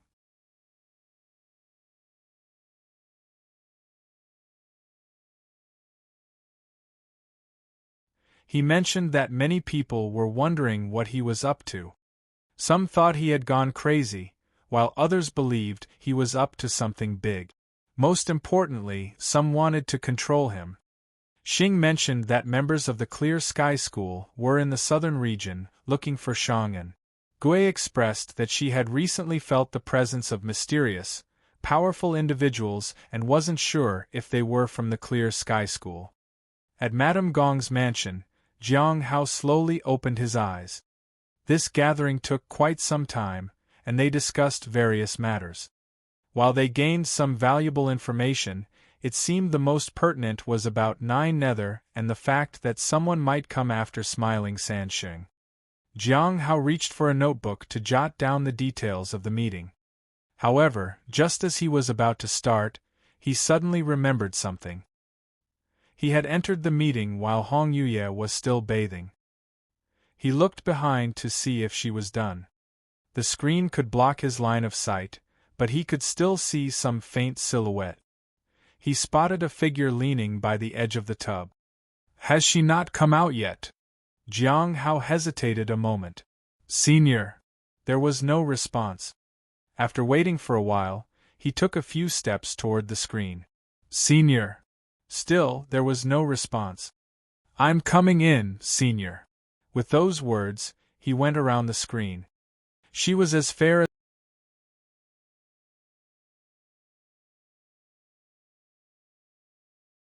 "How long have you been here?"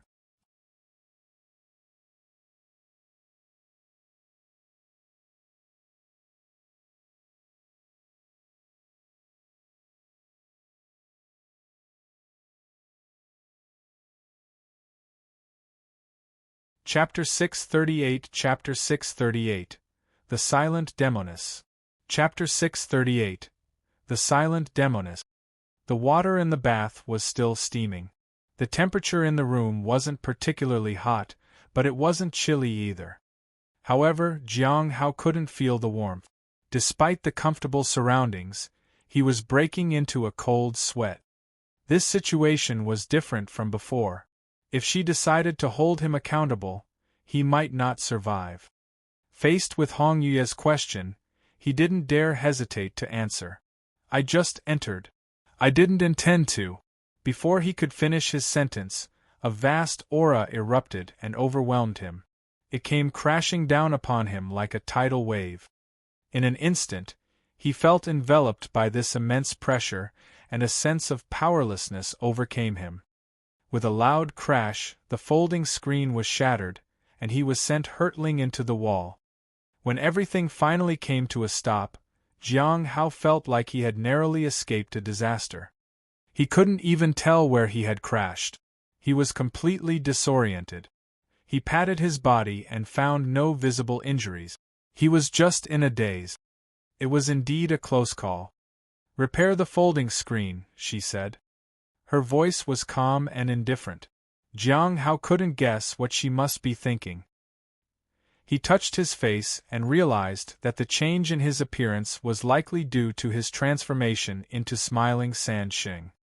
But now, he was back to his original self. He felt that continuing to pretend to be smiling Sand Sheng might not be a good idea. Hong Yue often looked at him coldly. The folding screen was destroyed, and there was no way to repair it. Senior, I'll go buy a new one, Jiang Hao said. Hong Yue raised an eyebrow and looked at him. She didn't say anything. She left him to figure out a way on his own. Jiang Hao sighed inwardly. Even without instructions, he understood what she meant. The wooden frame could be repaired, but the silk in the middle was another matter. He thought for a moment and decided to use large sheets of paper to replace it. Perhaps he could use some spells to keep it secure. Once the frame was restored, he faced the challenge of repairing the painting on it. Senior, is this okay? Jiang Hao didn't dare to turn around. He felt her gaze on him and a soft chuckle. If you think it's acceptable, then it is. Jiang Hao was speechless. Was that a yes or a no? He had never really painted before, and it was impossible to say if he was good at it. He could onlvzive a trv. Since he was good at drawin's runes, he must have some talent in this field as well. After grinding the ink, Jiang Hao stepped forward and faced away from Hong Yue. He was ready to begin his painting. On the outside, he was facing the screen. If anything went wrong, he could immediately see it from the inside. It was another way to avoid disaster. Before starting his artwork, Jiang Hao thought it best to take care of the actual matter first. Senior, can I have some tea? He asked. You can have tea, but if I'm not satisfied afterward, you know the consequences, right? I understand, he said. The consequences would be the terrifying aura, or perhaps she might make him give up something of his. Both choices were risky but not life-threatening. Jiang Hao stepped forward and approached the tub to retrieve the teapot. He took a sip and returned to the folding screen.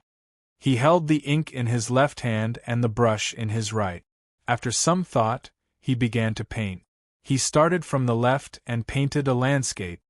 As he painted, he felt that there should be another tree in the scenery. But what kind of tree would be suitable? The one he knew best was the peach tree. So, he decided to paint a peach tree. However, halfway through, he felt that there should be a person too. But what kind of person would be suitable? He was lost in thought for a moment.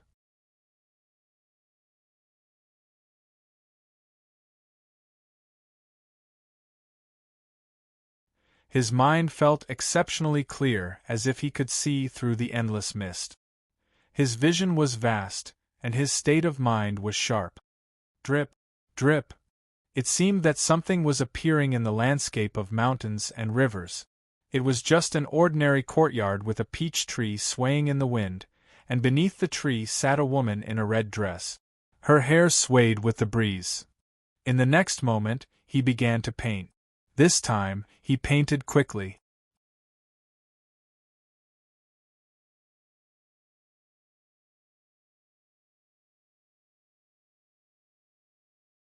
Hong Yue watched from start to finish with disdain and mockery, as if she were watching him make a fool of himself. However, suddenly, she became interested. Jiang Hao seemed to be free of his constraints. His brushwork became more unrestrained, and the landscape emerged on the paper. The peach tree turned into peach blossoms and bloomed in the spring breeze. A figure gradually appeared beneath the tree. She was sitting on a wooden chair with a teacup on the table. After completing all this, Jiang Hao picked up his brush and wrote something underneath. Clouds wish for elegant attire, and flowers yearn for a beautiful countenance. With the spring breeze brushing the threshold, dewdrops glisten brightly. It was just one line. After finishing, he nodded in satisfaction and discarded the ink palette and brush. With a flick of his hand, a teapot appeared in his hand. He drank heartily and finished all the tea. Then, he extended his index finger and made a gentle cut. A drop of blood oozed from his finger. It fell on the figure on the paper. In an instant, her clothing was stained with blood. Hong Yuye, who was watching from behind, looked at the woman under the tree in a red dress. She then looked at the words written beneath. "It's done." Jiang Hao sighed in relief. However, he quickly realized his error and instinctively turned around. At that moment, their eyes met. With a loud crash, Jiang Hao was thrown against the wall, while Hong Yuye remained seated in the bathtub. On the continent under the starry skies, Su Bai stood before the burning immortal formation. He was deep in thought. He frowned. If he entered the formation, its brilliance would cover the entire place. That would mean that the formation would be activated. "Senior brother, we've made a significant discovery." Mo Chuan rushed over once again. This time, he was accompanied by two others. All of them radiated the power of the stars. "What's the new discovery, junior brother?"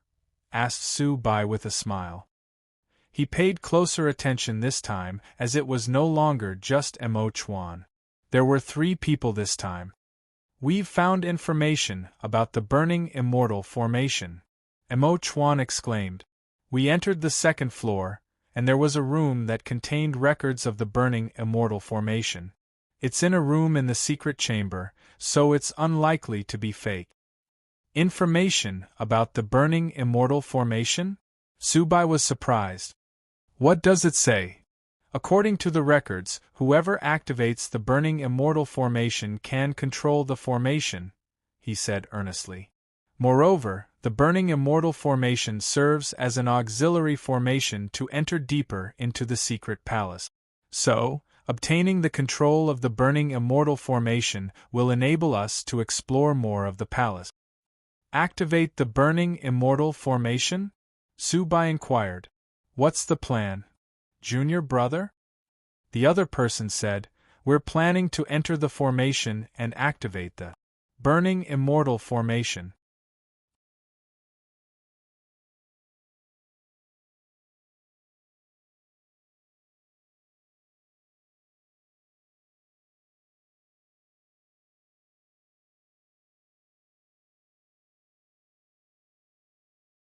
Chapter 639 Chapter 639 Is the princess truly the first genius of the royal family? Chapter 639 Is the princess truly the first genius of the royal family?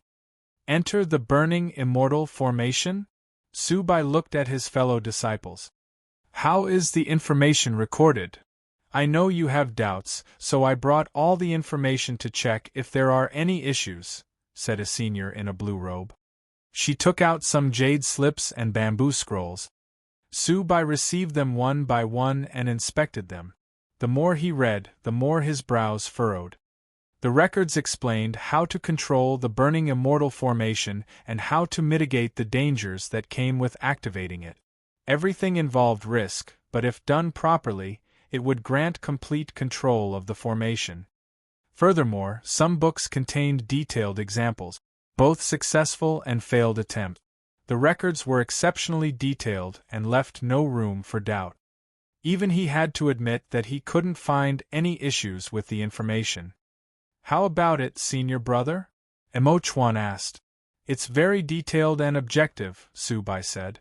"Can we give it a try?" a senior asked. "Logically, we can give it a try." Su Bai nodded. "Logically?" The senior in the blue robe was puzzled. Su Bai put away the materials and looked at them with a smile. "Don't rush it, seniors. You can continue exploring that place for now. If there's nothing new to gain there, then we can try the burning immortal formation. But once we master the burning immortal formation, our progress will be much quicker," said the senior brother. Su Bai shook his head.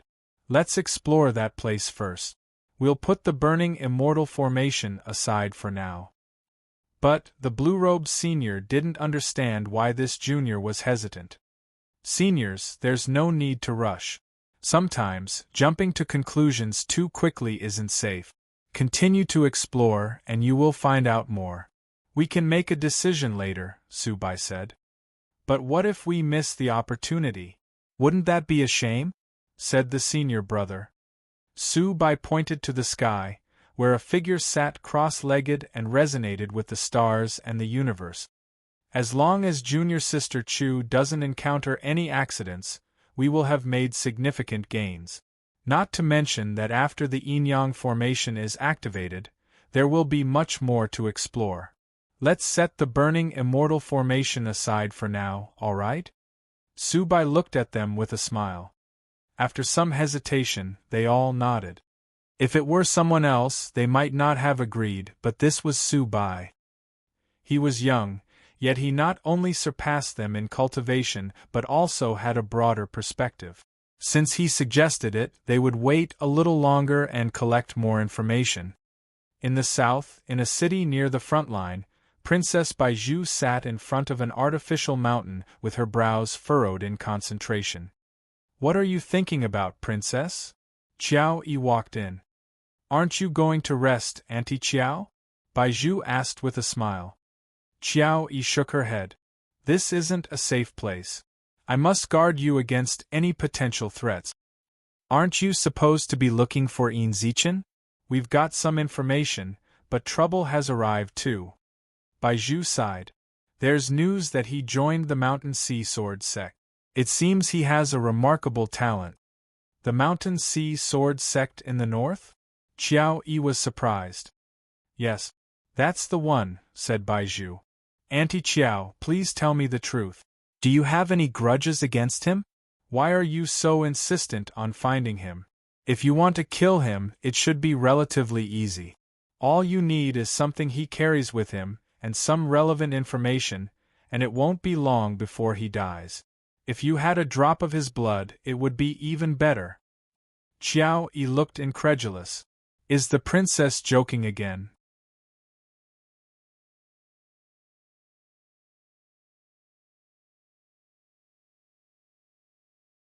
She had followed her all this way but had never seen her in action. She hadn't witnessed the brilliance of the one true genius of the royal family.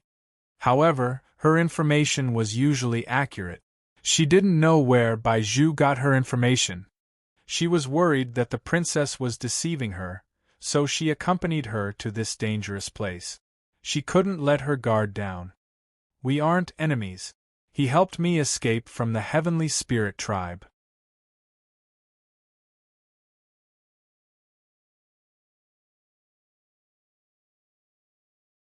After that, I heard he fell out with the tribe as well. When you asked me if I had any unfinished business, he came to my mind. Baizhu hesitated. "Are you saying we should save him?" "Save him?" Qiao Yi was puzzled. "Didn't you say he joined the Mountain Sea Sword sect?" "Yes." Baizhu shrugged. "However, recently I heard he defected from the Mountain Sea Sword sect and fled to the south. Do you wonder why he escaped to the south instead of somewhere else?" "I've been considering leaving the south lately." "Defected?" Qiao Yi found it hard to believe. Why would he do something like that? "Princess, why do you want to leave the southern region? You are part of the southern royal family, and there are people who can protect you here. You don't know how dangerous the south has become." Baizhu sighed. "Ever since Jing appeared, all sorts of dangers have arisen. I wonder who attracted whom. Did the dangers attract Jing, or did Jing bring the dangers? Forget it. Let's go and investigate the presence of the Mountain Sea Sword sect. If someone has entered the south, we might find out. However, we need to find someone first." Baizhu got up. Since she had promised to help Qiao Yi, she couldn't abandon the task halfway. "Who do you want to find, Princess?" Qiao Yi asked. "Someone who can see through the secrets of heaven. I haven't sought him out in a long time," said Baizhu with a smile. Qiao Yi was speechless. "Overseas, in the Heavenly Tower, Mr. Tao arrived at a courtyard at sunrise. Zhu Shen was the first to visit him. "Mr. Tao, are you looking for me?" he asked. "Yes. There's something I want to remind you of, Mr. Tao said as he sat on a pavilion. Please go ahead, Zhu Shen said attentively. Is there anyone from the Heavenly Tower on Chaos Stone Island? Mr. Tao asked. Yes. Zhu Shen nodded. Do you know who they belong to? Mr. Tao asked. They come from various places, but their identities can be investigated, Zhu Shen said. Good. I want you to go there. The moment the ship arrives, gather all the people from the Heavenly Tower and take them to a safe place. Also, take this with you. Mr. Tao placed a palm-sized jade scroll on the table. Find someone who can resonate with this and take them to safety. Zhu Shen looked at the scroll in shock. It was Mr. Tao's token. The only people who could resonate with it were those who held Mr. Tao's trust. Zhu Shen knew that this mission was a very important one, so he didn't hesitate. Mr. Tao, wait for good news, he said as he took the token and bowed respectfully. No need to worry too much. If you can't obtain it, it won't be an issue. Mr. Tao smiled. Zhu Shen didn't respond, but he was determined to give it his all. Mr. Tao also understood his thoughts. With the token in hand, he wasn't worried about anything. By the way, how's the situation at the Abyssal Sea? Mr. Tao asked. All the major forces are converging there. Some people have descended into the Abyssal Sea, but none have returned yet. The resonance with the ancestral dragon's heart is also much more apparent than before, Zhu Shen said. Is that so? Mr. Tao stood up. The place there is nice. I plan to go and take a look. Mr. Tao, are you going to compete for ancestral dragon's heart? Zhu Shen was surprised. You're thinking too much, Mr. Tao said. I just want to go and see. Staying in the room for too long makes you forget what it's like outside.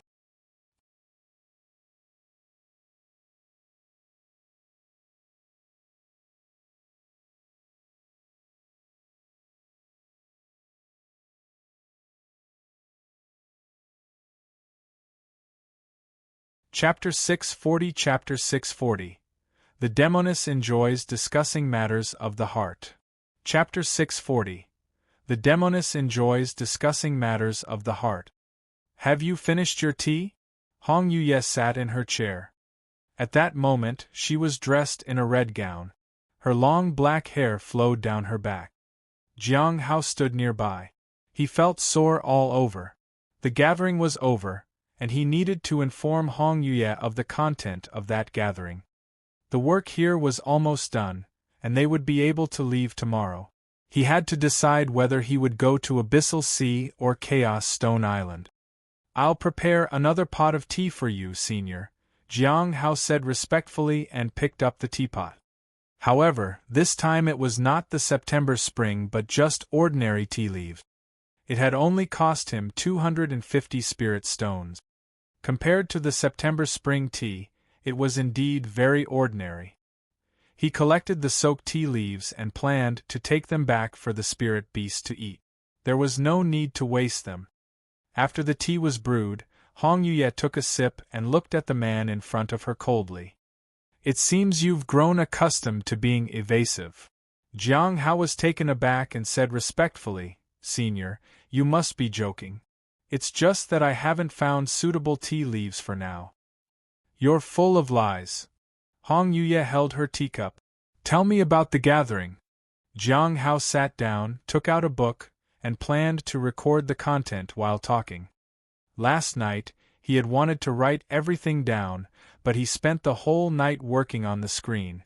Fortunately, after experiencing Hong Yuye's wrath, he felt much calmer. He started from the beginning. First, it was the news about the Earth Extreme Silent Pearl. Hong Yuye didn't show any emotions about the pearl's presence in the southern region. Next was the information about the true dragon. She didn't care about that either because she was well aware of it. He briefly mentioned the mission of Sheng and Gue. Finally, he went over the casual discussions they had had. He gave a detailed account of 9 Nether's origins. Hong Yuye showed a slight interest in that. Then, he spoke about the things concerning him. He told her that Lu knew about them. The information from the Heavenly Tower is very accurate. Maybe Lu is a member of the Heavenly Tower. I wouldn't rule out the possibility that his people are here, Jiang Hao said. Since Qi Tian was here, it made sense that Lu's people were keeping an eye here. Is someone targeting Smiling Sanxing? Hong Yuye asked. Yes. Jiang Hao nodded.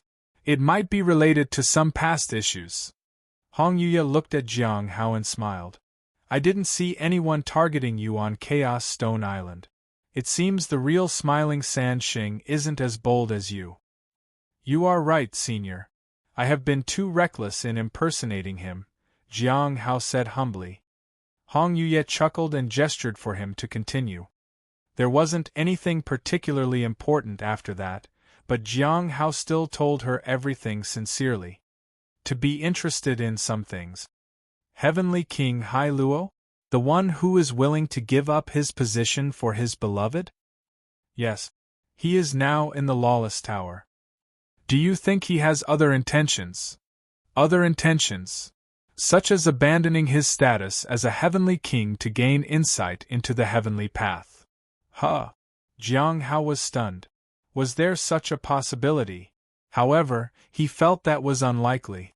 When he had appraised King Hai Luo, there was no mention of something like that. It was true that the appraisal only showed him immediate information. What if the Heavenly King was actually heading toward that path? Wouldn't that mean his troubles were over?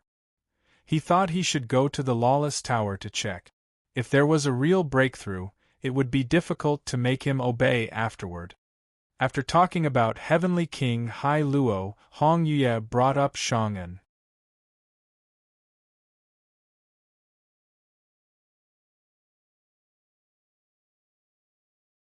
Did he go after the charm goddess? It's hard to say. Logically, he would have gone west if he wanted the charm goddess. Jiang Hao didn't understand Shang's plans.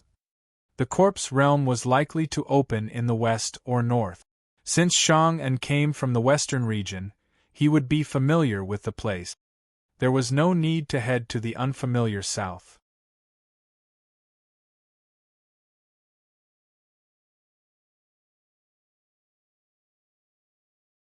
Therefore, it was highly likely that he had come to demand answers. Do you think it's worth it? Hong Yuye suddenly asked. What do you mean, Senior? Jiang Hao asked. Doing so much for that charm goddess. I don't think it's worth it, but Shang'an believes it is. Why do you think it's not worth it? Hong Yuye raised an eyebrow at Jiang Hao. Because I'm not Shang'an. I don't have as many emotions as him. Other people's disgust or disdain toward me doesn't affect me. I'm not as gullible as Shang'an for a charm goddess to take advantage. I'm just me. He was different from Shang'an. He had matured greatly. Even at the age of 5, he had a place to live in. He might not be as strong as Shang'an, but he had ended up luckier than him. Moreover, the charm goddess could have countless others like Shang'an, but Shang'an had only that one charm goddess to rely on. It made Jiang Hao feel frustrated. Such unfairness made him feel that it wasn't worth it. What kind of person do you think is worth it? Hong Yuye asked. Jiang Hao remained silent for a long time. He then shook his head. He didn't know because he had never thought about it. As for now, he was just focused on surviving. As the sky grew brighter, Hong Yuye got up. Jiang Hao packed up his belongings and left the mansion. He would have to take the screen back to his house in the sect. Qi Tian is at the Sun Moon Pavilion. He is also a member of the End of All Things. After leaving, Jiang Hao began to think about how he should meet with Qi Tian. Should he use the appearance of Smiling Sanxing, or should he use another disguise? In fact, there wasn't much difference, but Smiling Sanxing had certain restrictions. A person who pays attention to details will never fear the unknown. So, he decided to change his appearance. Walking through the crowd, Jiang Hao transformed from a scholar into a swordsman. The Thousand Faces treasure fan became a longsword. Not bad. With a slight smile, he headed towards the Sun-Moon Pavilion. He had saved his daily appraisal to prevent being caught by surprise. Otherwise, he would have appraised Madame Gong's token already to see if she held any bad intentions toward him. Finally, it looks quite impressive. Jiang Hao gazed at the magnificent tower. Upon entering, a woman approached him. "What can I help you with, sir? I heard that there's a skilled alchemist here, and I've come to pay a visit." "Do you know the name of the person you're looking for?" asked the woman. "His name is Huolu. People call him Master Hua." Jiang Hao smiled politely. Sensing the terrifying aura Jiang Hao exuded, the woman forced out a fearful smile. "Senior Hua? I will introduce you to him." Jiang Hao nodded. In the room, Qi Tian sat in a chair. In front of him were various medicinal pills, which had been his recent work. As time passed, the fear he initially felt from the person who had visited him gradually diminished. Now, he intended to gather his strength, so he could withstand whatever came with time. By the time the other person discovered him, it might already be too late. Knock. Knock. "Senior Huolu, someone has specifically asked for you."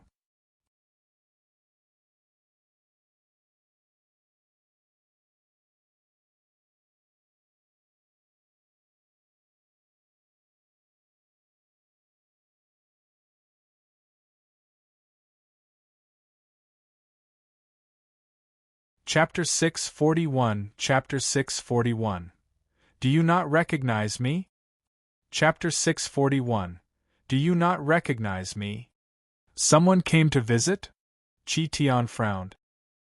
He wasn't particularly well known, so it was unusual for someone to ask for him. "Yes.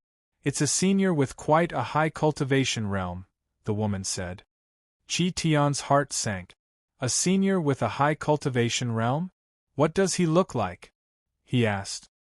"He's a middle-aged man carrying a sword," said the woman. "Middle-aged?"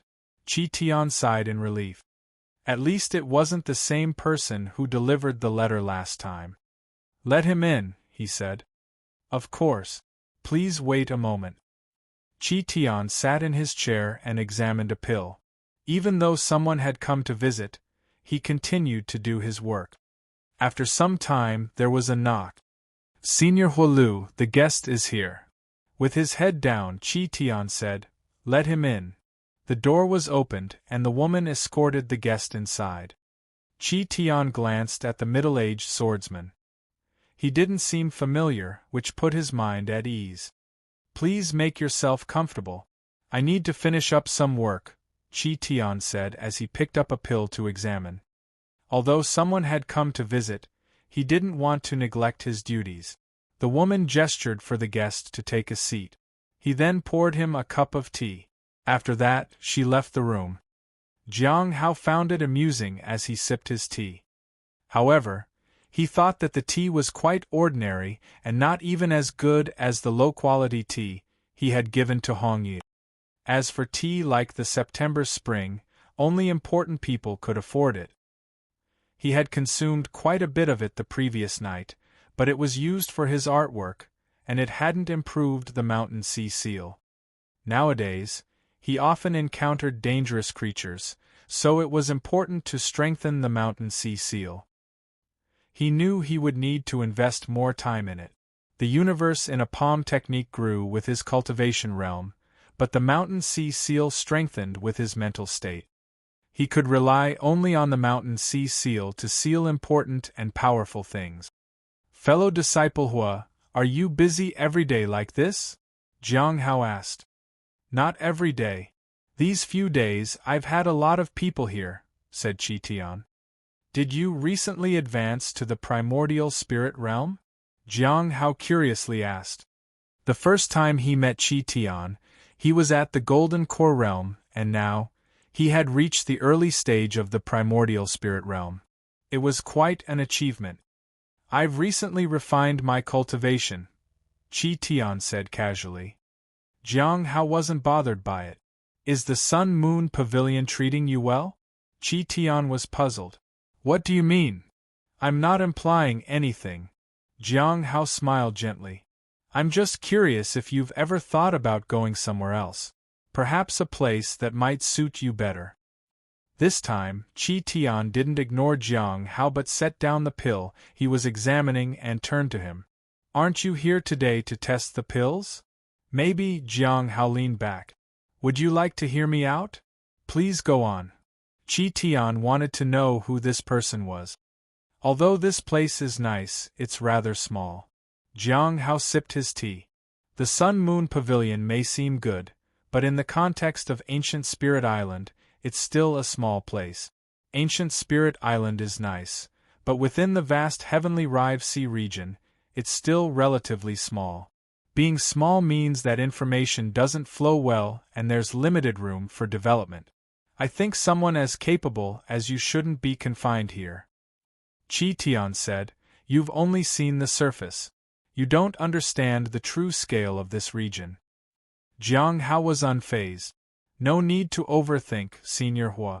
I'm just wondering if you've ever considered going somewhere else. Maybe a place more fitting for your talent. Chi Tian said, You? Why are you asking me this?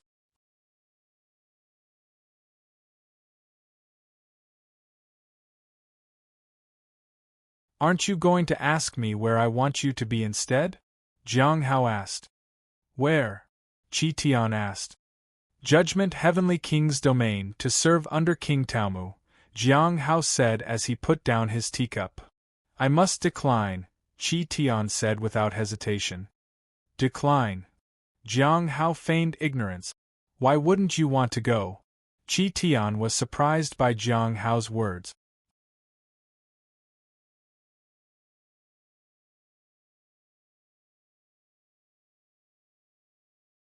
He didn't know how Jiang Hao had learned that he was a part of the end of all things, or that this place was a small business of the end of all things. Who are you? Chi Tian asked cautiously. Jiang Hao feigned puzzlement. Don't you remember me? I had someone come to greet you not so long ago. You don't remember? Jiang Hao stood up and exuded a heavy aura. It resembled boundless mountains and seas. This was the influence of the immortal mountain sea shield. We haven't seen each other for so long, Chi Tian. How have you been? Clang. Chi Tian was so shocked and scared that he stumbled back in panic and knocked something from the table. However, Jiang Hao remained composed. He simply stared at the man, who was now retreating. Why are you so afraid of me? Jiang Hao asked softly. Chi Tian didn't know why he was so frightened. He only knew that he had used the power of the end of all things and thought he had successfully hidden from this person. However, he realized it was all in vain. To this person, everything was like an illusion. Jiang Hao shook his head and sat back down. He didn't say anything more. He slowly sipped his tea. When he finished drinking the tea, he asked, Did you find anything about the end of all things? Chi Tian nodded. At that moment, he had lost his previous arrogance. He quickly shared all the information he knew, including the fundamental operations of the end of all things and some of the things he had witnessed. Jiang Hao listened attentively. From the conversation, it became apparent that the end of all things occasionally hired ordinary cultivators to assist them, such as in the Sun Moon Pavilion. There weren't many members here. Even the person in charge didn't know the real force behind them. Likewise, they were given various tasks, such as spreading rumors, all for the sake of facilitating the end of all things' subsequent actions. Such people couldn't easily interact with the core members, and even exploring missions required immense luck. It seems that staying here won't provide any useful information, Jiang Hao remarked as he gazed at Chi Tian. Have you thought about going to King Taomu? How will I go there? Chi Tian asked with his head down. It's up to you. Jiang Hao thought for a moment before saying, I'm in no hurry. You can take your time. This wasn't something that could be rushed, and he didn't want Chi Tian to progress too quickly. After all, he had no chance of winning against King Tao Mu and needed plenty of time. Of course, with Qi Tian's level of strength, his progress wouldn't be swift. As long as Qi Tian was around, Jiang Hao would keep receiving an update. "Have you been well?" Jiang Hao asked again. Qi Tian looked at the man in front of him with a bitter smile. "Yes, very well." "That's good." Jiang Hao nodded. The present Qi Tian was no longer the same as the Qi Tian from before, who sought revenge and was willing to sacrifice anything, even his life. Again. This was what a normal person would feel.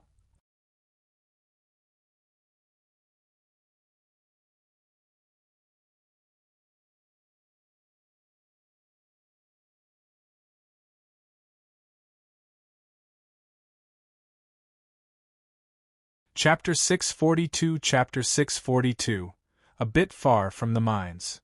Chapter 642 A Bit Far from the Mines. When a person has nothing to lose, they dare to go all out, even at the cost of their life. But when a person has settled old scores and is living a comfortable and wealthy life, they start to fear losing things. They are more worried about their life. Hunger makes you crave food, and being full makes you desire warmth. That was human nature. "I'm leaving. Is there anything you want to say to me?" Jiang Hao asked. Qi Tian stood up respectfully. "When will you visit again, senior? I would like to welcome you properly." Hearing this, Jiang Hao chuckled softly. He then opened the door and left. "When it's time, someone will naturally come to find you," he said as he left. Even though he wouldn't be visiting the area, it didn't mean he couldn't send others. Lu was not an ordinary person. Once Jiang Hao left, Qi Tian sat down in his chair. Even though the other party hadn't threatened him, he felt afraid. No matter how he struggled, he always felt like he was within the other person's grasp. He just couldn't understand why such a significant figure would target someone as insignificant as him. After dealing with Qi Tian, Jiang Hao arranged his future plans and intended to find Hong Yue. They would depart for the Abyssal Sea tomorrow. As for Heavenly King Taomu, he could only leave it to fate. His target was Feng Hua, and he needed to find a way to obtain some useful information to ensure the success of his plan. I looked for people from the Heavenly Tower or those related to the end of all things. I wonder if I can find someone from the Great Thousand God Sect. The Great Thousand God Sect reportedly had over 3,000 members, and Feng Hua was one of them. So, finding someone from that sect would be a good starting point. He just didn't know who was more familiar with Feng Hua or who might have a personal vendetta against him. Sometimes it was better to find an enemy because only enemies truly understood you. Abyssal Sea has gathered many forces. I should be able to find someone from the Great Thousand God Sect. With that, Jiang Hao stopped dwelling on it. He would depart tomorrow. Several days later, Jiang Hao stood in Hong Yue's room and couldn't help but sigh. So many days had passed, and Hong Yue still hadn't woken up, which was quite frustrating. During that time, he had appraised Madame Gong's token. As he suspected, there was a problem. He couldn't give it away. Madame Gong was still the rightful owner of the place, and only she could give the token away. It wasn't impossible to destroy it, but he couldn't bring himself to do it. Jiang Hao couldn't help but sigh. Powerful people weren't ever honest. They always had something hidden. He also checked the tranquil fruit tree. There didn't seem to be any obvious issues. He just couldn't determine if it could be used to threaten Feng Hua. To be on the safe side, he needed a backup plan. Of course, if Madame Gong had deceived him, he would know about it from Dan Yuan. Even if he couldn't kill Madame Gong, he would make her understand the meaning of pain. This was the problem with dealing with strong individuals. If they cheated you, you had no way to retaliate. With the formidable presence of Hong Yue, the fact that the other party still had ulterior motives was truly remarkable. He also appraised Nether. It was quite lively and wouldn't take long to break free from the seal. This was because of his lack of strength. I should go mining. Jiang Hao had inquired about it, but unfortunately, there were no mines nearby. The nearest mine was a day's journey away, so he couldn't leave without preparation. It's been many days. I wonder how many more days we have to stay here. If he had known it would take so long, he would have gone to the mines earlier.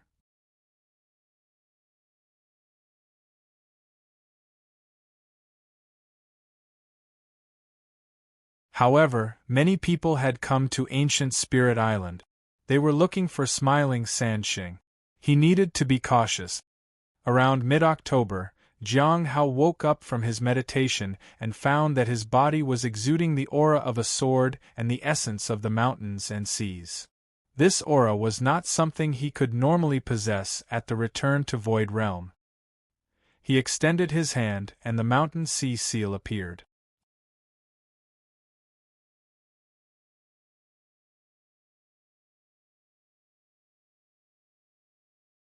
It wasn't incredibly strong, but the aura was remarkable. I made some progress, but it's still not enough to confront my enemies. It can, however, be used to suppress some evil spirit. He used it to seal 9 Nether and then walked to the next room. Jiang Hao found that she was still lying on her bed and resting. She was soundly asleep. "Senior!" He called her several times, but there was no response. Jiang Hao hesitated. Then, he appraised her. Deep asleep? Jiang Hao felt helpless. He didn't know how long she would be asleep.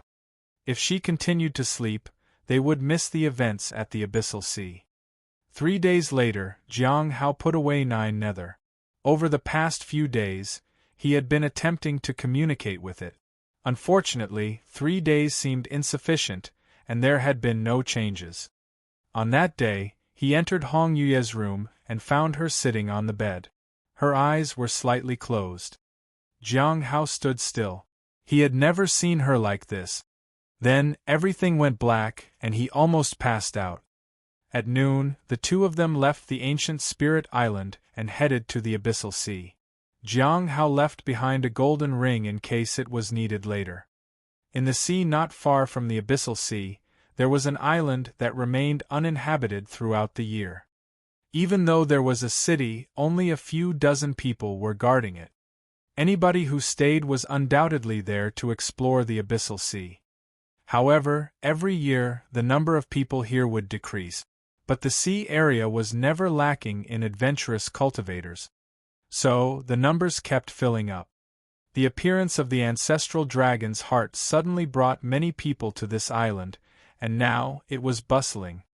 However, everyone knew that once the ancestral dragon's heart was obtained, this place would return to its original state. "This place has changed a lot, Mr. Tao couldn't help but marvel at the city. He was dressed in an ordinary outfit and carried a longsword. It suited him well. "Mr. Tao, do you really need to dress like that?" said a young woman helplessly. She was of average height and had a knife strapped to her back. "It's fine. This is how I used to dress." "Zhu Shen is used to it, Mr. Tao said with a smile. "But I'm not senior brother Zhu." The young woman sighed.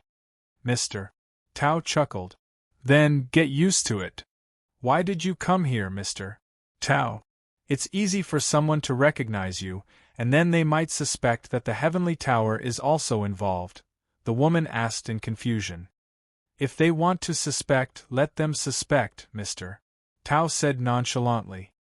"But," the girl whispered, "there are people in the tower who know that you are on the wrong track. If you cause trouble for the tower here, it could become a problem for you, Mr.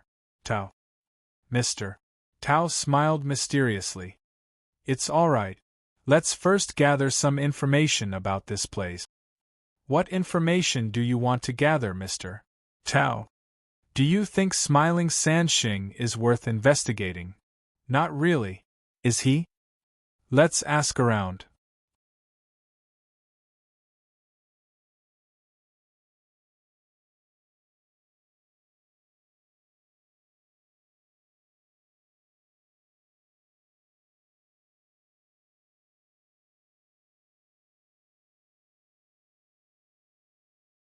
Chapter 643 Chapter 643 Something Different from the Ancestral Dragon's Heart. Chapter 643 Something Different from the Ancestral Dragon's Heart. Boom! Jiang Hao's blade struck the water. In that split second, he felt that something was about to surface from the seabed. It was probably a demonic beast. However, there was no trace of the creature. It's strange. I felt it making a move, but in an instant it disappeared. Using the nameless manual, he could vaguely sense the escape route of the creature. He had no intention of pursuing it. Senior, we can continue on. We're almost there, Jiang Hao said to Hong Yuye. It had been several days since they left ancient Spirit Island, and the Abyssal Sea was farther than expected. They reached their present location quickly thanks to Hong Yuye. Otherwise, it might have taken much longer. There was a teleportation array to the Abyssal Sea, but it was too expensive. He didn't tell Hong Yuye about it. 2 days later, Jiang Hao and Hong Yuye stood on the sea's surface and gazed at the distant island. We've arrived. After many days of traveling, they had finally reached an island near the Abyssal Sea. It wouldn't be long before Jiang Hao had to return to his sect. Now it was early November, and they had just half a month left before their return to the sect. Overseas travels took time, and they had been relatively quick, thanks to Hong Yuye. Senior, let's first gather information on the island, Jiang Hao said. Hong Yuye glanced at him.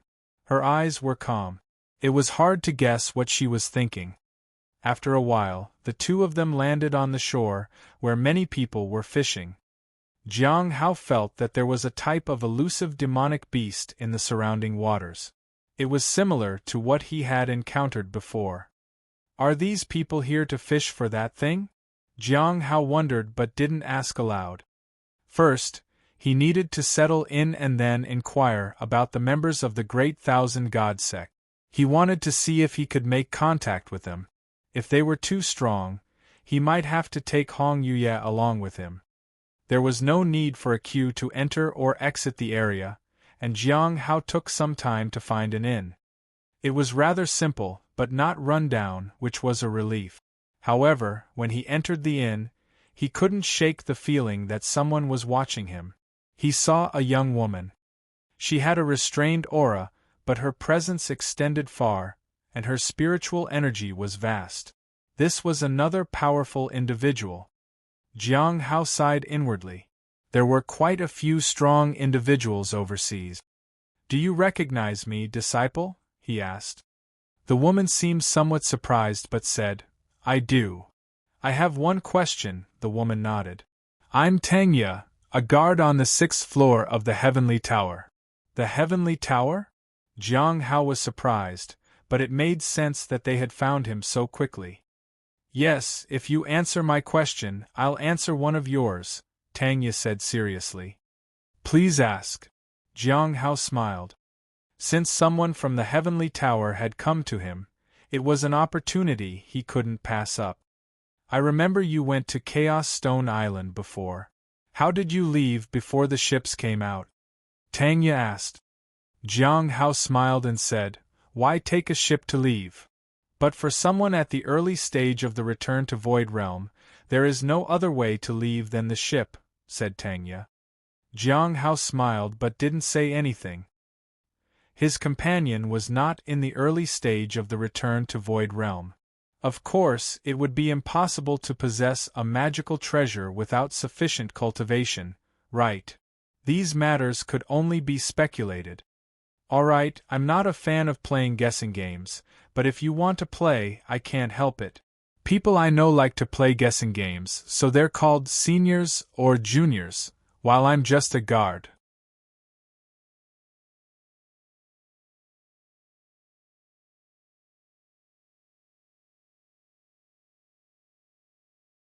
Tangya seemed very disdainful. What do you want to ask? I'll see if I feel like answering.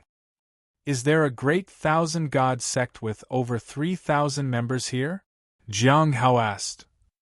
That was what he wanted to know. Yes. Tangya nodded. Do you know who they are and where they are? Jiang Hao asked. That is another question. There's a fee. Tanya held out her hand. Jiang Hao was speechless.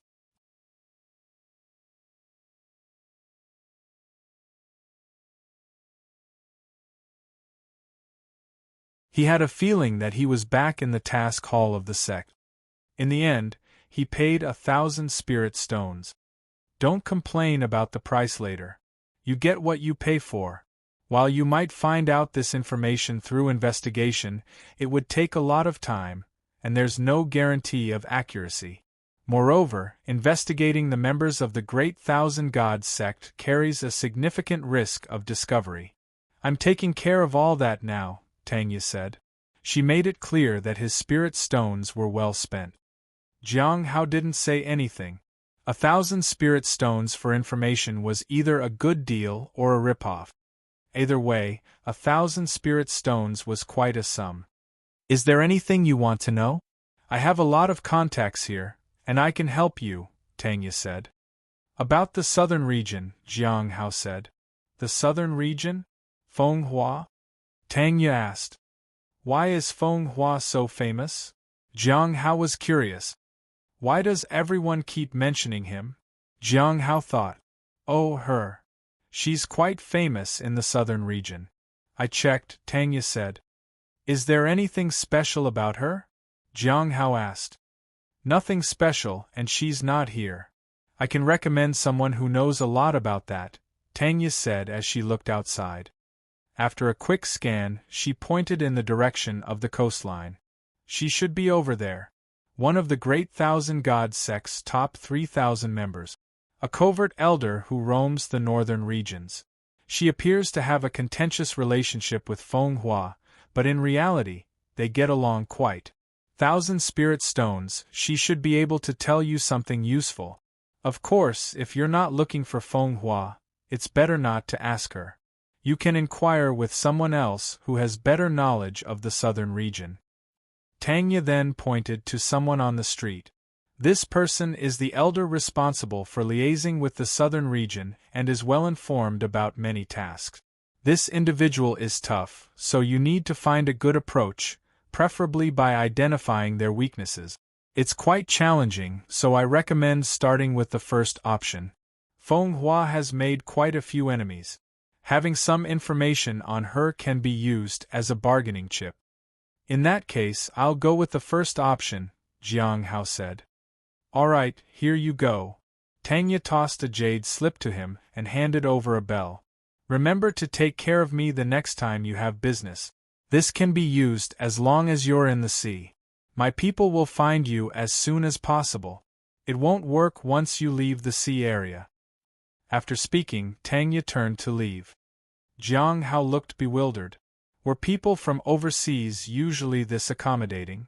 However, he remembered that the senior at the task hall was quite accommodating as long as he had enough spirit stones.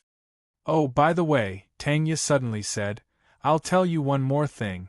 It's said that there's been a new change in the Abyssal Sea. It seems like there's a different energy from the Ancestral Dragon's heart. If you have time, you might want to check it out. Why is she telling me this? Jiang Hao was puzzled. It's a freebie.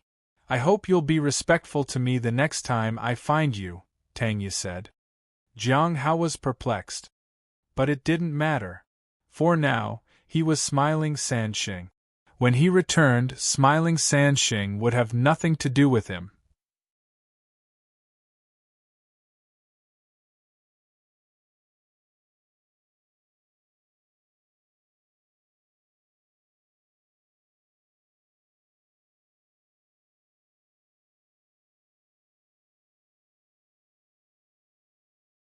Chapter 644 Chapter 644 Needs to Raise the Price. Chapter 644 Needs to Raise the Price. Shangguan Qingsu, Immortal Ascension Platform. As Jiang Hao read the contents of the jade slip, he sighed. The deeper he went for the tasks set by Hong Yuye, the more he felt that his cultivation realm wasn't enough. He was quite confident, but now things were different. He could confront people here directly. Even exerting his full power would be difficult, unless he had Hong Yuya with him. However, with Hong Yuya, his abilities would be suppressed. So, he headed toward the coast alone. He already knew Sheng Qingsu's appearance, so finding her shouldn't be too difficult. As for the bell, he sealed it without inspecting it till he had the chance to check if there was an issue. At the coastline, the main road of the city extended all the way to this place, with numerous pavilions built along the coast. Many people in these pavilions were fishing, just like the people on the shore. They were all trying to catch something special. Even he had trouble detecting the creature now with the Nameless Manual and Hong Meng Heart Sutra. They were difficult to detect. It indicated that these creatures were extraordinary. After some time, Jiang Hao saw a woman sitting in one of the pavilions. There were 3 people in total in her pavilion, including her and 2 other men. Both men emitted an aura not weaker than the woman's. 3 people. This might be tricky. Jiang Hao hesitated for a moment and then appraised the woman. Afflicted by a curse and unable to use her full power while enduring agonizing pain? Curse of 100 nights? What kind of grievance led to such a curse? Jiang Hao was uncertain, and he didn't know when she was afflicted with it. Apart from this, there was something else that caught his attention. Nether fish? Can I earn spirit stones from it? It was likely that it could fetch a lot of spirit stones, or why else would so many people be fishing for it? As for the people around Sheng Qingsu, Jiang Hao closed his eyes and activated the Nameless Manual. When he felt he had accumulated enough energy, he opened his eyes again. This time, he gazed at Sheng Qingsu and noticed various fluctuations in her aura. Among these, there was a faint dark aura, which was likely the curse. What surprised him was that all 3 people in her group had the same black aura. It indicated that they were all afflicted by the curse. However, he didn't detect this in anyone else nearby. It seemed that the 3 of them shared a similar experience. Jiang Hao quickly thought about it. Then, he headed toward the pavilion. When he approached, the 3 people inside turned to look at him. They were all holding fishing rods and waiting for the fish to bite the bait. However, they were curious about the person who had entered their space. No one had dared to enter the pavilion before. I, smiling Sheng, offer my respects to you, seniors, he said. Young friend, you want to fish here? Sheng Qingsu asked. She wore a green robe and had her hair in a simple bun. She was slightly pale. To her left was a middle-aged man with a stubble. He appeared quite rugged. To her right was a young man with an exceptionally pale complexion. He looked weak and feeble. You can sit here and fish. Just don't disturb us and pay 1,000 spirit stones, said Sheng Qingsu. After that, she moved to the left to make room.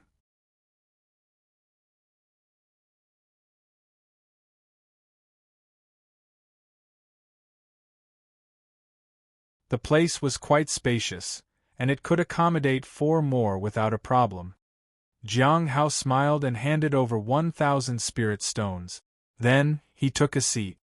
Do you have any fishing rods? He asked. 1,000 spirit stones for a day, Sheng Qingsu said. She took out a fishing rod. It was a pretty decent magical treasure. Jiang Hao took the fishing rod. Thank you, senior. He immediately gave her 1,000 spirit stones. He had never expected that he could sit here and fish. Do you need bait? Sheng Qingsu asked. Jiang Hao smiled and shook his head. No. I'm sure I'll catch what I'm looking for without bait. Sheng Qingsu raised an eyebrow at that, but she didn't say much. The other 2 men were also silent. Jiang Hao felt the aura around him. After confirming that their dark auras were similar, he asked, Senior, are you from the Great Thousand God sect? It seems you have done your homework on us, Sheng Qingsu said nonchalantly. Yes. I have some questions I'd like to ask you. Jiang Hao nodded.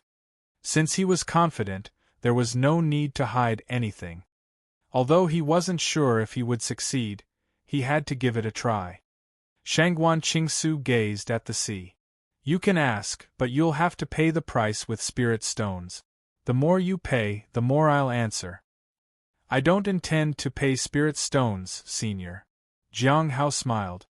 After he said it, there was a pause, and a pair of cold, disdainful eyes glanced at him. It seemed as though they might kick him out at any moment. Jiang Hao didn't pay any attention to her, and he continued to look at the sea. Senior, if you want spirit stones to make your life easier, why bother seeking help from afar? Shangguan Qingsu raised an eyebrow. What do you mean? I suddenly thought of a question. Jiang Hao turned to look at Shangguan Qingsu beside him. Confronted with such cold gazes, he remained unfazed. What do you want to ask? Shangguan Qingsu said. In 3 days, if I can help you go through the day safely without feeling any pain, I wonder how many spirit stones that's worth. Would it be enough to ask questions that I want to ask? Jiang Hao said calmly. In an instant, the individuals froze. Then, they looked at Jiang Hao in amazement. Moreover, they even sealed the surrounding area. It wasn't clear whether it was to guard against others or to capture the person in front of them. Jiang Hao smiled but didn't say anything. He was also feeling anxious. With his current connection to the Golden Ring, he should have enough time to escape if something happened. As long as the Immortal Mountain Sea shield could withstand one strike, he could leave safely. Soon, Shangguan Qingsu dissipated her aura. She gazed at Jiang Hao. How did you know about that? Jiang Hao breathed a sigh of relief. He just continued with his fishing. Senior, why bother asking? If it's hidden, I wouldn't have known. If it isn't hidden, then why wouldn't I find out about it? He said. Do you really have a way? Shangguan Qingsu asked. The other two were also staring at Jiang Hao. Yes, but it's limited to getting through the pain in 3 days from now, Jiang Hao said. What do you want to ask? Shangguan Qingsu asked. Jiang Hao looked at the sea and was silent for a while. Feng Hua's weakness. Feng Hua. Shangguan Qingsu frowned. We are good friends, and she has helped me several times before. She even risked her life to save me once. So? Jiang Hao was intrigued. I have to raise the price, Shangguan Qingsu said seriously.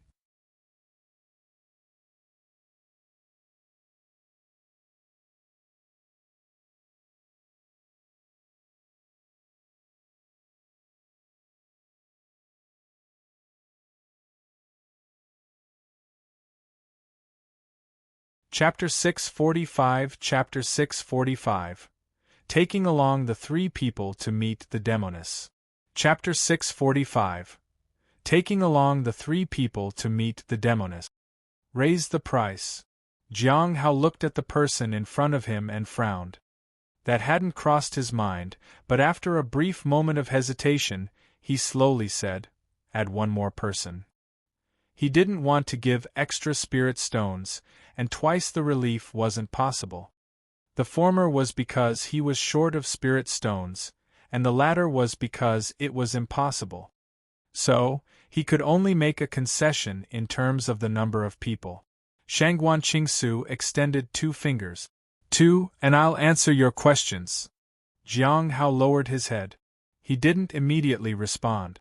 Instead, he focused on fishing quietly. The man beside them seemed somewhat dissatisfied. His aura surged. However, Jiang Hao was unfazed and sat still on the fishing platform. He had offered relief to 2 people. However, that offer was useless because all 3 of them had the same goal. Jiang Hao paused. 3 people with the same goal. The most significant aspect of the Great Thousand Gods sect that piqued his interest was the Great Thousand Spiritual Avatar. Could the other 2 people be avatars of Shangguan Qingsu? The primary body had achieved the Immortal Ascension platform. Had the avatars done the same? Jiang Hao thought that it was impossible. Regardless, he had to act like he was in a difficult position to make them feel like they had the upper hand. With that, she might answer him truthfully. Otherwise, she would hide things from him while answering his questions. Do you agree or not? Shangguan Qingsu's voice was cold. Jiang Hao turned to look at her. I have 2 conditions. Go on, Shangguan Qingsu immediately said.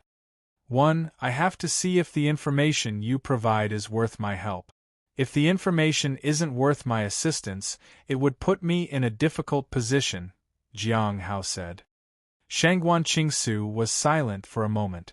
After a short while, she said, What's the second condition? Secondly, Jiang Hao shook the fishing rod in his hand. Senior, can I have this fishing rod? Just that. Shangguan Qingsu seemed incredulous. She thought the second request would be very demanding. She didn't expect it to be so simple. Yeah, just that. Jiang Hao nodded with a smile. All right, Shangguan Qingsu said. The fishing rod is yours. But you owe me 1,100 spirit stones. However, the fishing rod was also a decent magical treasure and of good quality. It was worth around 1,000 to 2,000 spirit stones. The only issue was that fishing rods were quite uncommon and not easy to sell. What would you like to know? Shangguan Qingsu asked. What is Feng Hua's weakness? Jiang Hao got straight to the point. Weakness? Shangguan Qingsu frowned. Her appearance. Besides her appearance? Jiang Hao asked. Shangguan Qingsu raised an eyebrow. You knew about that. Jiang Hao smiled but didn't say anything. The woman in front of him was surprised. She didn't hide her emotions. It seems you're not as simple as I thought. There aren't many people who know this, and each of the ones who do are quite powerful. It's not something you can find out while just being in the Return to Void realm, she said. Senior, please continue, Jiang Hao said.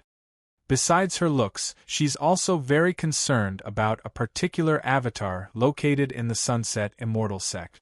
This avatar has a perfect appearance, at least in her eyes, and is incomparable. She visited all 4 regions, East, West, South, and North. But she only stopped for that avatar. She stayed in the southern region from then on. She has other motives for staying in the south as well. Nevertheless, it's this avatar that makes her unwilling to leave the south. She said that this avatar lives as she most desires and has invested most of her emotions into her. So, there is such an avatar. Jiang Hao was amazed. What kind of avatar would make her feel that way? There were countless avatars. People couldn't find her main body. It was almost impossible, but she was willing to stay in one place just because of an avatar. Indeed, Feng Hua is quite extraordinary, Jiang Hao said with a soft laugh.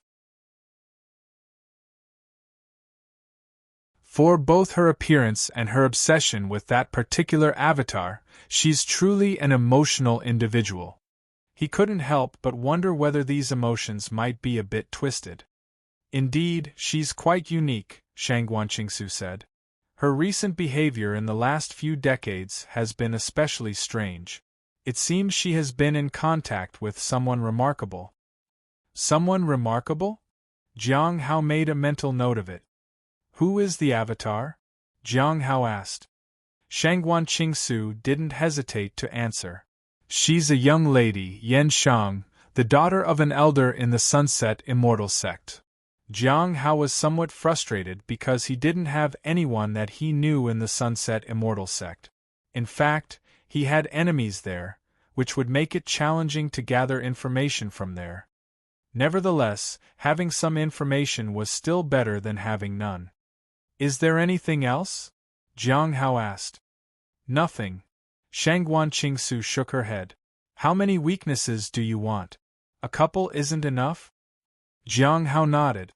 He wasn't greedy. One more weakness would do. After he finished eating the fruits from the tranquil fruit tree, he would pay a visit and greet the young lady. That way, Feng Hua would know not to mess with him.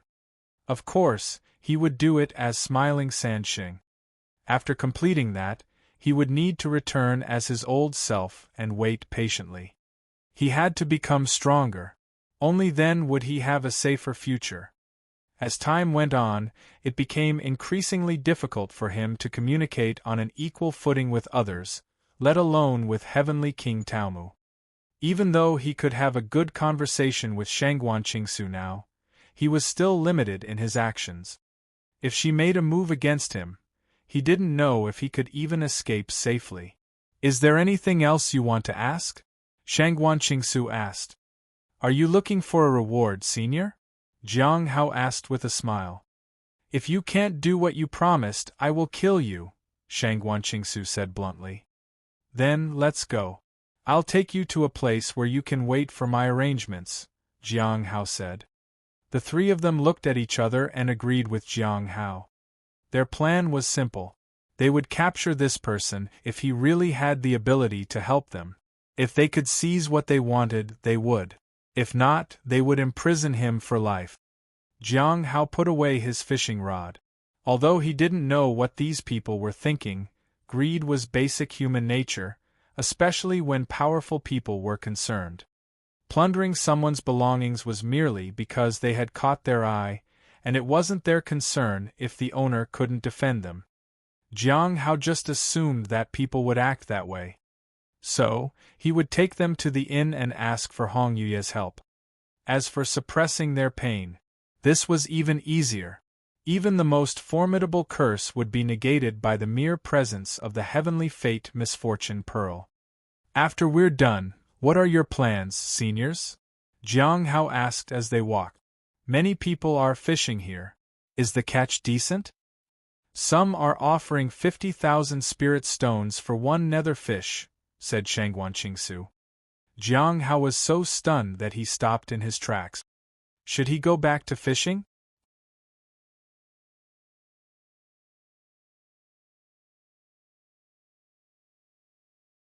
Chapter 646, Chapter 646. Why does the sea god pill seem inexpensive? Chapter 646. Why does the sea god pill seem inexpensive? "Why aren't you walking?" Shangguanqingsu asked. The other two men seemed curious too. Jiang Hao walked ahead. "Nothing. I'm just curious as to what kind of fish would fetch such a high price." He wanted to go back to fishing, but a more pressing matter required his attention.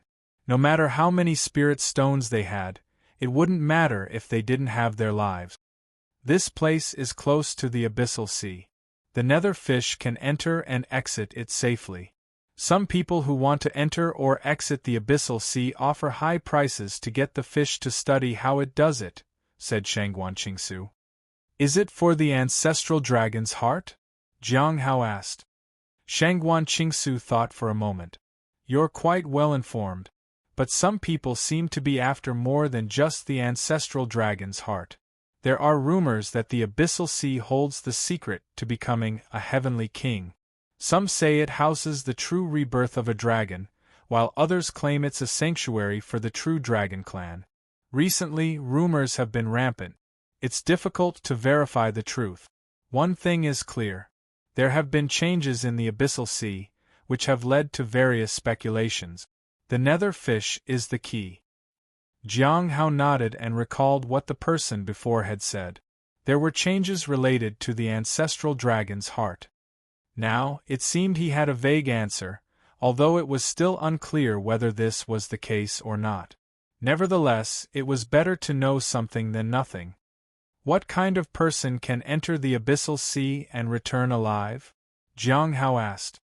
"You're not from the Heavenly River region, are you?" Shangguanqingsu asked. "I'm not familiar with this area." Jiang Hao smiled. She didn't press him further. No one who enters the abyssal sea comes back unscathed. Even the heavenly kings have a hard time returning. It's said that someone did enter and return, but it's unclear whether that story is true. "Who was that person?" Jiang Hao asked. "The first master of the heavenly tower," Shangguanqingsu said. "Have others tried asking him about it?" Jiang Hao asked. "Of course, but since that time, the first master has isolated himself and hasn't seen anyone," Shangguanqingsu said. Jiang Hao nodded. The reputation of the Fist Master of the Heavenly Tower was well deserved. After a while, they reached the inn, and Jiang Hao asked them how many rooms they needed. They took one room and asked when they could begin. Jiang Hao gave them a rough answer and told them to prepare. He didn't want to hand over the Heavenly Fate Misfortune Pearl to them. It was too dangerous. Instead, he planned to use formations to establish contact and attempt to suppress the curse on their bodies. He didn't have to do this himself, though. He planned to consult Hong Yue about it and also inform her that Shangguan Qingsu might try to take action against him in 3 days. Now that he knew Feng Hua's weakness, he had made significant progress. Hong Yue didn't have to help him. If she chose not to, he would have to deal with these people alone. For the next 3 days, the 3 of you will stay here. I won't leave from here. Don't worry, he said and then left the room. As they watched Jiang Hao leave, Shangguan Qingsu and the others sat down on the floor. The middle-aged man said, "Is he trustworthy?" "Regardless of whether we trust him or not, we need to try it," Shangguan Qingsu said. "Be prepared and don't let him get away. If he really possesses this ability, he surely holds some valuable treasures or knows how to break the curse." The other 2 nodded in agreement, and they focused their power on a corner of the inn. All of their power would be focused on Jiang Hao. There was no way they'd let him escape. "You certainly know how to stir up trouble." When Jiang Hao entered Hong Yue's room, he saw her eyeing him. He sensed the actions of Shangguan Qingsu all too clearly. It was far too obvious. They weren't even trying to conceal anything. He sighed inwardly and closed the door behind him. "Senior, I was a bit reckless in my actions. I was eager to complete the task you gave me. Fortunately, I found out quite a bit today."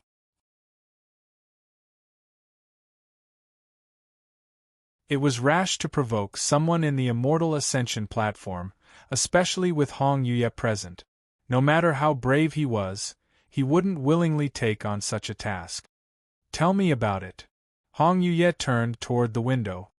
Jiang Hao walked over to take a look, but it was just a view of the street and buildings.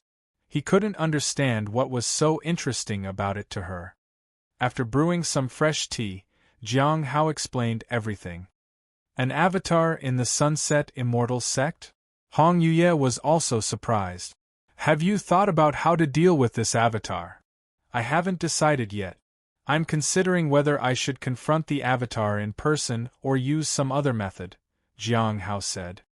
This matter was complicated and he needed to be cautious.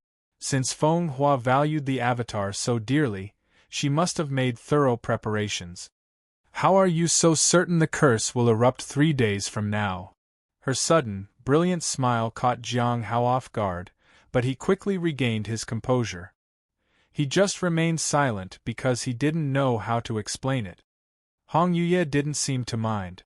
"If you plan to use the Heavenly Fate Misfortune Pearl to help them suppress it, aren't you worried they'll turn against you once it's done?" "Yes." Jiang Hao nodded. "Then, go and do it. If I have to step in later, remember that you'll have to pay the price," Hong Yue said. Jiang Hao hesitated for a moment. "I don't have any knowledge of formation." Hong Yue cast him a disapproving glance. "I've spent quite some time on cultivation, growing spirit herbs, tree planting, learning the forms of heavenly blade, body techniques, crafting talismans, and understanding them. I didn't have time to learn much about formations," he said. Besides, he didn't have much talent when it came to formations. Moreover, the cost of learning formation arrays was too high. Studying it himself wasn't an option. Hong Yue casually placed a piece of paper on the table and a small box. "I won't let you go unrewarded," she said. When he opened the box, he was stunned. It was a sea god pill. This was truly a valuable item that had saved his life on 2 occasions. But why did he feel like this divine pill wasn't as rare as he'd thought? Jiang Hao left the room. 2 days later, in the middle of the night, it was time for the curse to take effect. Sitting cross-legged within the formation, Shangguan Qingsu and the other two were extremely anxious. They had prepared many things over the past few days, all in the hope of lessening the pain. At this moment they were apprehensive. They wanted to minimize their suffering. They even thought of sparing this mysterious person if he could help them. Soon, the curse marks started appearing on their foreheads. All three of them were terrified. Didn't the curse diminish in the slightest? It was useless. It was no use believing in a return to Void Realm Cultivator, after all. Now, they had no way to stop him if he decided to run.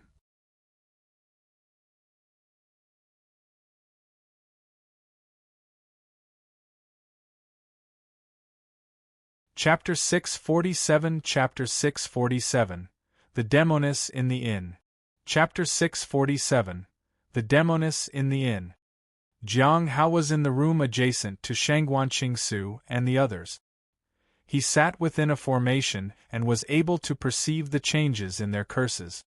The formation given to him by Hong Yuye was indeed quite remarkable. Now, he could sense the condition of the three people and even feel the flow of their energy. The curses seemed to originate from their primordial spirits and bloodline, gather on their foreheads, and then spread out. Their bodies were warped under the curse's influence, as if it were twisting their flesh and primordial spirits. It made them helpless. He could hear a muffled sound. Maybe the three people were biting on something to endure the pain. It wasn't that Jiang Hao couldn't stop it. He wanted these people to experience pain so that he could suppress their suffering completely. This way they wouldn't think that he was lying.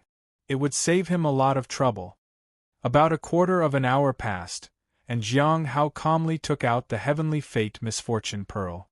He placed it within the formation. He allowed the curse on the other side to sense the Heavenly Fate Misfortune Pearl. On the other side, Shangguan Qingsu and the two men remained seated cross-legged. However, they grimaced in pain and struggled. A muffled sound rang out. The pain was unbearable. A dim red glow appeared on their foreheads, extended all over their bodies, and dimmed again with each breath. Every breath was agonizing. It seemed like a fate worse than death. Shameless liar. Shangguan Qingsu gritted her teeth. It was futile. They had been deceived by smiling Sheng. It was their own impatience that had led to this. They should have tried to find out more about the person. How can you say that, senior? I'm sincere about this deal, said Jiang Hao from the other room. The pain is only temporary. I'll make a move now. Shangguan Qingsu and the two men no longer believed Jiang Hao. They believed the curse couldn't be stopped. They had consulted many people and couldn't suppress it even slightly. However, as doubt appeared in their minds, they suddenly went still. The pain seemed to disappear all of a sudden. Moreover, the red glow of the curses on their foreheads also dimmed, and the curses seemed to retract swiftly until only the imprints on their foreheads remained. Even the forehead marks disappeared after a while. It felt as though the curse was fleeing. The sudden change left them in disbelief, as if they had imagined it. They had used so many ways to try and find a cure. Was this real? They couldn't understand how their curse had been dispelled. With the pain gone, they felt a need to possess whatever treasure had made this possible. But soon they suppressed this greed. Now wasn't the time. They would wait until tomorrow. After a moment of calm, they realized the curse's effects had truly disappeared. Not only had the pain subsided, but they also felt they could use their full power. This was quite unbelievable. For a moment they suspected whether the curse had naturally dissipated, and smiling Sheng was just taking the credit for it to deceive them. The three of them glanced at each other. Finally, the middle-aged man moved one step outside the formation. In an instant, his forehead glowed with a dark red light, and the power of the curse spread throughout his body. Ah! His face twisted in agony once again. He bent over in pain and fell to the ground. He couldn't even stand up. Shangguan Qingsu and the other man turned pale. They were terrified when they saw the middle-aged man struggling to crawl back into the formation. "Seniors, it seems you don't trust me," said Jiang Hao from next door. Shangguan Qingsu dared not speak.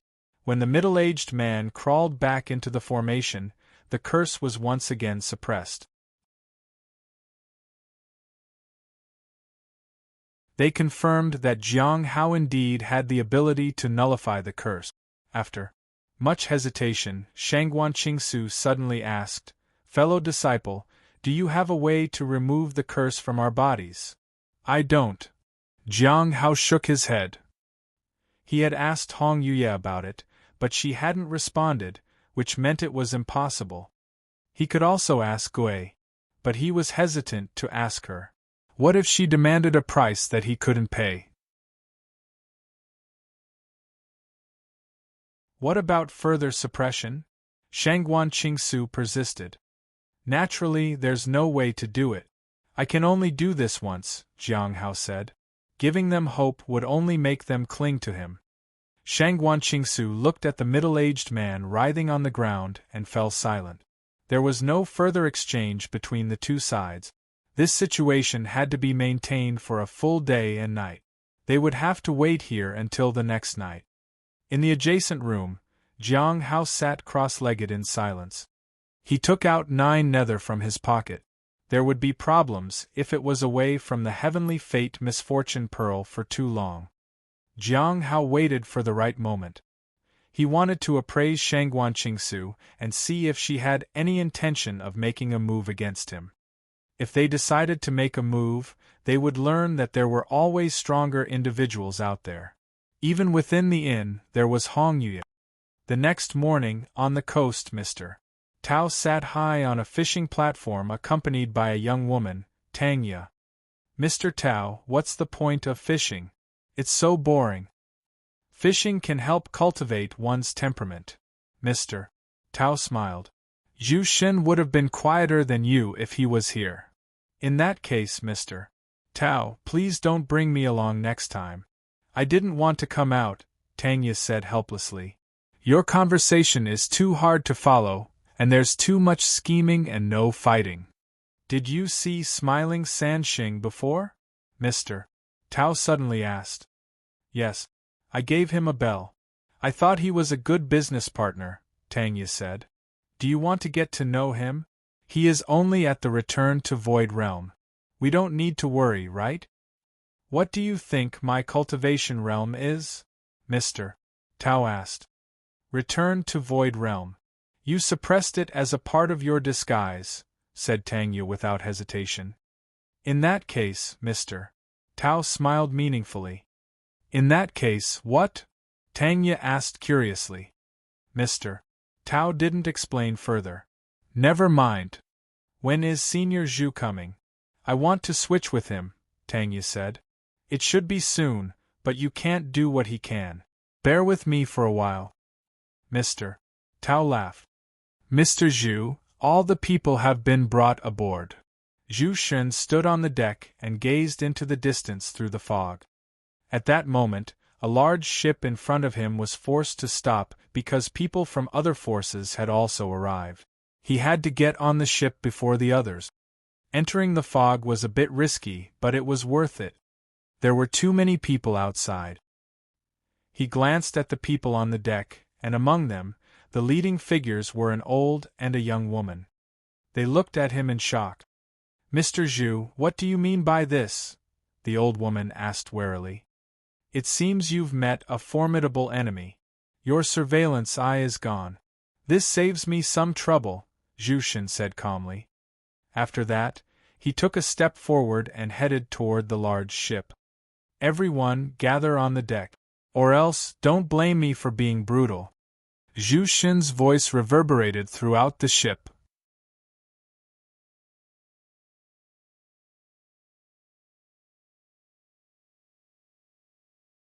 Chapter 648 Chapter 648 The Demoness.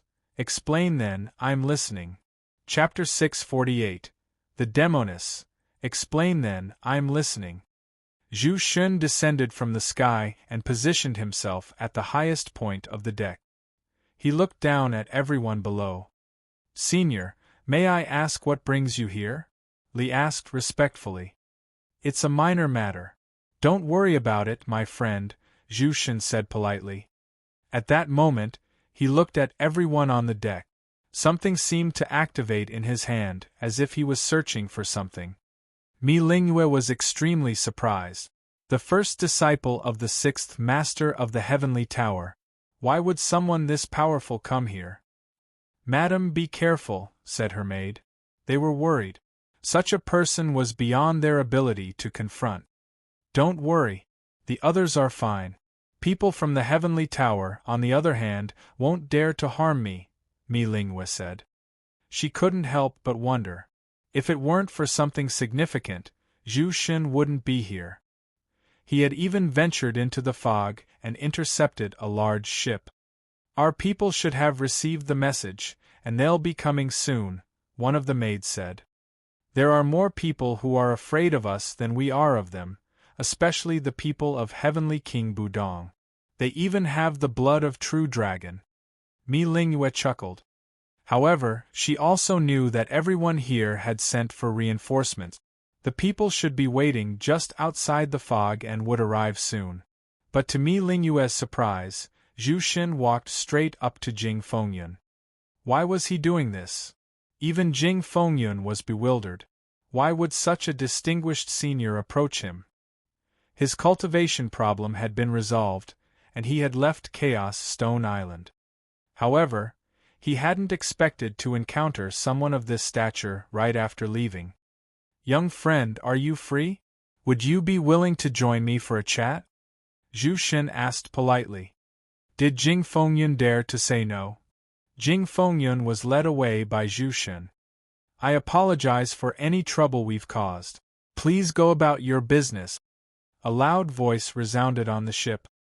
Then, the ship belonging to Zhu Shen retreated. Others were somewhat surprised. They heaved a sigh of relief, especially those related to Heavenly King Budong. However, safety was only temporary, and danger could return at any time. On Zhu Shen's ship, Jing Fengyun watched the people around him in a daze. As senior, what do you want me to do? Before Zhu Shen could say anything, the old woman said, Mr. Zhu, aren't you going too far? Too tar. Zhu Shen chuckled. I've gone too tar. Someone will undoubtedly hold me accountable, but there's no need to worry about that now. Don't think you can do as you please just because Mr. Liu favors you. What you've done today will surely be punished by the heavenly tower, the old woman said loudly. Zhu Shen ignored her and turned to Jing Fengyun. Young friend, can I see your storage treasure? Jing Fengyun didn't dare to hesitate and immediately handed over his belongings. Don't give it to him. You have someone backing you. What are you afraid he will do? Put it away. The old woman shouted. Jing Fengyun was baffled. Someone backing me? This was Mr. Zhu, who could speak in front of the heavenly kings. He didn't even count. He had never even seen a heavenly king's face before, much less speak to them. Zhu Shen took the storage treasure and pulled out a jade scroll containing only 3 pieces of jade slip. Seeing this, the old woman was excited and terrified. Zhu Shen breathed a sigh of relief. He had finally intercepted Madame Gong's token. Mr. Tao's prediction was right. Who do you work for? He asked. Jing Fengyun knew what Zhu Shen was looking for. The jade scroll had been given to him by the old woman as a trade deal. She asked him to take it out of the island.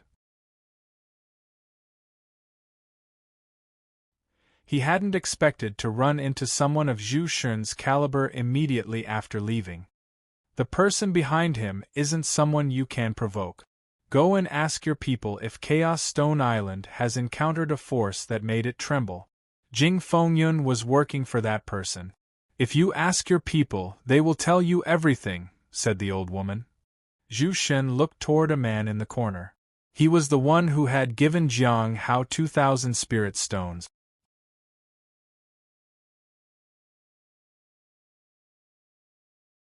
Jing Fengyun did tasks for Smiling Sand Sheng on Chaos Stone Island, and Smiling Sheng entered the 7-day village.